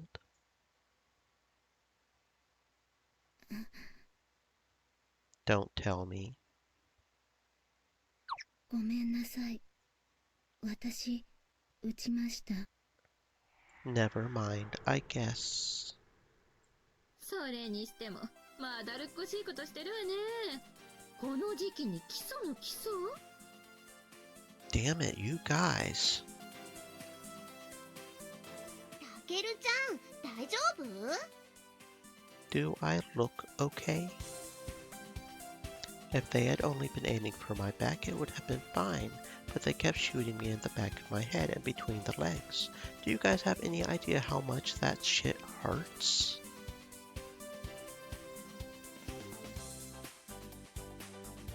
タケル、許すがよい。反射的に号令に反応してしまった。みつるぎ、あんたいい軍人になれそうじゃない？あ、恐縮です。You shouldn't be. よかったわね、白がね。それだけやられておけば、撃たれることなんてもう怖くないでしょ？ Thanks a lot, except the point of the game is to not get hit. あらそう。でも、こんなペースでやってて、本当に大丈夫なの？マリモ。Someone's walking over here. 光月先生、準備できましたけど。あかね？準備？ああ、千鶴。へえ、その格好、かなり本気だね。それじゃ、行きましょうか。はい。Where are you guys going? Don't you have practice later? 私たち、これから秘密の特訓なのよね。What kind of training? ねえねえ、たけるちゃん、あそこに止まってるバス。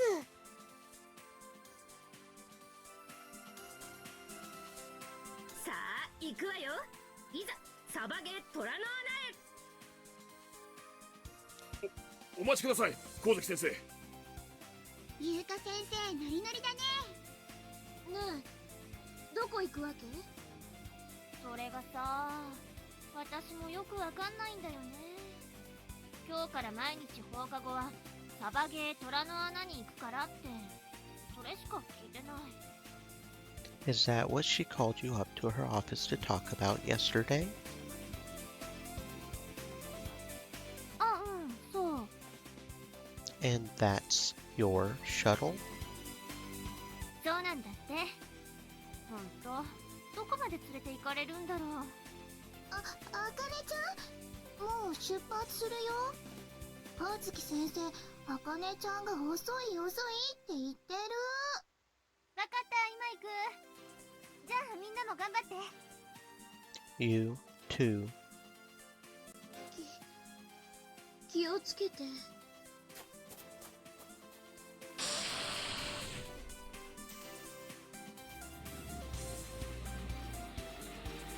There they go. What a weird bus. What's that logo on the side of it? Almost looks like the handguard of a katana. Definitely something fishy going on here. Though I guess the text next to the logo is even more damning. Maya? なんだ Anything you want to share with the class? ああ、そのことなのだが。ねえよ、あれは三剣の観光部門が所有するスーパーハイデッカー型のバスですね。はい、その通りです。I suggest you come clean now, young lady. いや、特に隠し立てすることはないのだが、昨日光月教諭から D 組専用の特訓場を用意してほしいと頼まれたのだ。I knew there was something deeper going on there. Damn it, Maya. How are we supposed to gain a competitive edge when you keep assisting the enemy? そう思わないでもなかったが、断るというのもまた違うのではないかと思ってな。And how's that? D 組とは正々堂々勝負をすべきだ。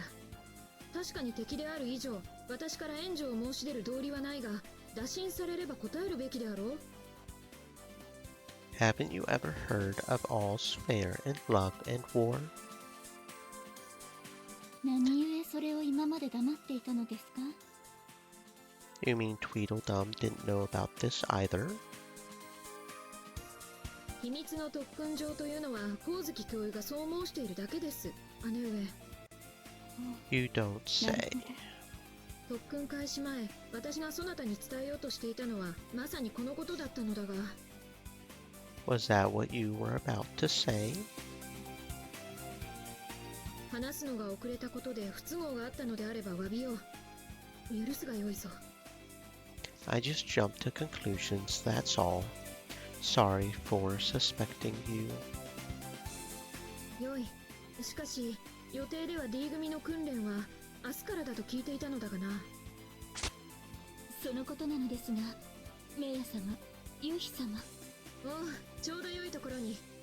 ご報告が遅れて申し訳ございません。私も今しがた状況を把握した次第でございまして。どうしたのですか？はい、実は。What are they talking about over there? おう、つくよみがあれを手配したと。は、そのようです。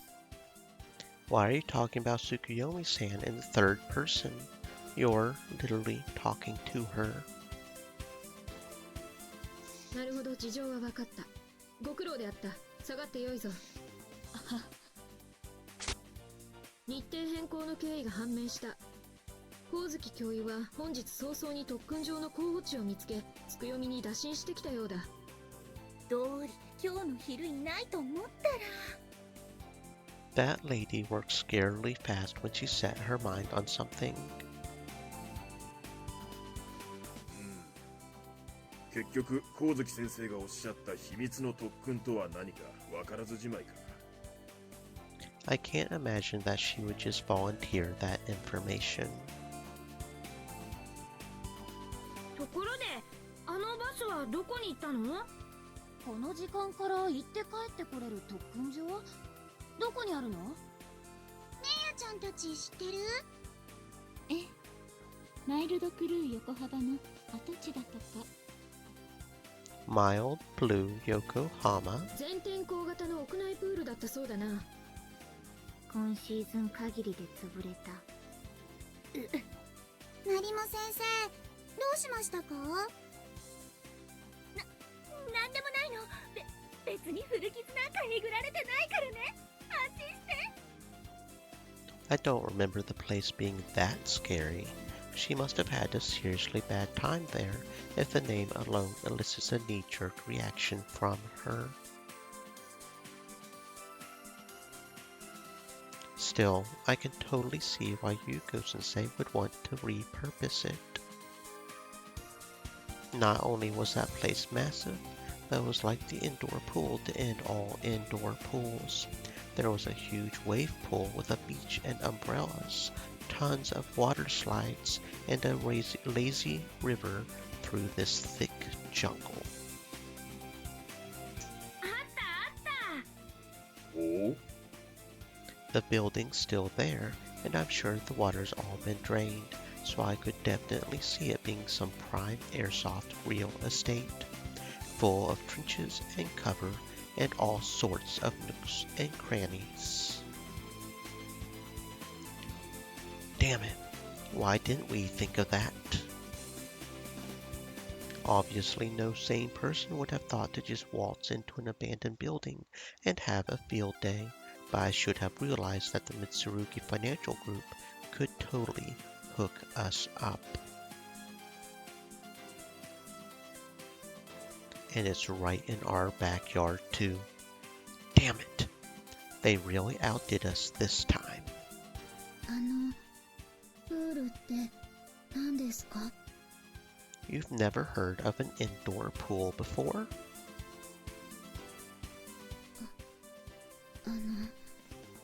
やっぱり知らなきゃ変ですか? そんなことないよ。タケルちゃん、全然デリカシーないね。What did I do? まったく、呆れるわ。Seriously, what did I do? きっとかすみちゃんが知ってるプールとマイルドクルー横幅が結びつかなかったんだよ。 Was that all? 今日お家に帰ったら写真見せてあげるね。夏に行った時、調べ物するのに買った雑誌の特集号がまだあるはずだから。We did go there, didn't we? 白金3年生、その場所は訓練施設としては有用なのか? I mean, I'm no expert, but it's definitely more versatile than what we've got, yes. これは由々しき事態だぞ。どういうことですか? 考えてもみろ。全クラスにこれほどの訓練設備を与えておきながら、自分のクラスは専用の訓練場に向かわせたのだぞ。So she completely renovated the track and field, only to go off and use something else. Because she knew that way, her teams would get in more training time and have a leg up on the competition. This is Yuko-sensei we're talking about. There's no way it's as simple as that. She must have installed some sort of trap or done something like that during the renovations to ensure her class couldn't possibly lose. 結論から言おう。ここで訓練していても勝てる見込みは少ない。我々も独自の訓練をすべきだ。独自の訓練といっても、そんな場所は。Are there even any other faculties around here big enough to use? どこか心当たりはありませんか、神宮寺先生。昨日一日の言動だけでも私にはわかる。大関先生はただものではない。Looks like our modern day samurai is more perceptive than he lets on. その彼女が相手なのだ。このまま手をこまねいていては。そう考えるとかなり不安だね。そうね。冒険教諭は私たちにも専用の訓練施設が必要だとお考えなのですね。その通りだ。どのような施設をご所望ですか？それは、いや、しかし。よろしければ教諭の最大要求をお聞かせくださいまし。わかった。では口頭伝達だけでは不十分だ。ついてきたまえ。はい。何話してるのかな。 We already know what they're talking about. We just don't know what exactly he has in mind. I seriously hope he's not suggesting we rent out Yokohama Stadium or something. I just wanted to shoot some dudes to blow off steam, but it's starting to look like this whole thing is going to be the exact opposite of a stress reliever.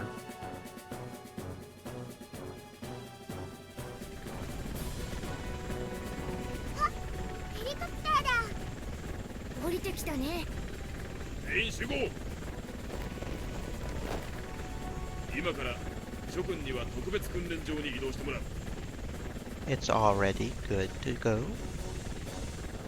Are you saying we have to get on that helicopter?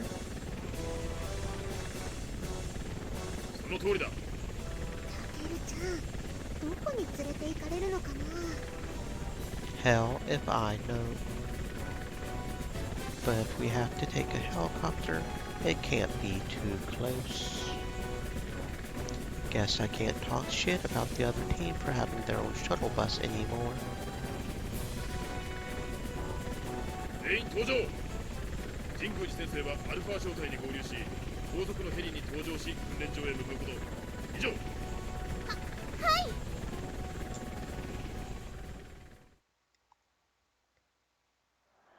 Where the hell are we? 全員整列しているな。ただいまから三剣夕日大将よりご説明がある。皆さん、ここは三剣家が所有する土地なのですが、場所は機密上申し上げることができませんので、何卒ご了承ください。この土地は主に当家の警護を司る各種部隊が訓練のために使用しております。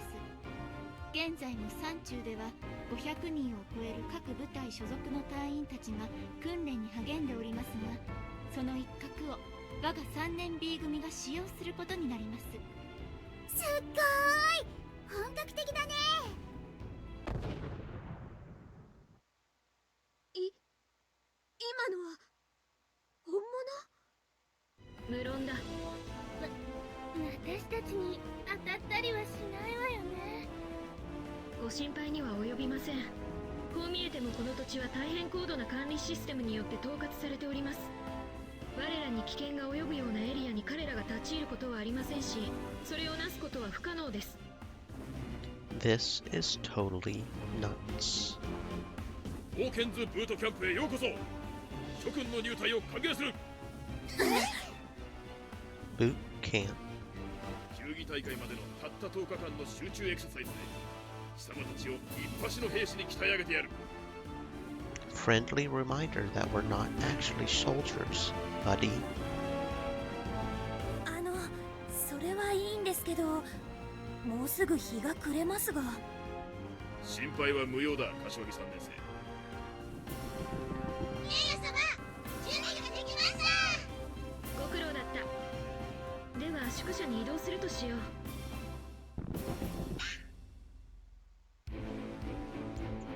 We're staying in dorms. 本日より諸君にはここで合宿生活をしてもらう。宿舎で行う座学では競技ルールの暗記もみっちりやるぞ。ルールに精通することが不要の失格による戦力ダウンを防ぐ最良の方法なのだ。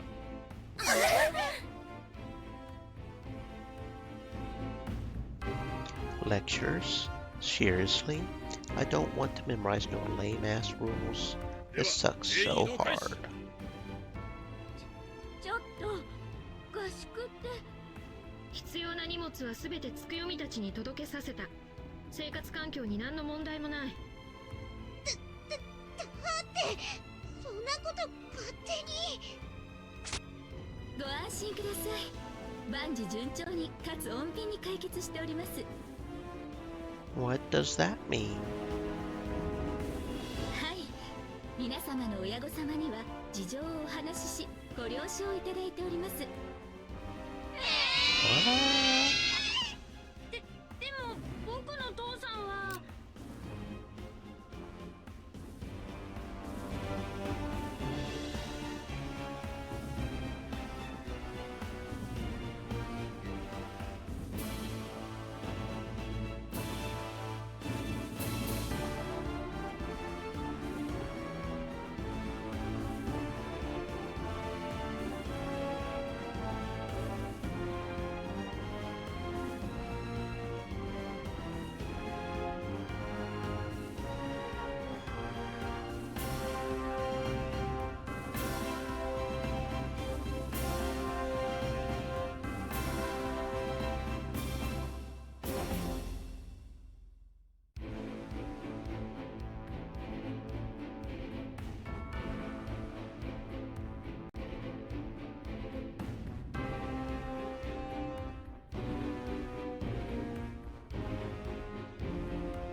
地の奥深くにある遺跡を探検されているところにお邪魔いたしまして、承諾を取り付けました。あ、そうなんだ。じゃあ心配はいらないね。Fine for you, なお、 maybe. 神宮寺教諭はお一人暮らしでいらっしゃいますので、ご本人さえ承諾していただければ何の問題もございません。私もお家帰れないの？ Well, naturally. けど合宿なんて。心配はございません。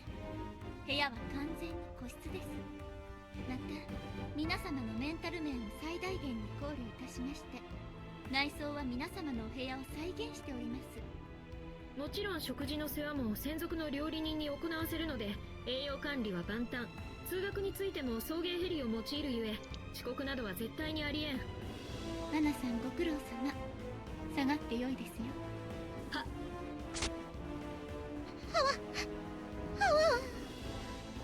Seriously? It's just a sports festival. We don't need all these extra accommodations. ある意味うちにいるより環境いいかもね。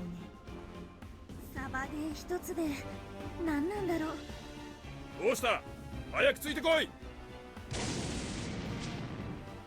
This can't be happening. It is. It is happening.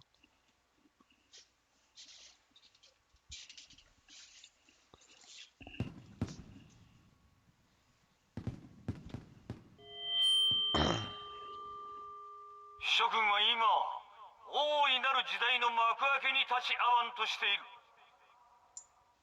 伝統という鎖に躍進という名の刃を突き立て、自らの手で未来を切り開こうとするその熱き魂がいよいよもって報われるのである。我々諸君は今まさに満身創痍だが、その瞳に宿る光はむしろ神々しいばかりではないか。何故諸君らは辛く険しい道を歩むのか。何故そこまで傷つかねばならぬのか。それこそが現代という時代に生きる諸君らにのみ許された青春という名の戦いなのだ。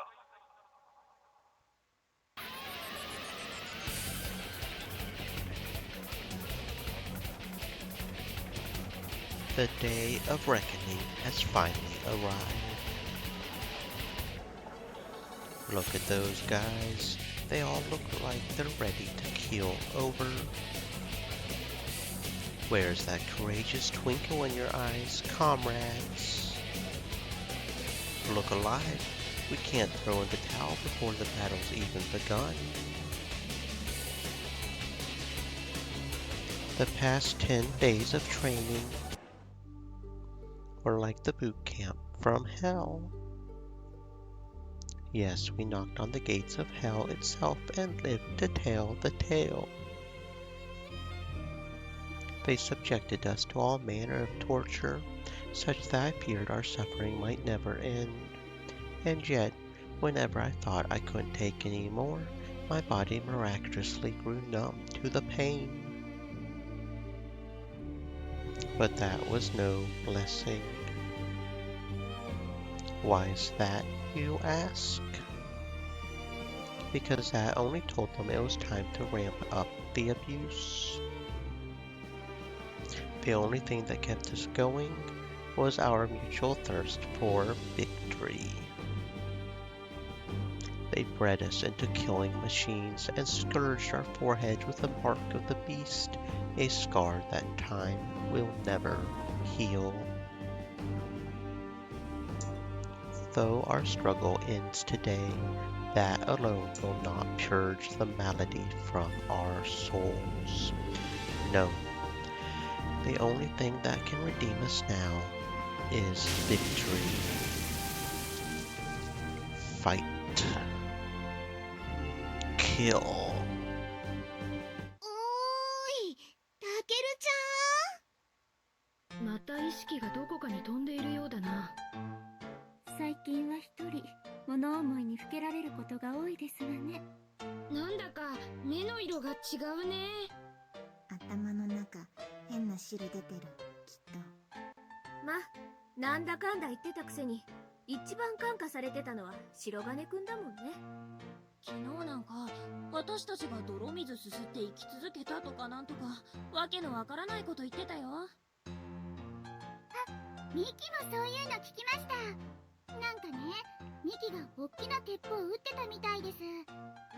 私は崖登ってたって。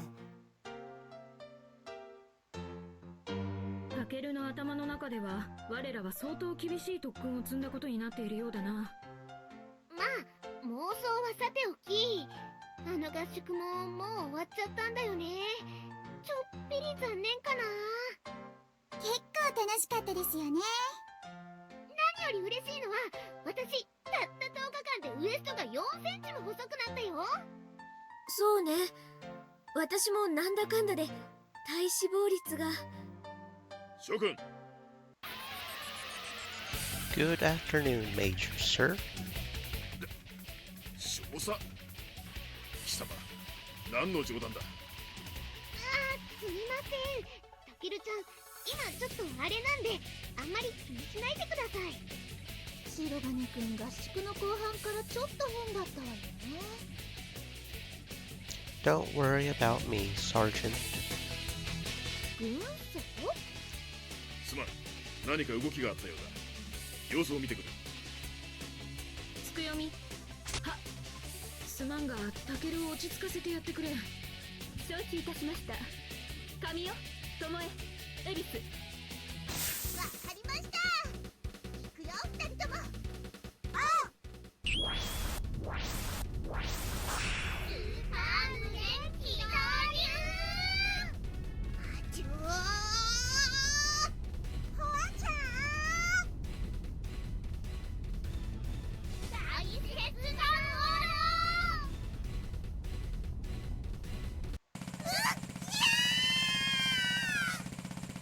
You really think you can take me? Go ahead and try. Come get some, you little twerps. ケルちゃん、うるさい。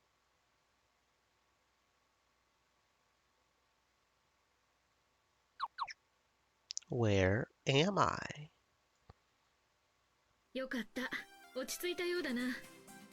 Sorry, was I acting weird again? なりすぎてたよ。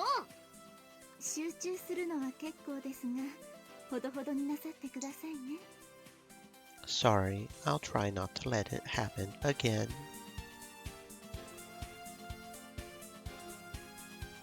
笑い事じゃないよ。二人とも生きてる？ダメかもです。でもさ、これで負けたら今までの苦労が水の泡。それだけは確かだからね。負けられないよ。ええ、ここまで来たならもう優勝を目指すだけよ。みんなよろしくね。あ、ケシレフ先生。トーナメント表が発表されました。全校を7ブロックに分けて試合を行うとのことです。クラスの2チームが同じブロックになることはない。アルファ小隊は G ブロック、ブラボー小隊は C ブロックだ。D 組 A チームはどこですか？ E ブロックです。Guess we won't be facing them right away. ブロックごとに使用するフィールドが決まっています。G ブロックはインドア戦、C ブロックは野外戦です。Can't imagine the playing field itself will make too much of a difference.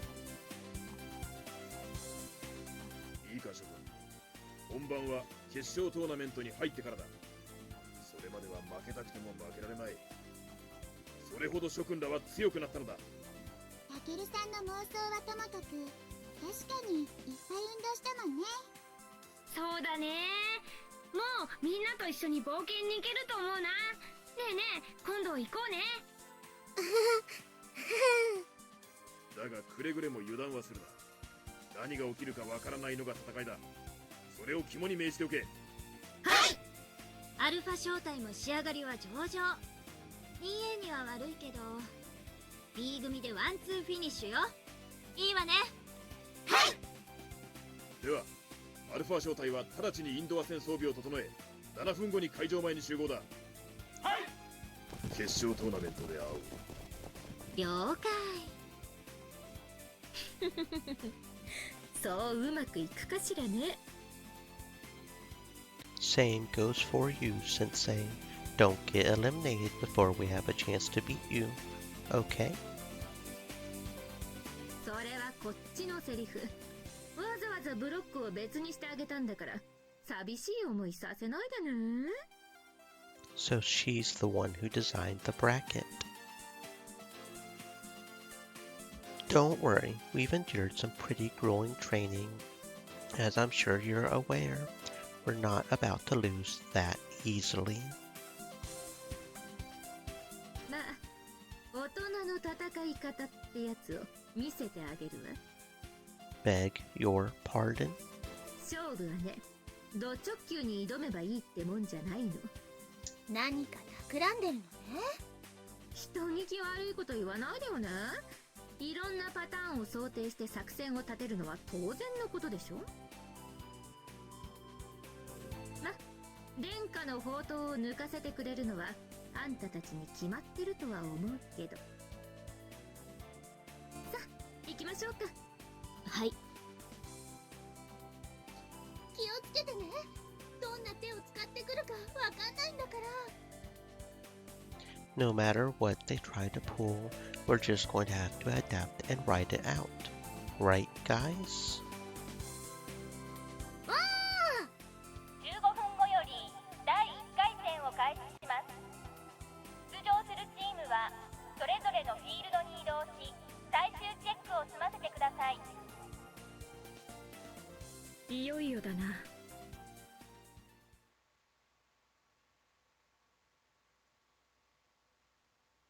ただいまから1時間の休憩を挟みます。グラウンドは決勝戦の準備を行いますので、危険ですから立ち入らないようにしてください。All these other teams are dropping like flies. すごいよすごいよ。決勝戦まで勝ち進んじゃったよ。Don't be too surprised. Our backup team's really been pulling their weight too. Those plebs never stood a chance. その通りだ。ここまでの対戦相手もよく戦ったが、クラス全員一丸となった我らを向こうに回すにはいささか力不足であったな。Maya, you're so modest. If we're being completely honest here, they were all a bunch of amateurs. Their teamwork was sloppy, and they didn't seem to have any semblance of a strategy. In fact, if our intel team is to be believed, it sounds like most of the classes didn't even train at all, despite all the effort Yuko Sensei and the twins put into setting up the faculties. That's just a disgrace, if you ask me. Sure, it's only a game, but you don't want to just lie around when there's glory on the line. Guess I really do owe a lot to Walk-in's boot camp from hell. If nothing else, it gave me a six-pack in less than 2 weeks. みんなよくやってくれたわ。 Like there was ever any doubt. Save the praise for when we bring home the championship. 白金くん頼もしいわ。 Don't you worry, we'll make sure that you can spend New Year's all alone. Peeling mandarins as the electric heat from your kotatsu simulates the feeling of human companionship.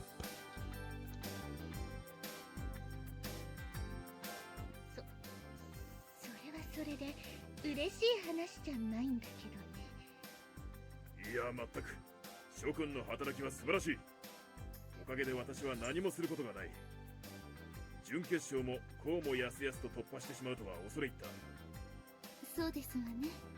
ただ任務とは申せ、コマンドポストでただ座っているのもいささか退屈ですわ。私はそんなことはありません。で、いえ、大将とお話しさせていただくのは非常に光栄です。Anytime he talks to or about Yuhi, he turns into a completely different person. 特に大将が物理学全般に広い見識をお持ちであるという点については大変興味深く。嫌ですわ、教諭。私がつい先だって電子レンジを初めて見たと聞いてお笑いになっていたではありませんか。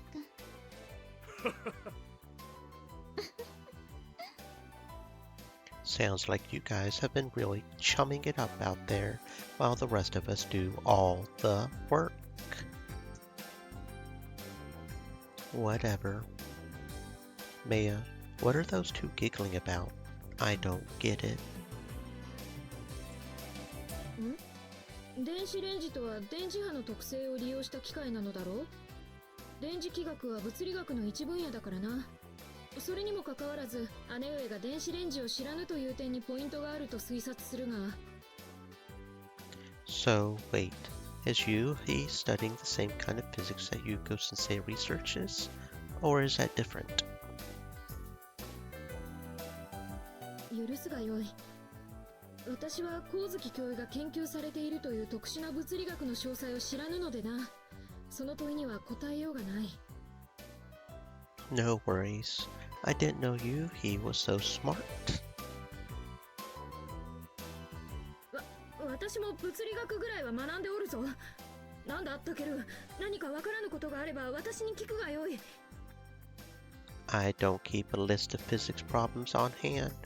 Maybe next time. そうか。それにしてもこの大会どう考えても三剣さんたちがいなかったら全然成立しないわよね。 That's for sure. No way the school could have afforded this otherwise. They completely renovated the track and field into a shooting range and built a huge complex for the indoor battlefields. They even took that hill behind the school and turned it into a no-cover, open warfare-style battlefield. And let's not forget that each battlefield is equipped with all sorts of cameras and sensors, so they can broadcast the matches live to the jumbotrons they set up in the cafeteria and the gym and whatnot. Oh, and on top of that, and that top-of-the-line supercomputer is like a massive refrigerator, basically. They had to set up a portable just to house it.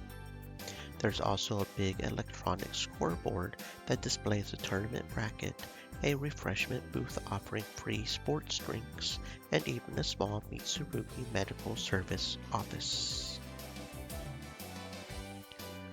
That's not all. They've Stay even thirsty, got my little friends. referee bots zipping Hydrate. around that are just camcorders on mechanized arms, so that the judges can review controversial plays from multiple angles. Without the backing of the Mitsurugi Financial Group, there wouldn't be a competition. What the hell was Yuko Sensei planning to do if Maya and Yuhi had refused? どうせやるなら盛大な方が良いではないか。貴重な思い出となろう。そうだね。僕たちにとっては最後の球技大会だもん。はーっと派手なのがいいよ。でもさ、ってことは来年からまたいつものやつに戻っちゃうのかな。後輩たちがちょっとかわいそうかもね。そうね。皆さんも何、かすみちゃん。皆さんもだいぶ感化されましたね、白金さんに。ヤシロさん、あんな人と一緒にしないでよ。What did you call me? でも今日まですごく楽しかったのは事実だよね。でもアルファ招待は残念だったね。準々決勝まで行ったのに。 Not their fault. No team of dudes could have won that one. They were up against one of the sophomore classes, a team of nothing but girls, cute ones too. Any dude's going to hesitate to pull the trigger on a cute girl if they even went a step further and decide themselves roles like clumsy girl and crybaby girl. And as soon as the guys let their guards down, all the girls would open fire. Which I guess is just as valid as any other strategy, but I don't know.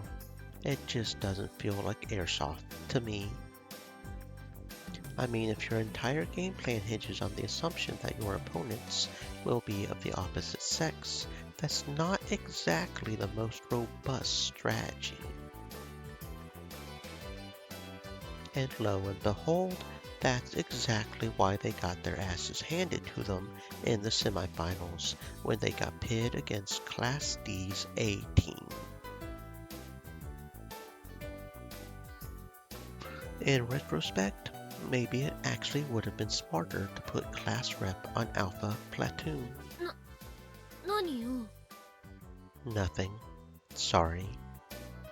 たけるちゃん、褒めて褒めて。 The hell are you talking about? 私の読みは正しかったでしょ。 What prediction? ほら、かすみちゃんをメンバーに入れようって言った時だよ。 Right. She suggested that the other teams wouldn't have the heart to shoot someone as cute as Kasumi.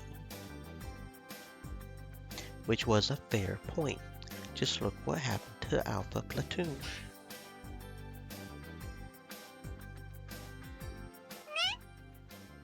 Don't be so full of yourself, dumbass. It was Walken who ultimately made that call. 何それ。 And furthermore, the only reason Kasumi has the highest survival rate is because that's how we designed our battle plan. The primary objective in those battles isn't to have your whole team make it out alive. It's to eliminate the opposing general or take out all of their soldiers. If you can pull off one of those two things, it doesn't matter how many of your guys get sniped in the process. So from a tactical standpoint, it stands to reason that sacrificing one team member to bait out all of the opposing team is a perfectly reasonable trade-off. Granted, that trick might not work on seasoned opponents, but since most folks here are complete amateurs, it's been unbelievably effective thus far.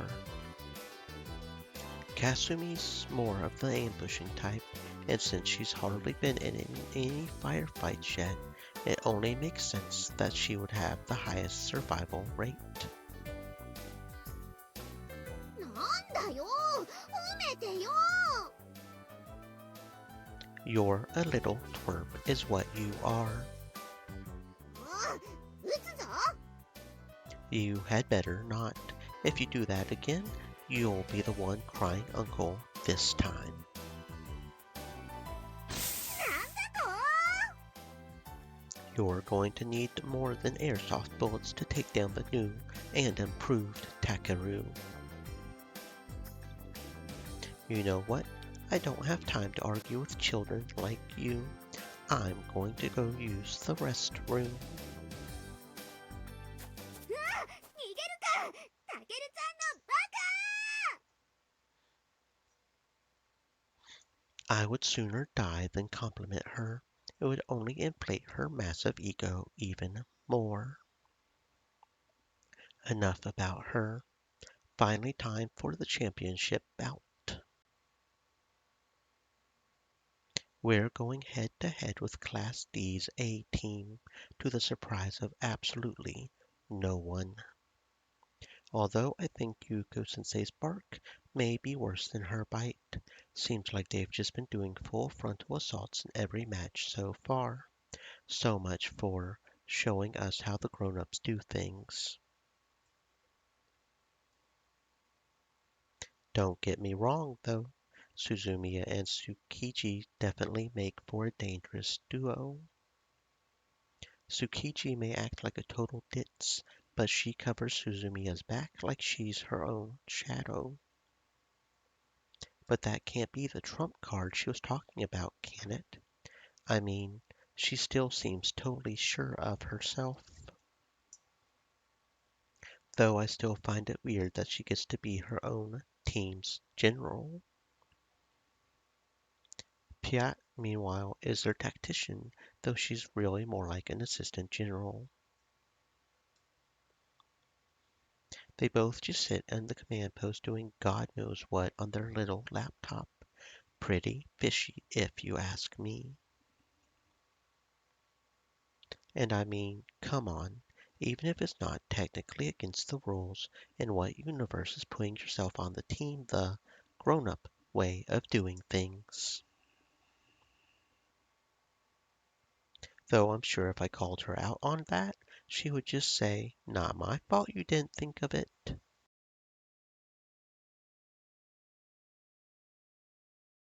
I mean, the fact that she's the one who wrote the tournament rules is probably reason enough to disqualify her. Pretty big loophole she's abusing there. And I guarantee that's not the only loophole she's planning to exploit.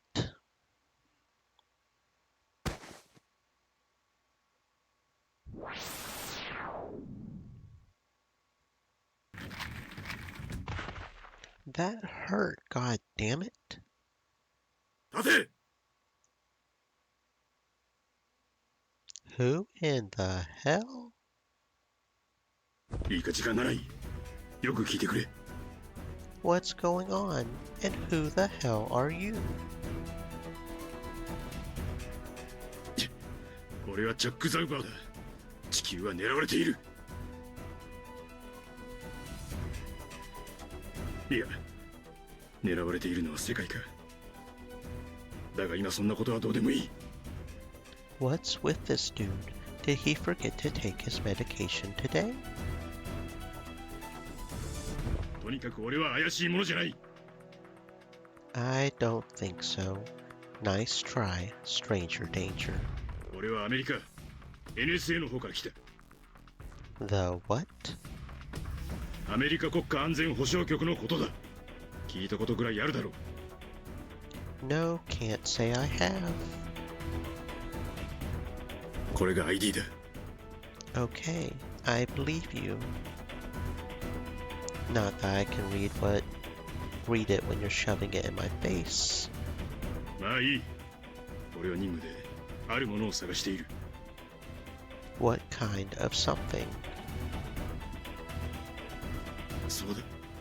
その手がかりを持っているのが奴だ。 Which guy? アルフレッド・ウォーケンだ。 Walken? What the hell is going on here?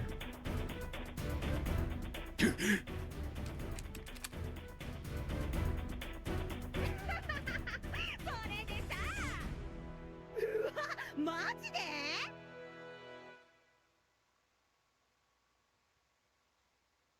黙ってろ。言ったか。長井は危険だな。 Is that gun real? 当然だ。おもちゃで命が守れるか。 You're shitting me. So then, this guy's actually a secret agent? いいか時間がない。よく聞け。 I heard you. このままでは世界に良くないことが起きる。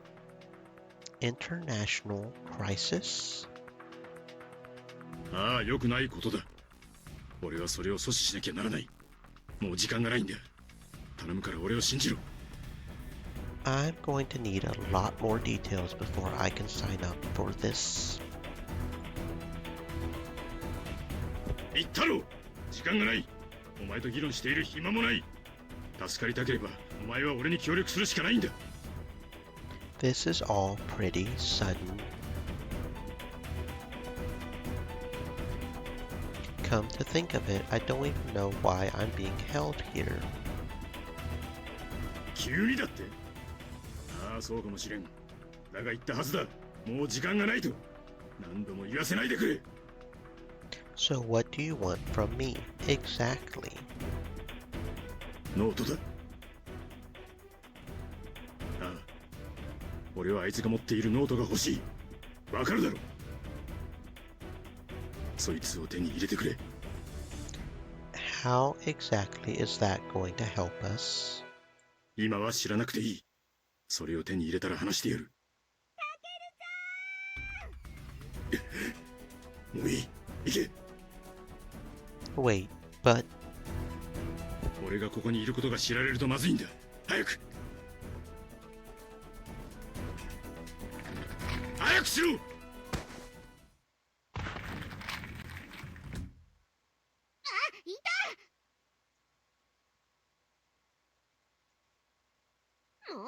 どこ行ってたのさ。 Didn't I tell you I had to use the restroom? いなかったじゃない。 Wait, you went into the boys' restroom? そんなことより大変なんだよ。早く来て。 Don't worry about it.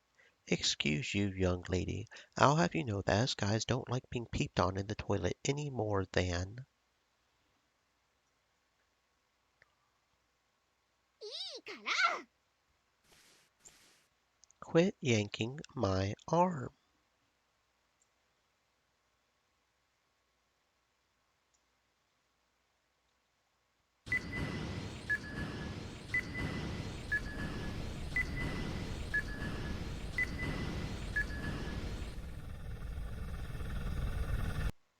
すごい数のヘリだね。みんなコンテナぶら下げてる。 Oh, that was a cutscene that apparently broke our auto read for some reason. Interesting. 一体何が起きるっていうの？たけるちゃん、早く。 I heard you. No need to keep yelling in my ear. 白金くん。 What's all the commotion about? グラウンドが第30番から36番までは C2 エリアのプレート固定作業にかかれ。電源車全車所定の配置につきました。ケーブル接続作業開始。接続済み次第センサー類のチェック作業にかかれ。すみません。プレート搬出作業の妨げとなりますので、ここより先は立ち入りをご遠慮ください。 What in God's name? Did they just pull out a fucking jungle from those shipping containers?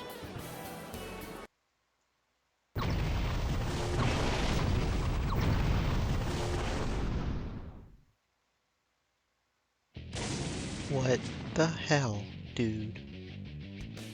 Maya, Yuhi, どうしたタケル？ mind explaining to me what the hell's going on right now? 仰せの通りにいたしますが、少し落ち着かれてはいかがですか、タケル様。 I'll calm down when I get my explanation. Now start talking.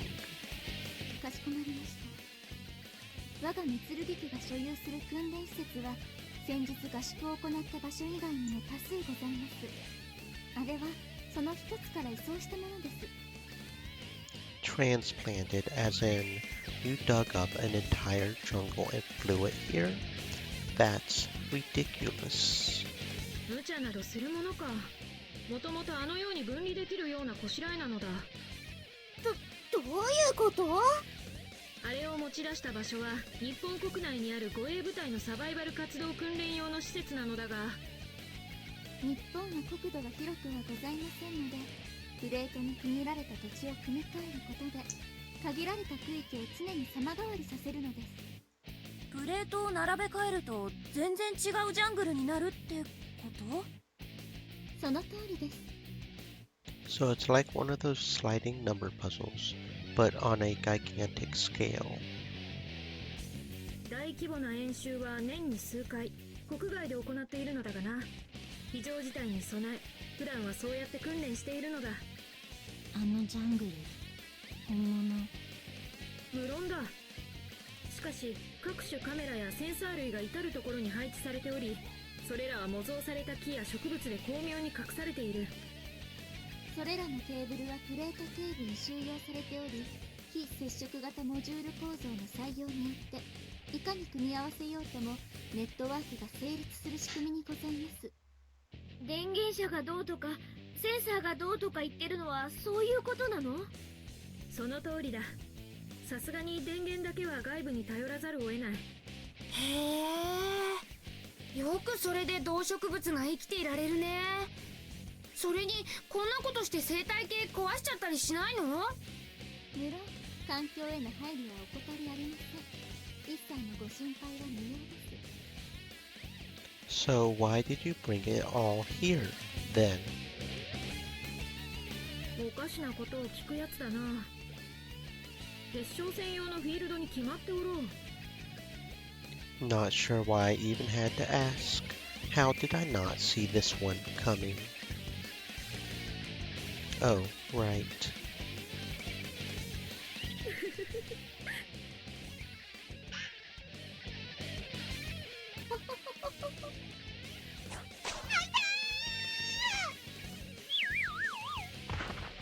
タケル、落ち着くがよいぞ。Calm down. How am I supposed to calm down when you guys keep doing crazy shit like this? Sure, I know bitching and moaning about it isn't going to solve anything. But we can't just keep letting them get away with this shit. 許すがよいタケル。白状する。だから落ち着いてくれ。Confess? Confess what? これについては実はあまり気乗りしていなかったのだが。私もです。 So why did you do it then? Were you under duress? I highly doubt Yuko-sensei would risk crossing the Mitsurugi family with her usual blackmail tactics. 致し方なかったのだ。南米に最適な土地があってな。実は当初そこで球技大会を行おうと考えておったのだが。 What? 調査の結果、すべての学生がパスポートを所持しているわけではないことが分かったのだ。 Where the hell are you going with this? 面目ないことだが、その土地がある国に対しては我が三剣の影響力は小さく、正規の手続き以外での入国は認めないとの一点張りでな。 No shit. What did you expect? さすがに時間もございませんでしたし、やむを得ずこの敷地を利用することに決め、できうる限りのことをしたつもりだったのですが。ねえ、やはりこの程度のことでカケル様をご満足させられるのだと思っていたようですね。はい。我らにとっても妥協の産物とはいえ、それを悟らせてしまうなど愚の極み。まだまだ未熟です。I give up. These pampered princesses will never learn to do things in moderation. There's no such thing in their world. Okay, you two. Chin up. I'm not actually angry with you. タケル様。 I can tell you guys put your all into this thing. And really, what more can a guy ask for? 許すがよいぞ、タケル。温かいお言葉に感謝いたします。 Now stop with the puppy dog eyes. It's not fair. You can't just use that as a get out of jail free card every time you screw up.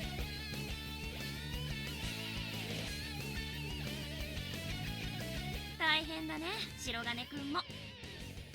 I don't envy me either, but thanks, I appreciate the pity.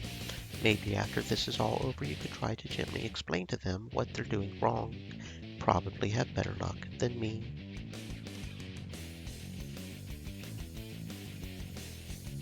できるだけのことはしてみるよ。 You're a saint. You want to be part of the intervention too, Kasumi? You're such a good widow helper. いえ、それより Might want to what?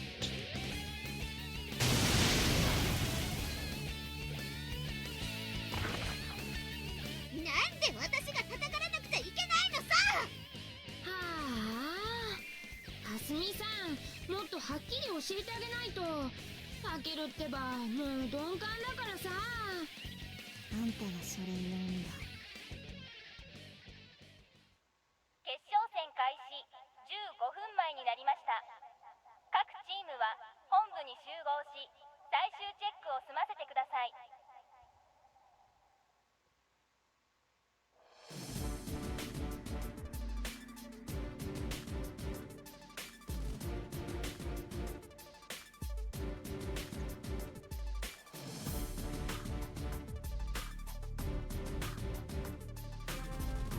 各自、通信機は身につけたか？ Radios. This is starting to feel more and more like the real deal, though I feel like it's going to trivialize the game a little bit.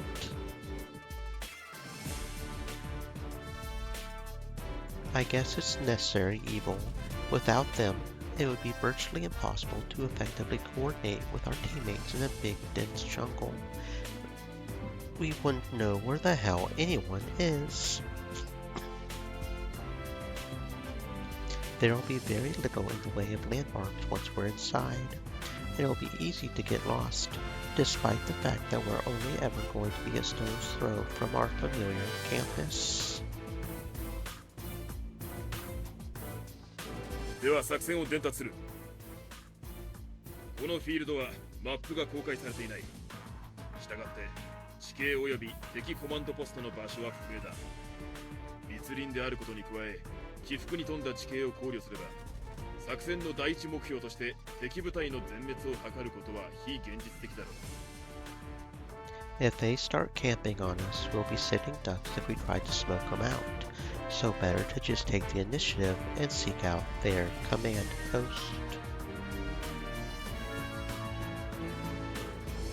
Even if a firefight breaks out, no airsoft bullet is going to penetrate all this vegetation, which means we've got to get up close and personal. したがって、索敵と機動力が重要であり、敵コマンドポスト発見後の連携制度が勝敗を決するだろう。つまり先に敵コマンドポストの位置を把握し攻め込め、大将を討ち取るスピード勝負ということですね。その通りだ。ブッシュが盾になる以上、個々の遭遇戦に固執してはならない。速やかに離脱し、索敵及び連携を優先するのだ。はい。鎧。はい。貴様は試合開始と同時にフィールドを探索し、敵コマンドポストの位置を確定。Smart choice.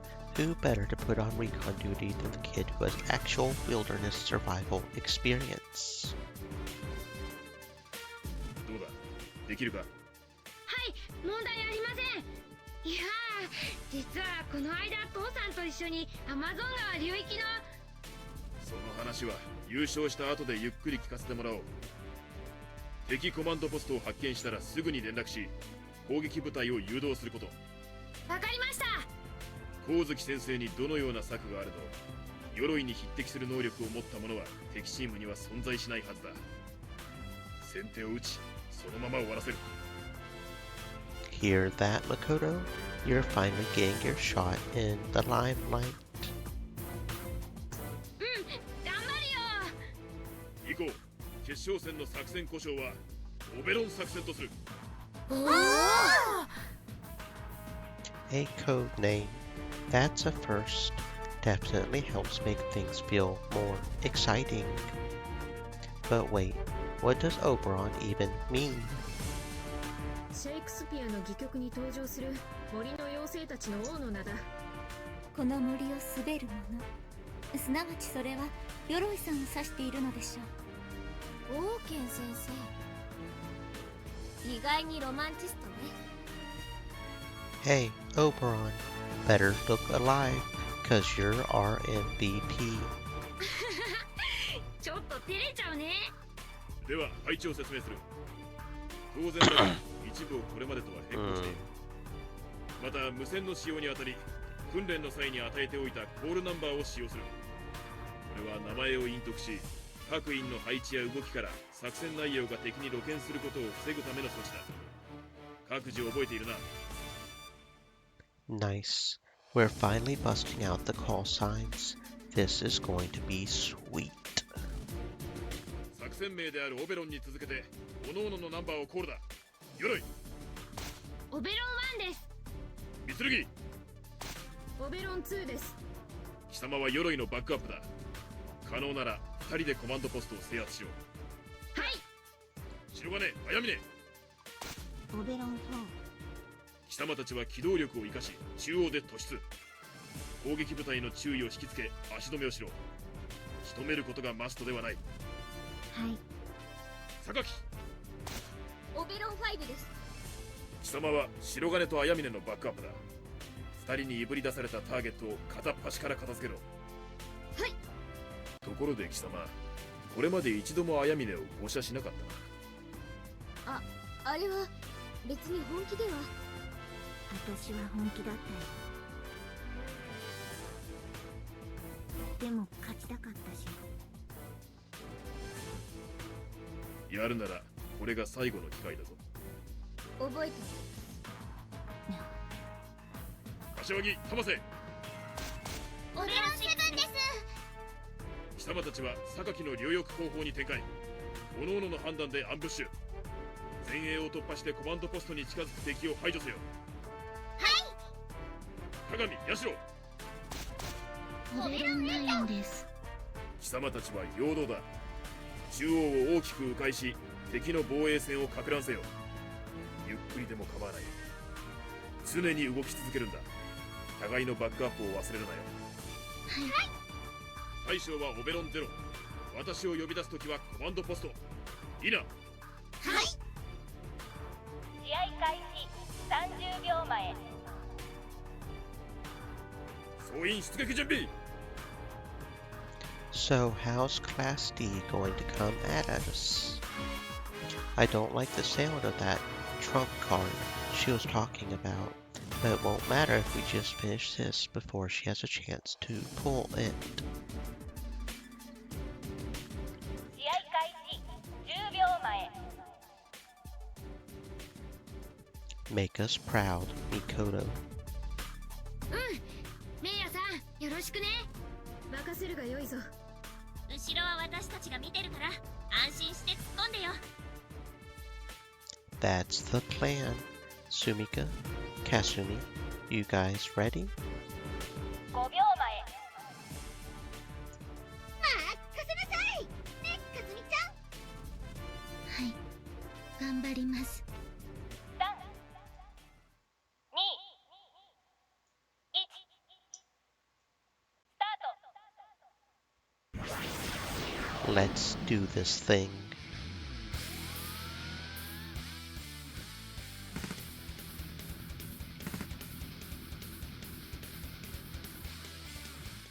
始まったみたい。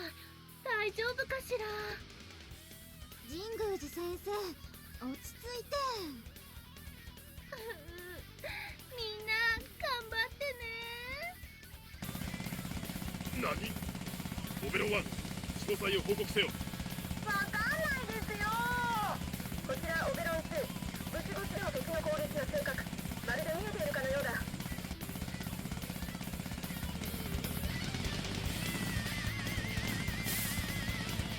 Oberon 3 here, I'm seeing the same thing. They've got me pinned down.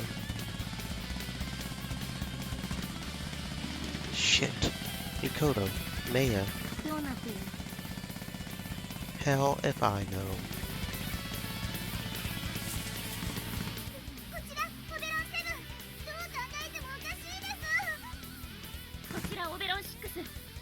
木の上から見てますが、敵の動きがなんとなくわかります。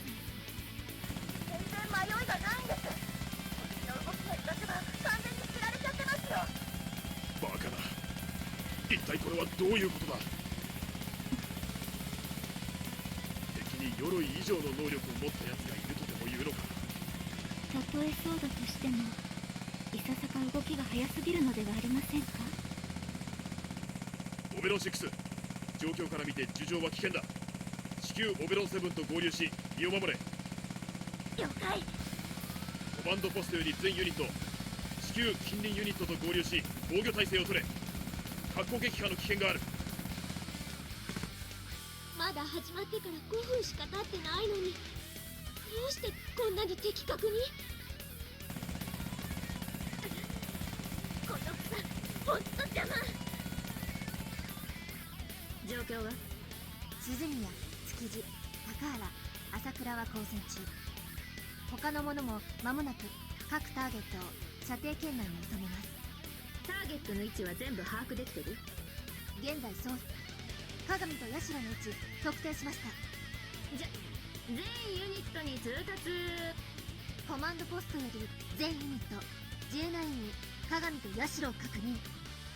この状況なら鎧が大活躍ってのは確かにその通りなんだろうけど、そんなド直球誰でも思いつくのよね。なんか撃っちゃった。その方ホットド。わざわざ教えてあげたのにね。周到な準備と情報戦が大事だって。なんで隠れてるのに狙えるの。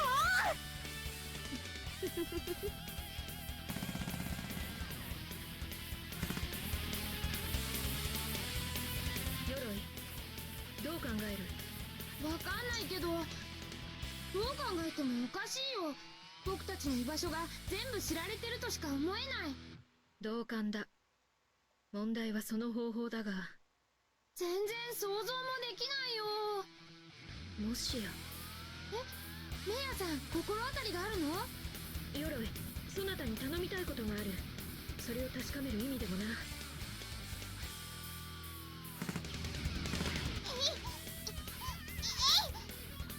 オベロン6よりオベロン5、オベロン3たちと完全に分断されてる。なんとかならない？無理よ。十字砲火で身動き取れないのよ。マガジンも残り一つだし、正直こっちも時間の問題かも。コマンドポストよりオベロン6、7、再び余裕はあるか？大丈夫です。オベロン5は8分も伝えろ。了解。オベロン6は一旦交代し、オベロン8、9をバックアップ。オベロン7はオベロン5と合流。了解。オベロン3はさらに突出し、オベロン1、2と合流。オベロン4はその援護だ。了解。オベロン5はオベロン7のバックアップを受けてコマンドポストへ交代。補給を受けろ。了解。コマンドポストより全オベロン、敵に撃たせて場所を特定、肉薄して資金戦に持ち込め。敵の利点を潰すんだ。了解。お見事です。前後に分断された状況を転じ、攻撃部隊と防御部隊に分けて行動させましたね。スピード重視の作戦が裏目に出ました。向こうの索敵能力を見誤ったことが最大のミスです。あのレベルを予測するなど不可能です。それほど非常識な状況にあって、あの即時即断、特に最後のご指示はなかなかできるものではありませんね。いえ、恥ずかしながら状況に対処するのが精一杯です。この夫人は結果的にはギャンブル以外の何者でもありません。銃を撃ち移動すれば音が出る。いかに索敵能力が高くとも目視範囲で対峙した際には戦闘能力の優劣がものを言いますものね。この状況を覆せるか否かはそこにかかっているのですね。彼らが第一撃をかわすことさえできれば勝機はあります。教諭の鍛錬に耐え抜いた皆の力、信じましょう。はっ。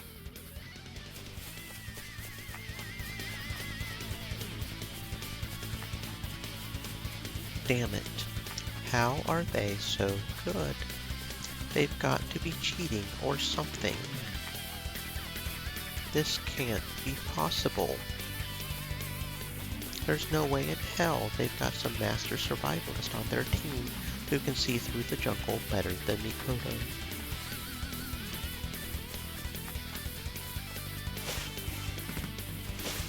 And I just shook them off too.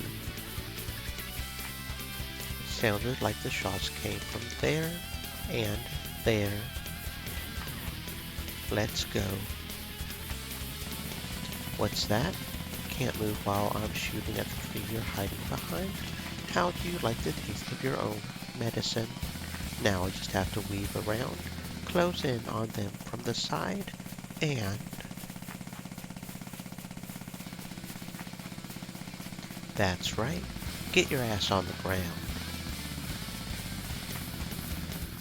I'm hit. Nice try. You're not about to hit me from the side when I'm at full sprint. Thanks for coming out into the open, though.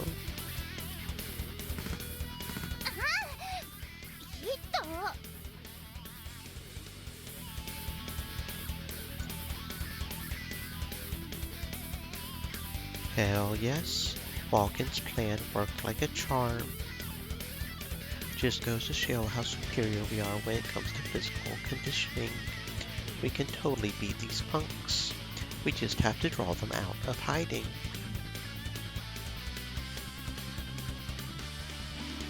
Oberon 3 to command post, 2 targets down. Looks like your advice was right on the money.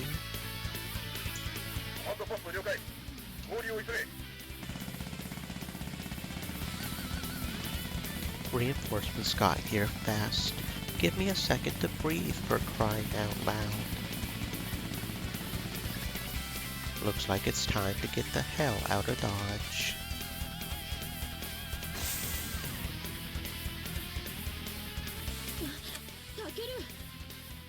Maya, house.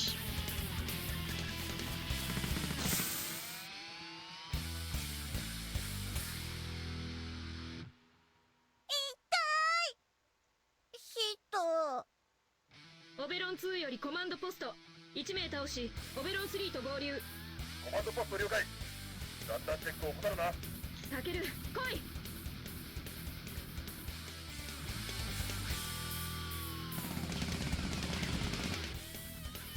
っぱりそうだ。信じられない。ここはブッシュが厚く安全だ。できるだけ身を低くしてそこを動くな。鎧が戻るのを待つぞ。We're just letting her run off on her own. とにかく戻るのを待て。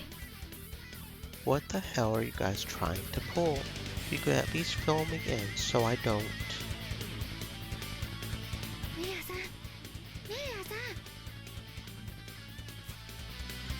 ん。 It's just Makoto. Don't scare me like that. 良いタイミングだ。今タケルと合流したところだ。やっぱりメイヤさんの言う通りだったよ。Would someone please tell me what's going on here? どうして僕たちの動きや位置が筒抜けなのか分かったんだ。モニターカメラの映像やセンサー類の一部、あるいはその全てのデータ。おそらく光月教諭はそれらを見ることができるのだ。What? どのような方法でそれを可能としているかは不明だが、教諭はそれをもとに作戦を立て、指示を出しているに違いない。And how can you say that for sure? このジャングルの中には機械を仕込んでおくために人工的に作られた植物があったりするんだよ。I learned that earlier too. それをね、ちょっと探し出して調べてきたんだ。You went searching for hidden devices in this massive jungle. Are you nuts? それだけ鎧の能力が卓越しているということであろう。Fair enough. カメラが仕掛けられてる木を見つけたんだけど、わざとその視界に入ったら3秒もしないうちに攻撃を受けたよ。How do you know they didn't just hear you moving around? 今しがたそなたは鎧が近づいてきたことに気づいたか？私は気配以外は感じなかったが。 So was I, actually. Guess it's safe to assume the average person wouldn't be able to detect Mikoto when she's in stealth mode. それに撃ってきたのは結構遠くからだったんだ。僕がそこに人がいるなんて気づかないくらいの距離だよ。 I see. No way there's anyone in the school with better jungle eyes than Mikoto, let alone an entire team's worth of people. Maybe you could detect her presence if you've undergone years of swordsmanship training, like Maya has, but the average person could never get the drop on her.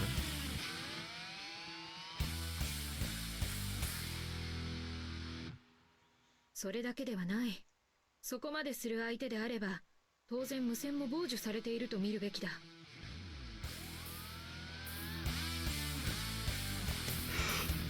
So then, she's got a perfect view of where everyone is at all times, like the sort of spectator view you would get after dying in a video game.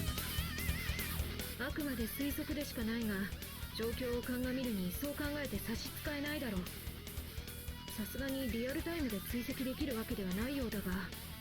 被弾して退場する D 組の人を見る限り、無線以外に特殊な装置はつけてないから、コマンドポストにその機能があると見て間違いないね。But that's cheating. 競技中に情報を得ることを禁じられているのはフィールド外からであって、内部から得る行為はルールに抵触しない。That's right.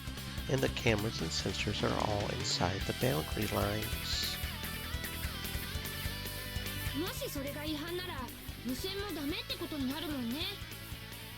Right. Based on how one-sided this match has been thus far, Maya's theory definitely seems to hold water. Is this what Yuko-sensei meant about showing us how the grown-ups do things?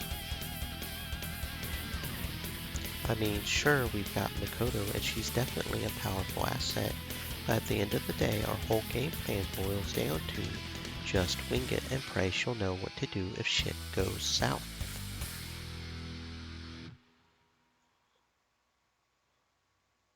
Meanwhile, Yuko-sensei's plan required a lot more foresight and planning to set up, but secured her advantage long before the first shot was even fired. Sure, you could call that cheating, but you can't deny it was the way more proactive than our strategy.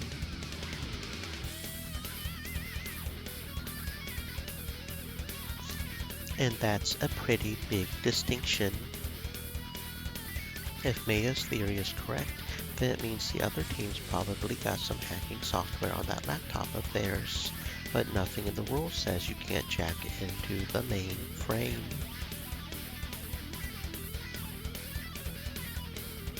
And I mean, the rules don't explicitly allow radios either, but we've been using them the whole time.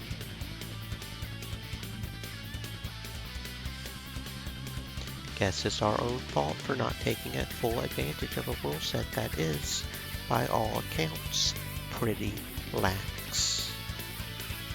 It's like Yuko-sensei always says, whenever you see a chance to get the upper hand on someone, you take it.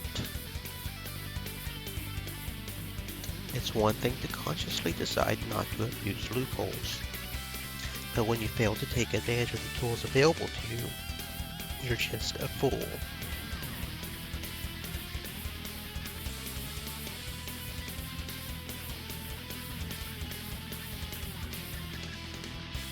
Mia-san, どうしよう。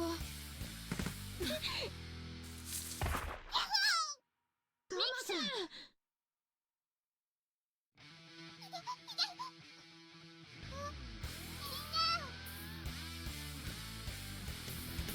Weren't you supposed to link up with class rep? 合流したよ。でも攻撃が激しくなって千鶴ちゃんは対局できなくなって。どうしたのだ。マガジン半分渡したら自分の踊りになるからケイちゃんたちと合流しろって言ってどこかに行っちゃった。 So she could still be alive then, right?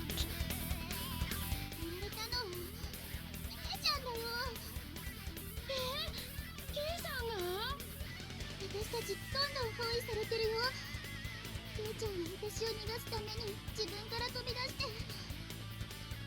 Shit. Have we lost anyone else? わかんないよ。コマンドポストに聞いてよ。残念だがタマス、通信は傍受されている可能性が高いのだ。二人とも早く逃げて。でも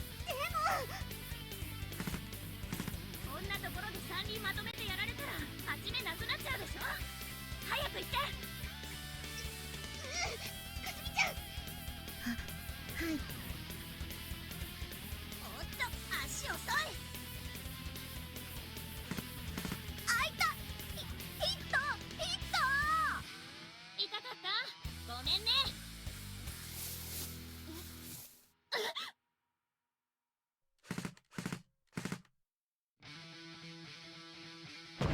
オベロン1応答しろ。オベロン2、3。くそ、なぜ誰も応答しない。ど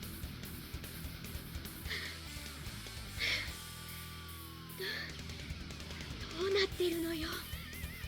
白金くんたちやられちゃったの？誰でもいい。生き残っている者は応答しろ。そんなこと言われても。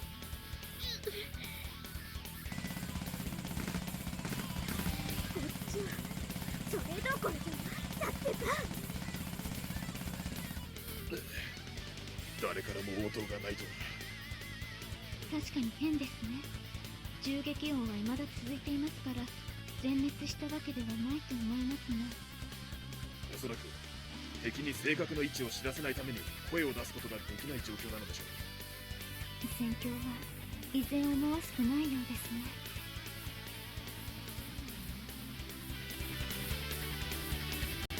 Bring it in close. They might have microphones set up, so keep your voices down. Better shut off our radios too, for the time being. 分かったよ。で、どうしたの？いいアイデアでも思いついた？ Something like that.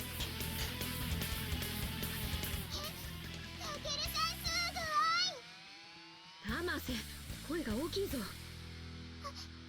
すみません。で、どうするのタケル。We're going to cut the power. Think about it. All the electronics they're using are powered by those mobile generators just outside the battlefield, right?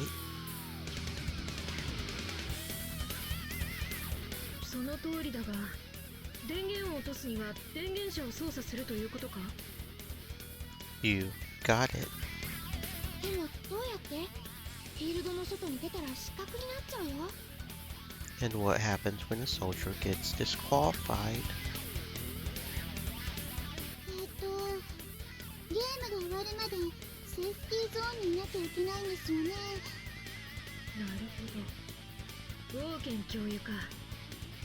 We're going to stoop right down to Yuko Sensei's level. どういうこと？ We're going to let Walking get hit by friendly fire, and then when he leaves the playing area, he can cut the power. でもルールには。 Actually, they don't, funnily enough. Only eliminated soldiers have to stay in the safe zone. Observers just have to walk there. Doesn't say they can't leave again.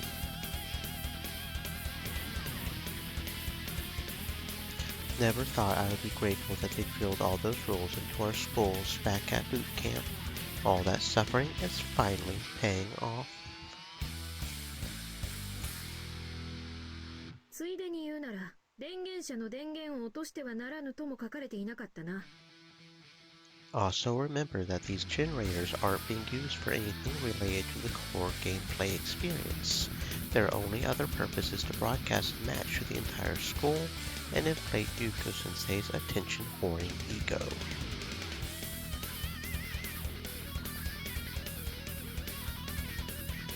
なるほど。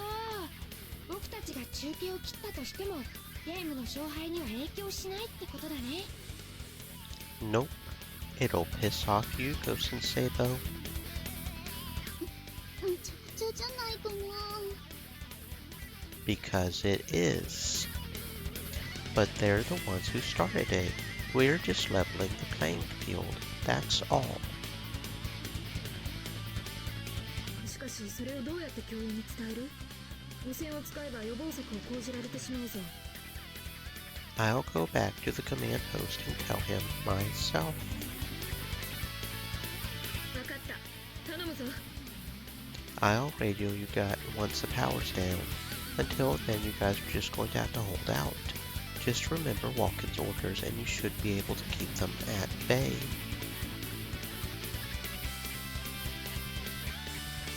僕も行くよ。センサー類を見分けながら行けば見つかる危険も少ないからね。 I need you to keep looking for the enemy command post. All that killing the sensors will do is give us a fighting chance. That's when we'll need you to work your magic. うん、分かった。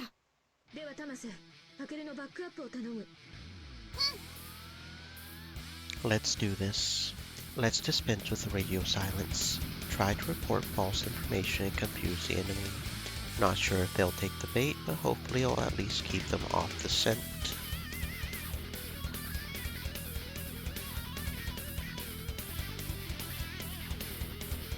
みんなには悪いけど、敵を欺くにはまず味方からって言うしね。タケル、無線でコマンドポスト防衛の補強に向かうと言うがよいぞ。 But that would totally defeat the purpose of...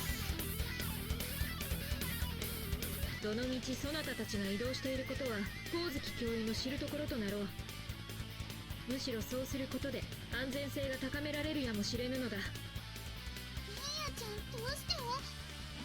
この有利な状況にあっても光月教諭はコマンドポストを攻撃しておらん。それはすなわちコマンドポストの位置までは掴んでいない可能性が高いということだ。確かにコマンドポストを攻撃しないのはおかしいよね。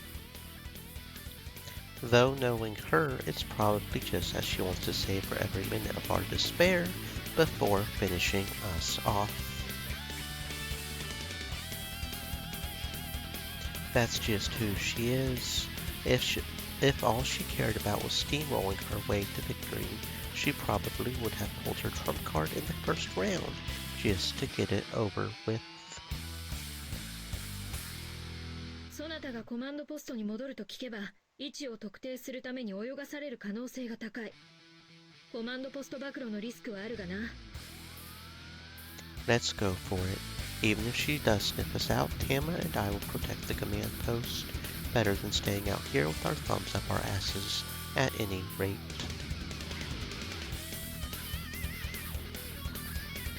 コマンドポストの位置はあっちだよ。わかんなくなったら BMZ ギリギリまで行って外の風景で確認して。 Guess we had better get going.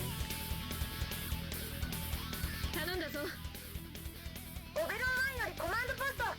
オベロン1よりコマンドポスト。コマンドポストよりオベロン1、状況を報告せよ。すみません、敵が近くにいたので身を潜めていたんです。敵コマンドポストの所在は特定できたか？いえ、まだ囲まれています。こちらオベロン2、オベロン1をバックアップしていますが、全く身動きが取れない状態です。こちらオベロン9。オベロン9、無事か？オベロン8はどうした？オベロン2敵が私たちを逃がしたのにやられちゃいました。その時だけ一人を倒したみたいです。了解。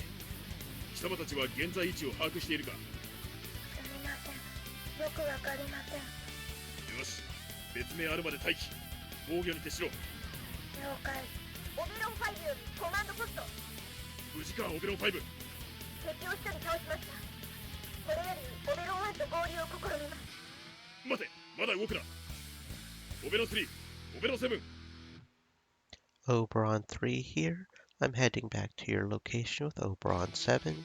We're going to form a perimeter around the command post. コマンドポスト了解。全ユニットに次ぐ。一度体勢を立て直すぞ。状況を見て交代しろ。了解。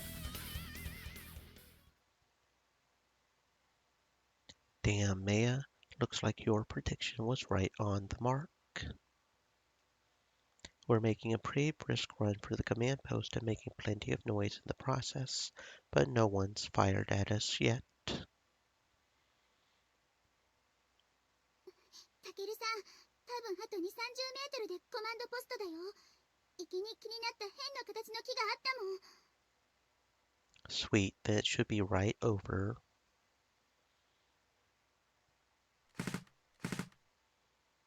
We're under fire, but how? Have they been following us and listening in on our conversation? But now we're close enough that they don't need us anymore. タケルさん、走って！ What about you, Tama? Come on, let's go. ダメだよ！ What do you mean, no? ミキがここで食い止めるから、今この勢いで一気にコマンドポストに押し寄せられたら防げないよ。 She's right. I'll go. Don't you die on me, Tama. How the hell did they corner us like this? Tama definitely made the right call. I can't exactly explain the plan to walk in while we are being shot at. I didn't expect them to catch up with us that quickly. Did they already find out where our command post was? Or are Tama and I the last ones left? This is no time for what-ifs. I've got to hurry.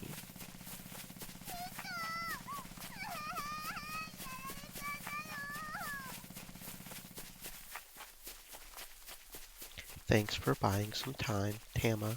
Your sacrifice won't be in vain.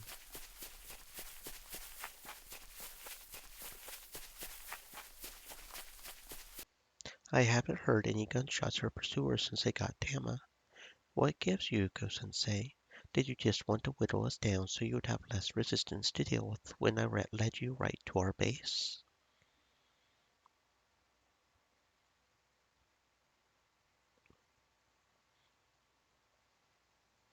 I remember this spot.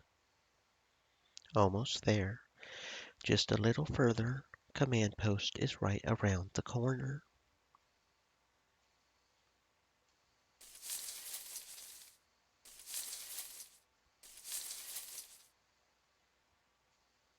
There they are. Yuhi, walk.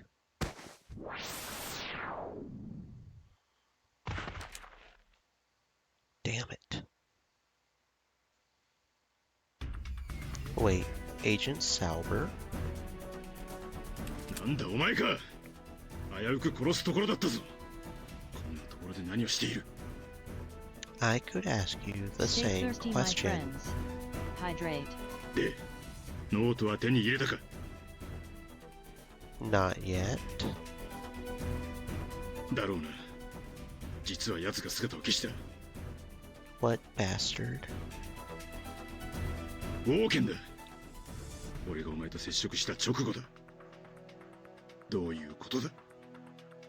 And what do you mean he disappeared? とぼけるな。お前が情報をリークした。だから奴は姿を消した。いいか。お前は何も悪くない。利用されただけなんだ。それは分かってる。よく聞いてくれ。俺は奴のノートが欲しい。それだけだ。協力してくれればお前は罪に問われない。約束する。I mean... 後のことは俺に任せて正直に答えてくれ。奴はどこに行った？ Sauber? 答える気になったか？ I'm not sure what you're getting so spun up about. Walk-in's right over there. See? 何？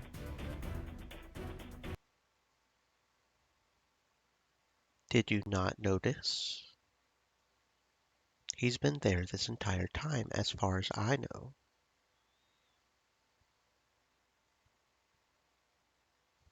Were you trying to tail him and then got lost in this jungle, maybe? 俺を動揺させようとしても無駄だ。そうやって罠にはめようとした。 No, of course not.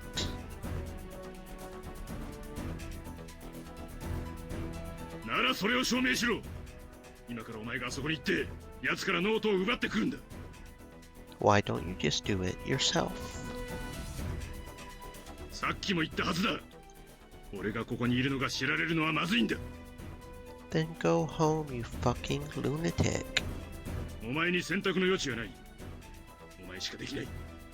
お前しかいないんだ。頼む。力を貸してくれ。 If you're trying to ask nicely, you can start by putting the gun away.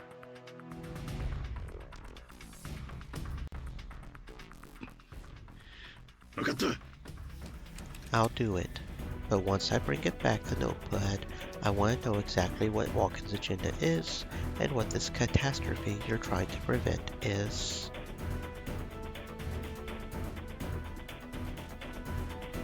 何? I'll trust you for now, but you can't just tell me he's a bad dude without elaborating a little bit.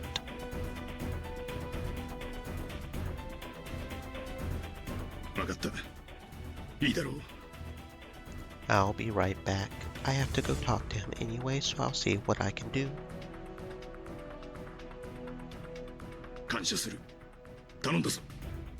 What in the hell is going on here?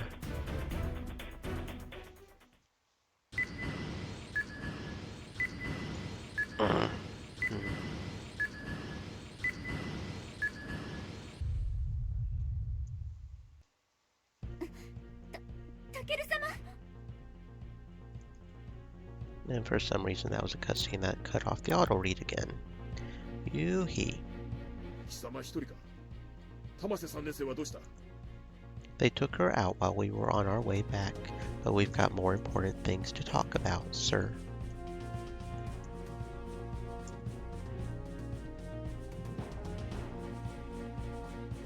なんだと？なるほど、そういうことでしたか。それであれば合点がいきますわ。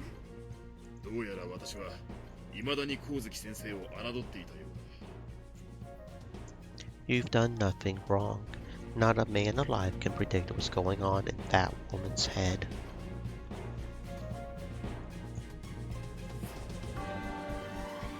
The notepad. くそ。よし、白金3年生。私を撃て。貴様の作戦は理解した。 Before I turn you into a corpse, make sure to grab a radio so we can communicate. 分かっている。さあ、やれ。ヒット。 Make us proud, sir.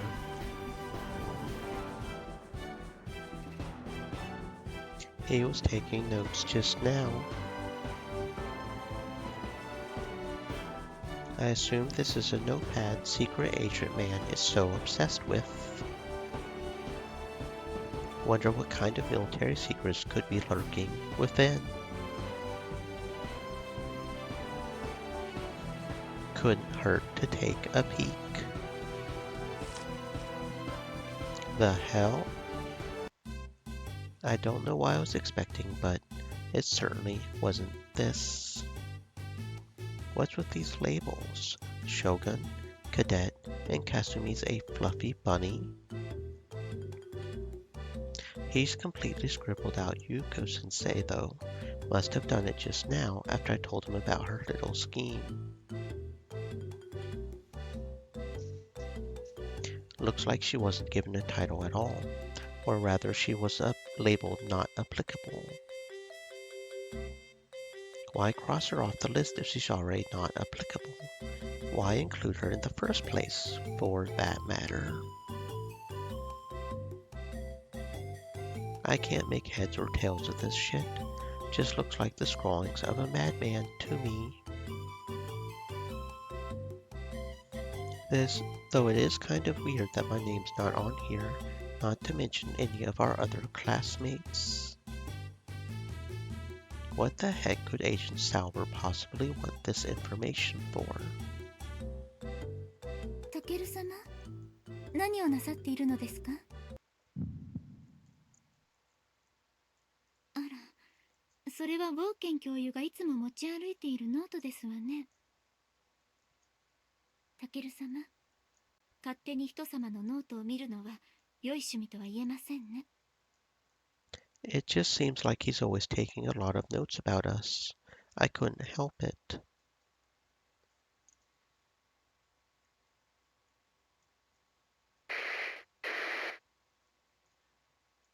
タケル様、どうなされたのです？ That was a signal. 2 pulses of static. It means he's completed his mission.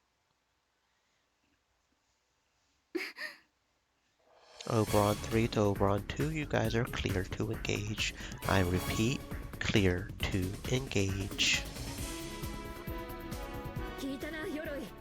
電力の供給を止めたんだ。よーし、これで行くぞ。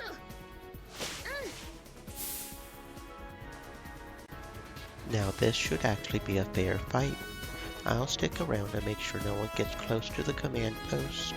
You fill in for Walken and start giving the orders.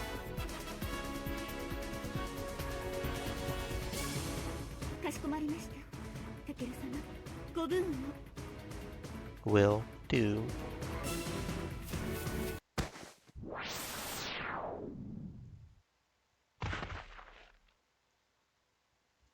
My back. Not again. Stop manhandling me.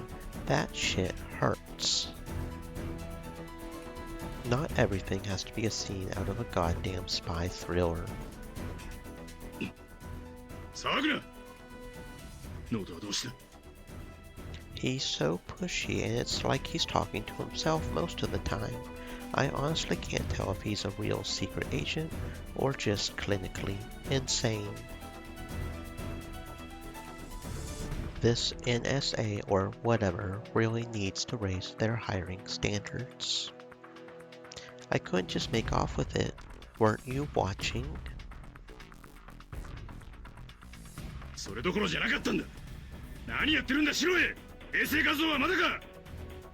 Zoe, who is he talking to? 仕方ない。何が書いてあったか覚えているな。Yeah, mostly. よし、教えろ。 Can't we do this later? I've got to guard the command post to make sure our general doesn't get assassinated. 安心しろ。30メートル四方にはあの女と俺たちしかいない。衛星画像で確認した。Lovely. Sounds like Zoe came through in the end. 誰かが近づいたら教えてやる。だから話すんだ。Let's just get this over with. So it was a list of names with titles next to them. From top to bottom. Mitsurugi Yuhi, Shogun. Kagami Sumika, Cadet. Mitsurugi Maya, Cadet Samurai. 待て。 What now? どういう意味だ。 Hell if I know. You tell me, detective. まあ言い続けろ。分析はトミーにやらせる。 Is he another one of your NSA friends? After that was Sakaki Chizuru, Cadet, Ayamine K, Cadet, Tamase Miki, Cadet, Yoroi Mikoto, Cadet, Kashiwagi Haruko, Second Lieutenant, Yashiro Kasumi, Fluffy Bunny. なんだと。ウサギでラブリー。 That's what it said, okay? Now could you let me finish? ああ。 Irma Teslov, Second Lieutenant, Irina Piot, First Lieutenant, Kozuki Yuko. She was listed as NA, but that whole line was scribbled out. なるほど。次は。 Suzumiya Akane, Second Lieutenant, and that's it. それだけか。 Not, there was something else actually. Are we done here? Because I'm kind of in a hurry.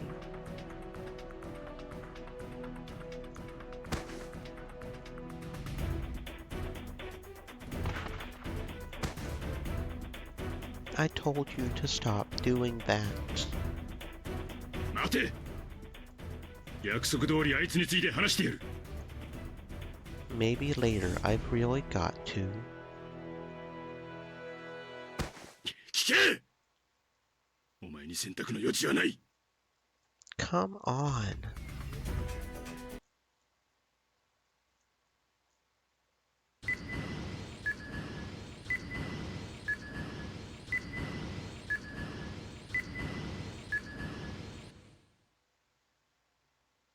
ダメです。システムは復旧しません。さっきの白金の通信、これのことね。ではやはりこちらが監視システムを利用していることに気づいて、それに対処したと。でしょうね。で、生き残りは何人？4名。鈴宮、築地、高原、朝倉です。あっちはシステムがダウンする直前の記録では、鎧、三剣、白金、榊、鏡、社の6名です。ここまでやったのに旗色悪いわね。さすがバッチリ訓練受けてきただけのことはあるわ。どうしますか？仕方ないわね。コード991発令よ。本当によろしいんですか？おかしなこと聞くわね。ほら早く。わかりました。総員に次ぐコード991発令。総員、敵コマンドポストに突入せよ。鈴宮、一気に攻め込みなさい。位置はさっき教えたでしょ。わかりました。さて、向こうが攻め込んでくるのとどっちが早いかしらね。お二方とも動かれぬよう。あらら、お早いお月で。光月教諭、勝敗はすでに決しました。恐れながら降伏勧告をいたします。どうしてそんなことがわかるのかしら。先ほどのお話は全て聞かせていただきました。この状況を覆すことは非常に困難でありましょう。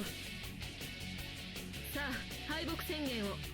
この距離で共有を打つのは不本意ですゆえ。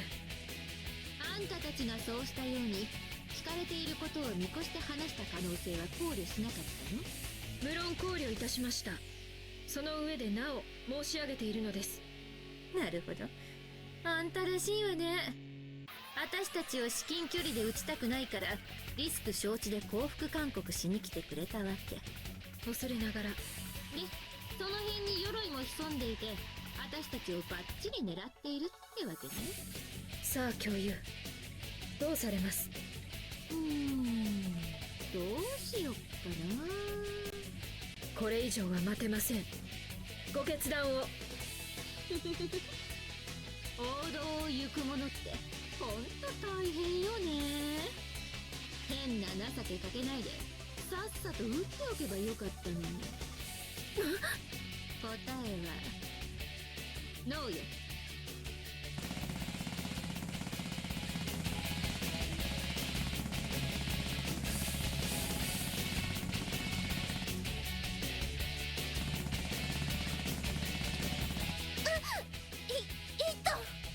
ヒット。 How do you like me now?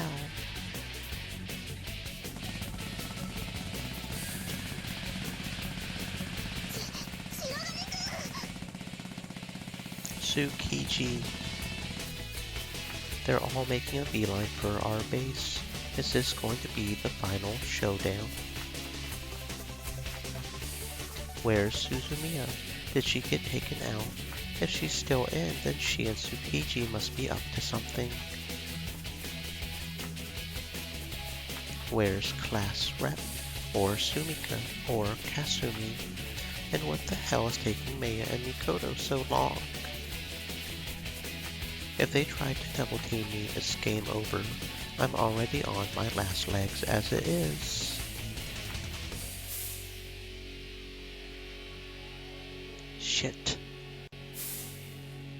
Class rep. Okay. Where did Tsukiji go?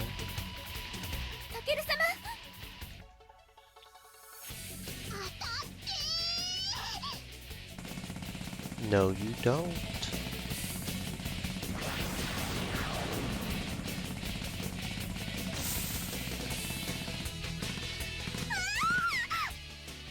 How do you like them apples?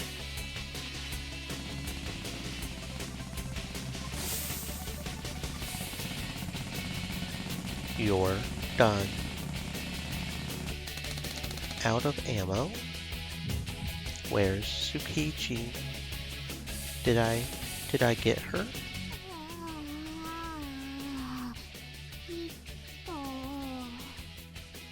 Hell yeah.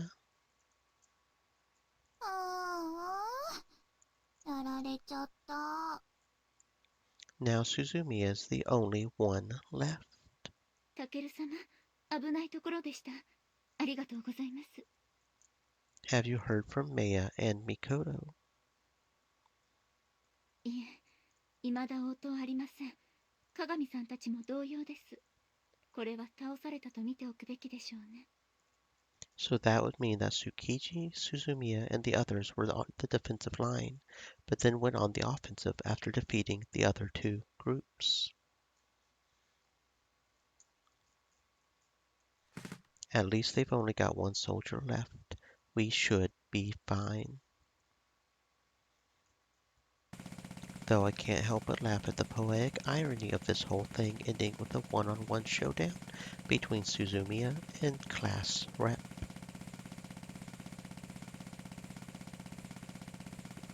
Gunshots are getting further away. They must be running all over the place. And here I am about ready to keel over from fatigue, though I guess that level of stamina is to be expected from two people who were captains of their respective sports teams.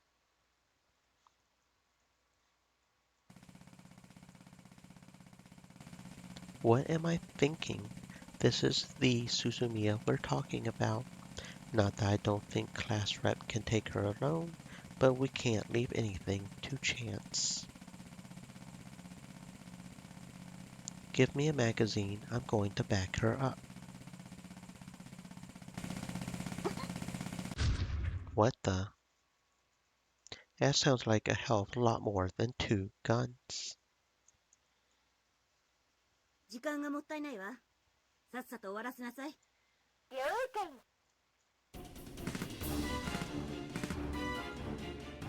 Did we miscount our kills?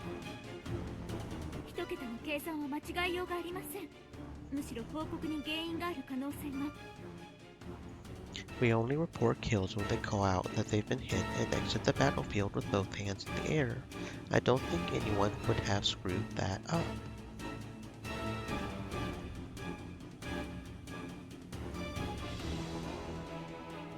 Maybe it's Agent Salber.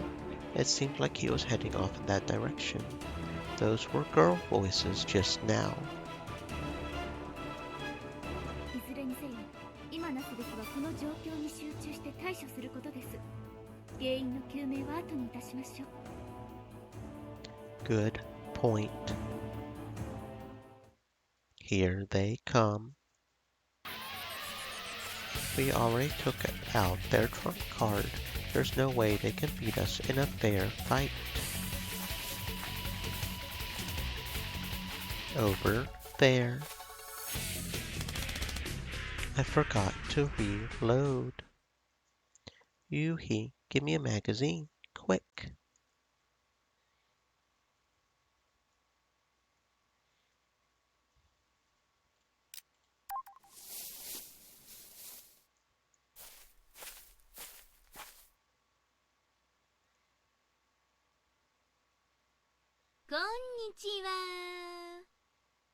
Who the hell are you?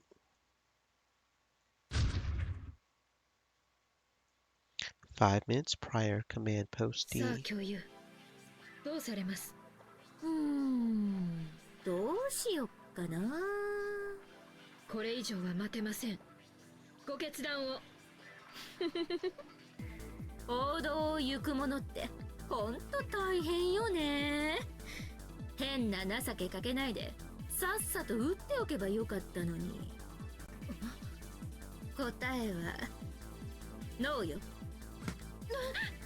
あらら、撃たれちゃったわね。ヒット。あれ、鎧はどうしたのかしらね。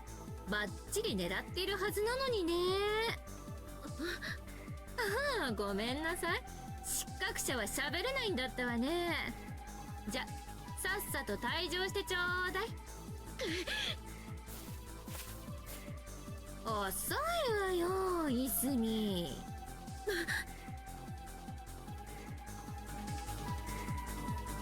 こっちも待ちくたびれましたよ。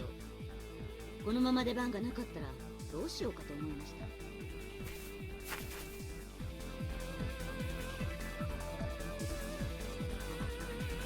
た。ほんと待たせすぎですよ先生。部の練習休んでわざわざ来たってのに、まさかこれで終わりじゃないですよね。早瀬、可愛い後輩のためなんだから文句言わないの。自分は散々面倒かけておいて知らんぷりする気？わかってますよ。相変わらずだなもう。ヒットですあら鏡、ここまで来てたの意外にやるわね。一星先輩、一人倒しました。風間、よくやったわ。ありがとうございます。風間と鈴宮を残していきます。あとは私たちはストレス解消に一暴れしてきますから。面倒だから一気に片付けちゃいなさい。みんな連れて行っていいわよ。わかりました。ですが念のため鈴宮だけは残していきます。鈴宮、あとはよろしく。わかりました。宗方、行くわよ。準備はいい？宗方？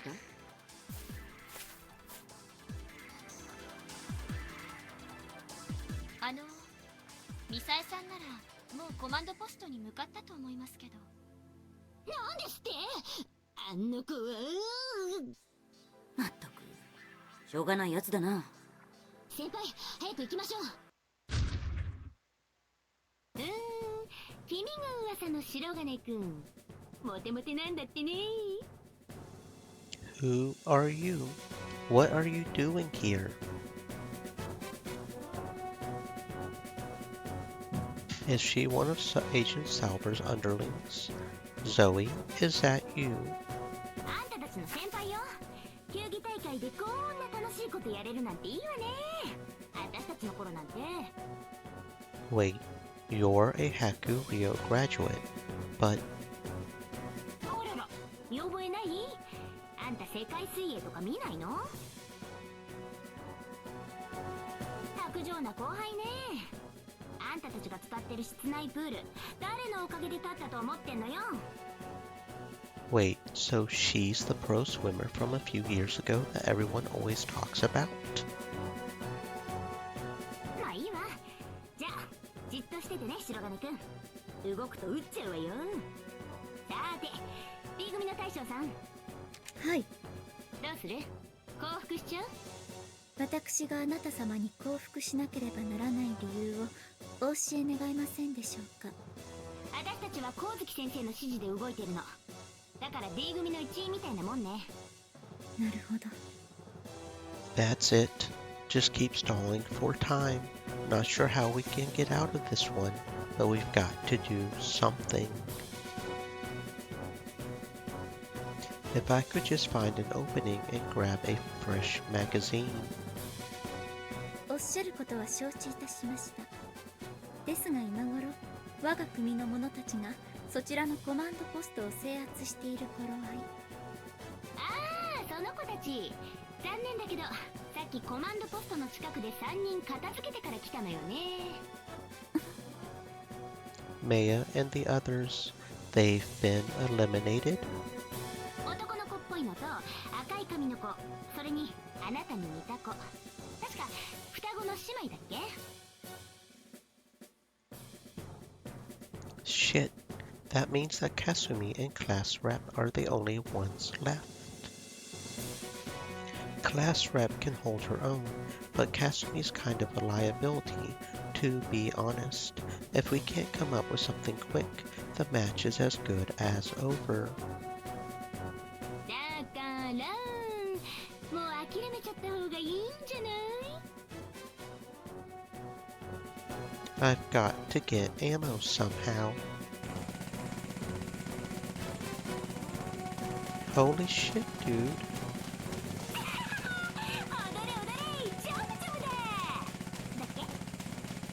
From what movie? What the hell is this chick's problem? She's just toying with us at this point.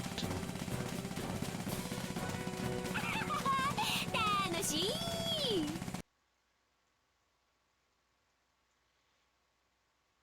なんか様子がおかしくない？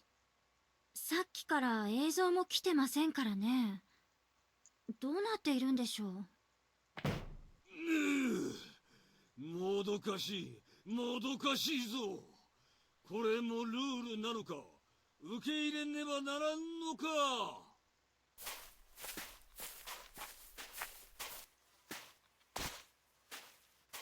あれは一体何だったのだ。仕方ないよ。光月先生が相手だもん。二人ともやられちゃったの？許すがよいぞ。まさかあのような手段を講じてこようとは。何があった？突如増援が現れたのだ。はあ？増援ですか？なんかめちゃくちゃだね。早せ遊んでないでさっさと終わらせなさいよ。だんだん待たされたんですから少しぐらい楽しませてくださいよ。あのねあらヤシロ、あんた生きてたの？はい、さっきからすぐ後ろにいました。ああ、あんた存在感薄いもんね。気づかないわけだわね。私を撃つ？いえ、撃ちません。じゃあ終わるまでそこでおとなしく待ってなさい。いすみ、さっさととどめさせって早瀬に言いなさい。わかりました。何？これでおしまいですね。その通りよ。早瀬、楽しい時間はもう終わりよ。早く首をつけて。でも先輩、いい加減にしなさい。はいはい、わかりまし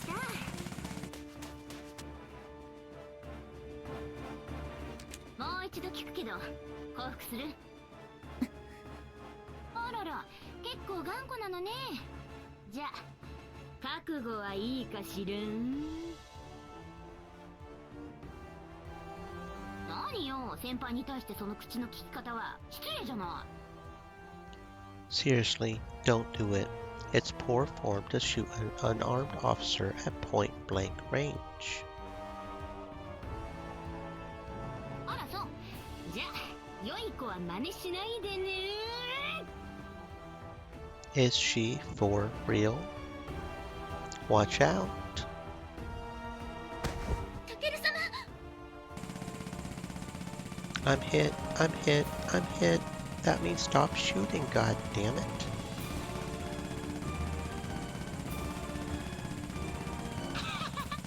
さすが白金くん、かっこいい。予想通りの行動だよ。おやめください。降伏しますからおやめください。はーい、ゲームセット。先輩、早瀬ですけど B 組の大将が降伏しました。ご苦労様。じゃあすぐに戻ってきなさい。もうすぐ監視システムが復旧するわよ。別にいいんじゃないですか？つべこべ言わずに戻りなさい。あとは光月先生に任せるのよ。はーい。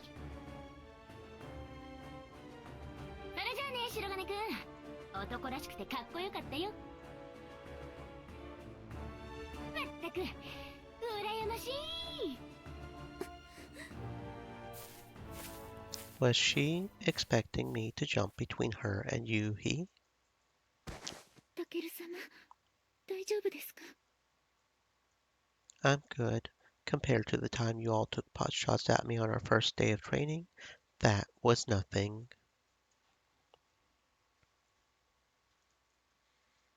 私、降伏してしまいました。申し訳ありません。It's cool. Sounded like she still had plenty of backup waiting in the wings, and we only had Kasumi and class rep left. They were bound to get us sooner or later.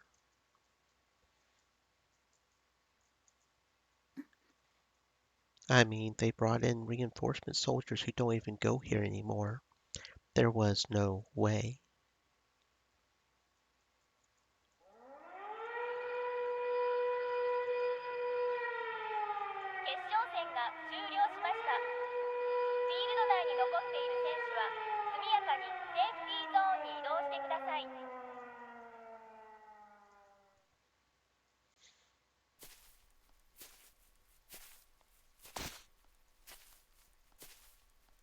I'm beat.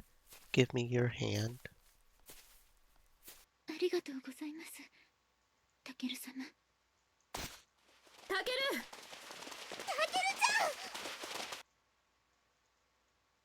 ゃん。 Sorry, guys. We lost. それは良いのだが、一体何がどうなっているのだ。 Hell if I know, dude. There, you two. How did your little one-on-one ultimate showdown play out? 別に因縁の対決なんかじゃないわよ。そんなことより結局どっちが勝ったの？なんかいろんなところで戦ってたみたいだけど、どういうことなの？ It's kind of a long... あかねちゃん。ああ、みんな最後までお疲れ様。疲れたでしょ？大丈夫？私は大丈夫だけど、結局どっちが勝ったの？ Well... みんな Morimo-chan? ねえ、勝ったの？負けたの？モニターが消えちゃって様子がわからなかったのよ。ざっとこんなもんよね。ゴホウスキ先生。あらマリモ、残念だったわね。年末。この勝負、私の勝ちよ。お待ちください、光月教諭。それは承服いたしかねます。あら、どうして？あの時突然現れた見知らぬ者たちは何者なのですか？あれは明白な規定違反です。突然現れた見知らぬ者たちって？ We actually got taken out by one of them, this cocky blue-haired chick who claimed to be an alumna. 先輩？一体どういうこと？お話中失礼いたします。つくよみ、モニターをご覧ください。予備電源によって作動していたカメラの映像です。予備電源？電源が落ちた直後より予備電源によって双方のコマンドポスト周辺のみ監視システムが作動しておりました。あら、そうだったの。このデータはネットワークから独立した非常回線を通じて記録されたものです。なるほど。だからこっちじゃ見れなかったのね。先生、認めちゃっていいんですか？別に。作戦遂行上隠していただけだし、ごまかす気なんてないわよ。さて皆様、注目すべきは D 組コマンドポストの映像です。What now?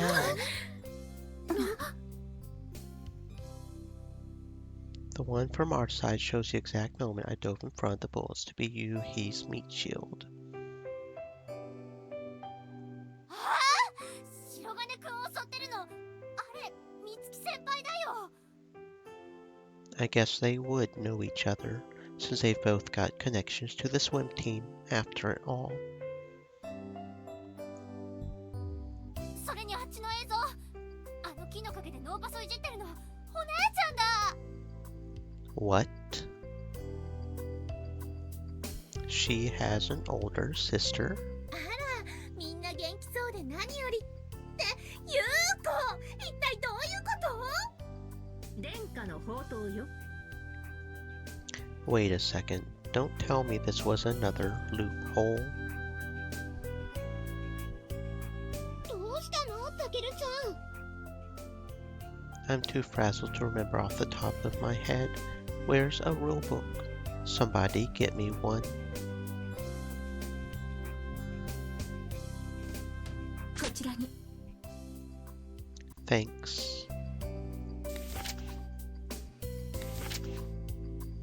Let's see. Team structure and participant eligibility. Here we go.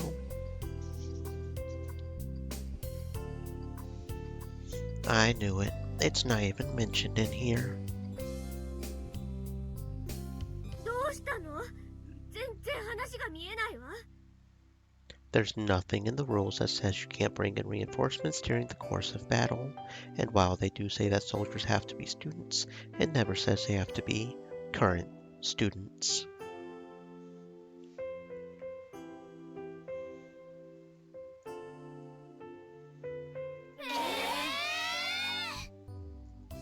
All they say is that you can only have a maximum of 11 people on the field at any given time.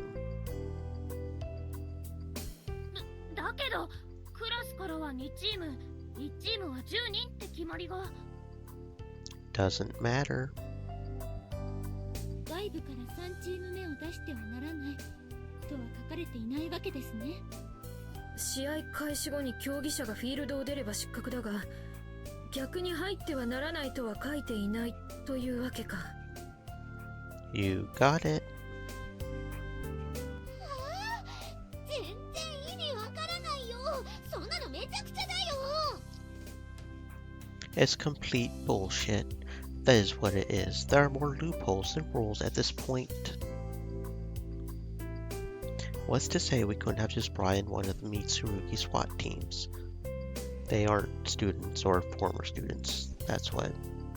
And yet, as stupidly convoluted as it is, the fact remains that both teams were given the opportunity to abuse these loopholes. Ours just didn't capitalize on it.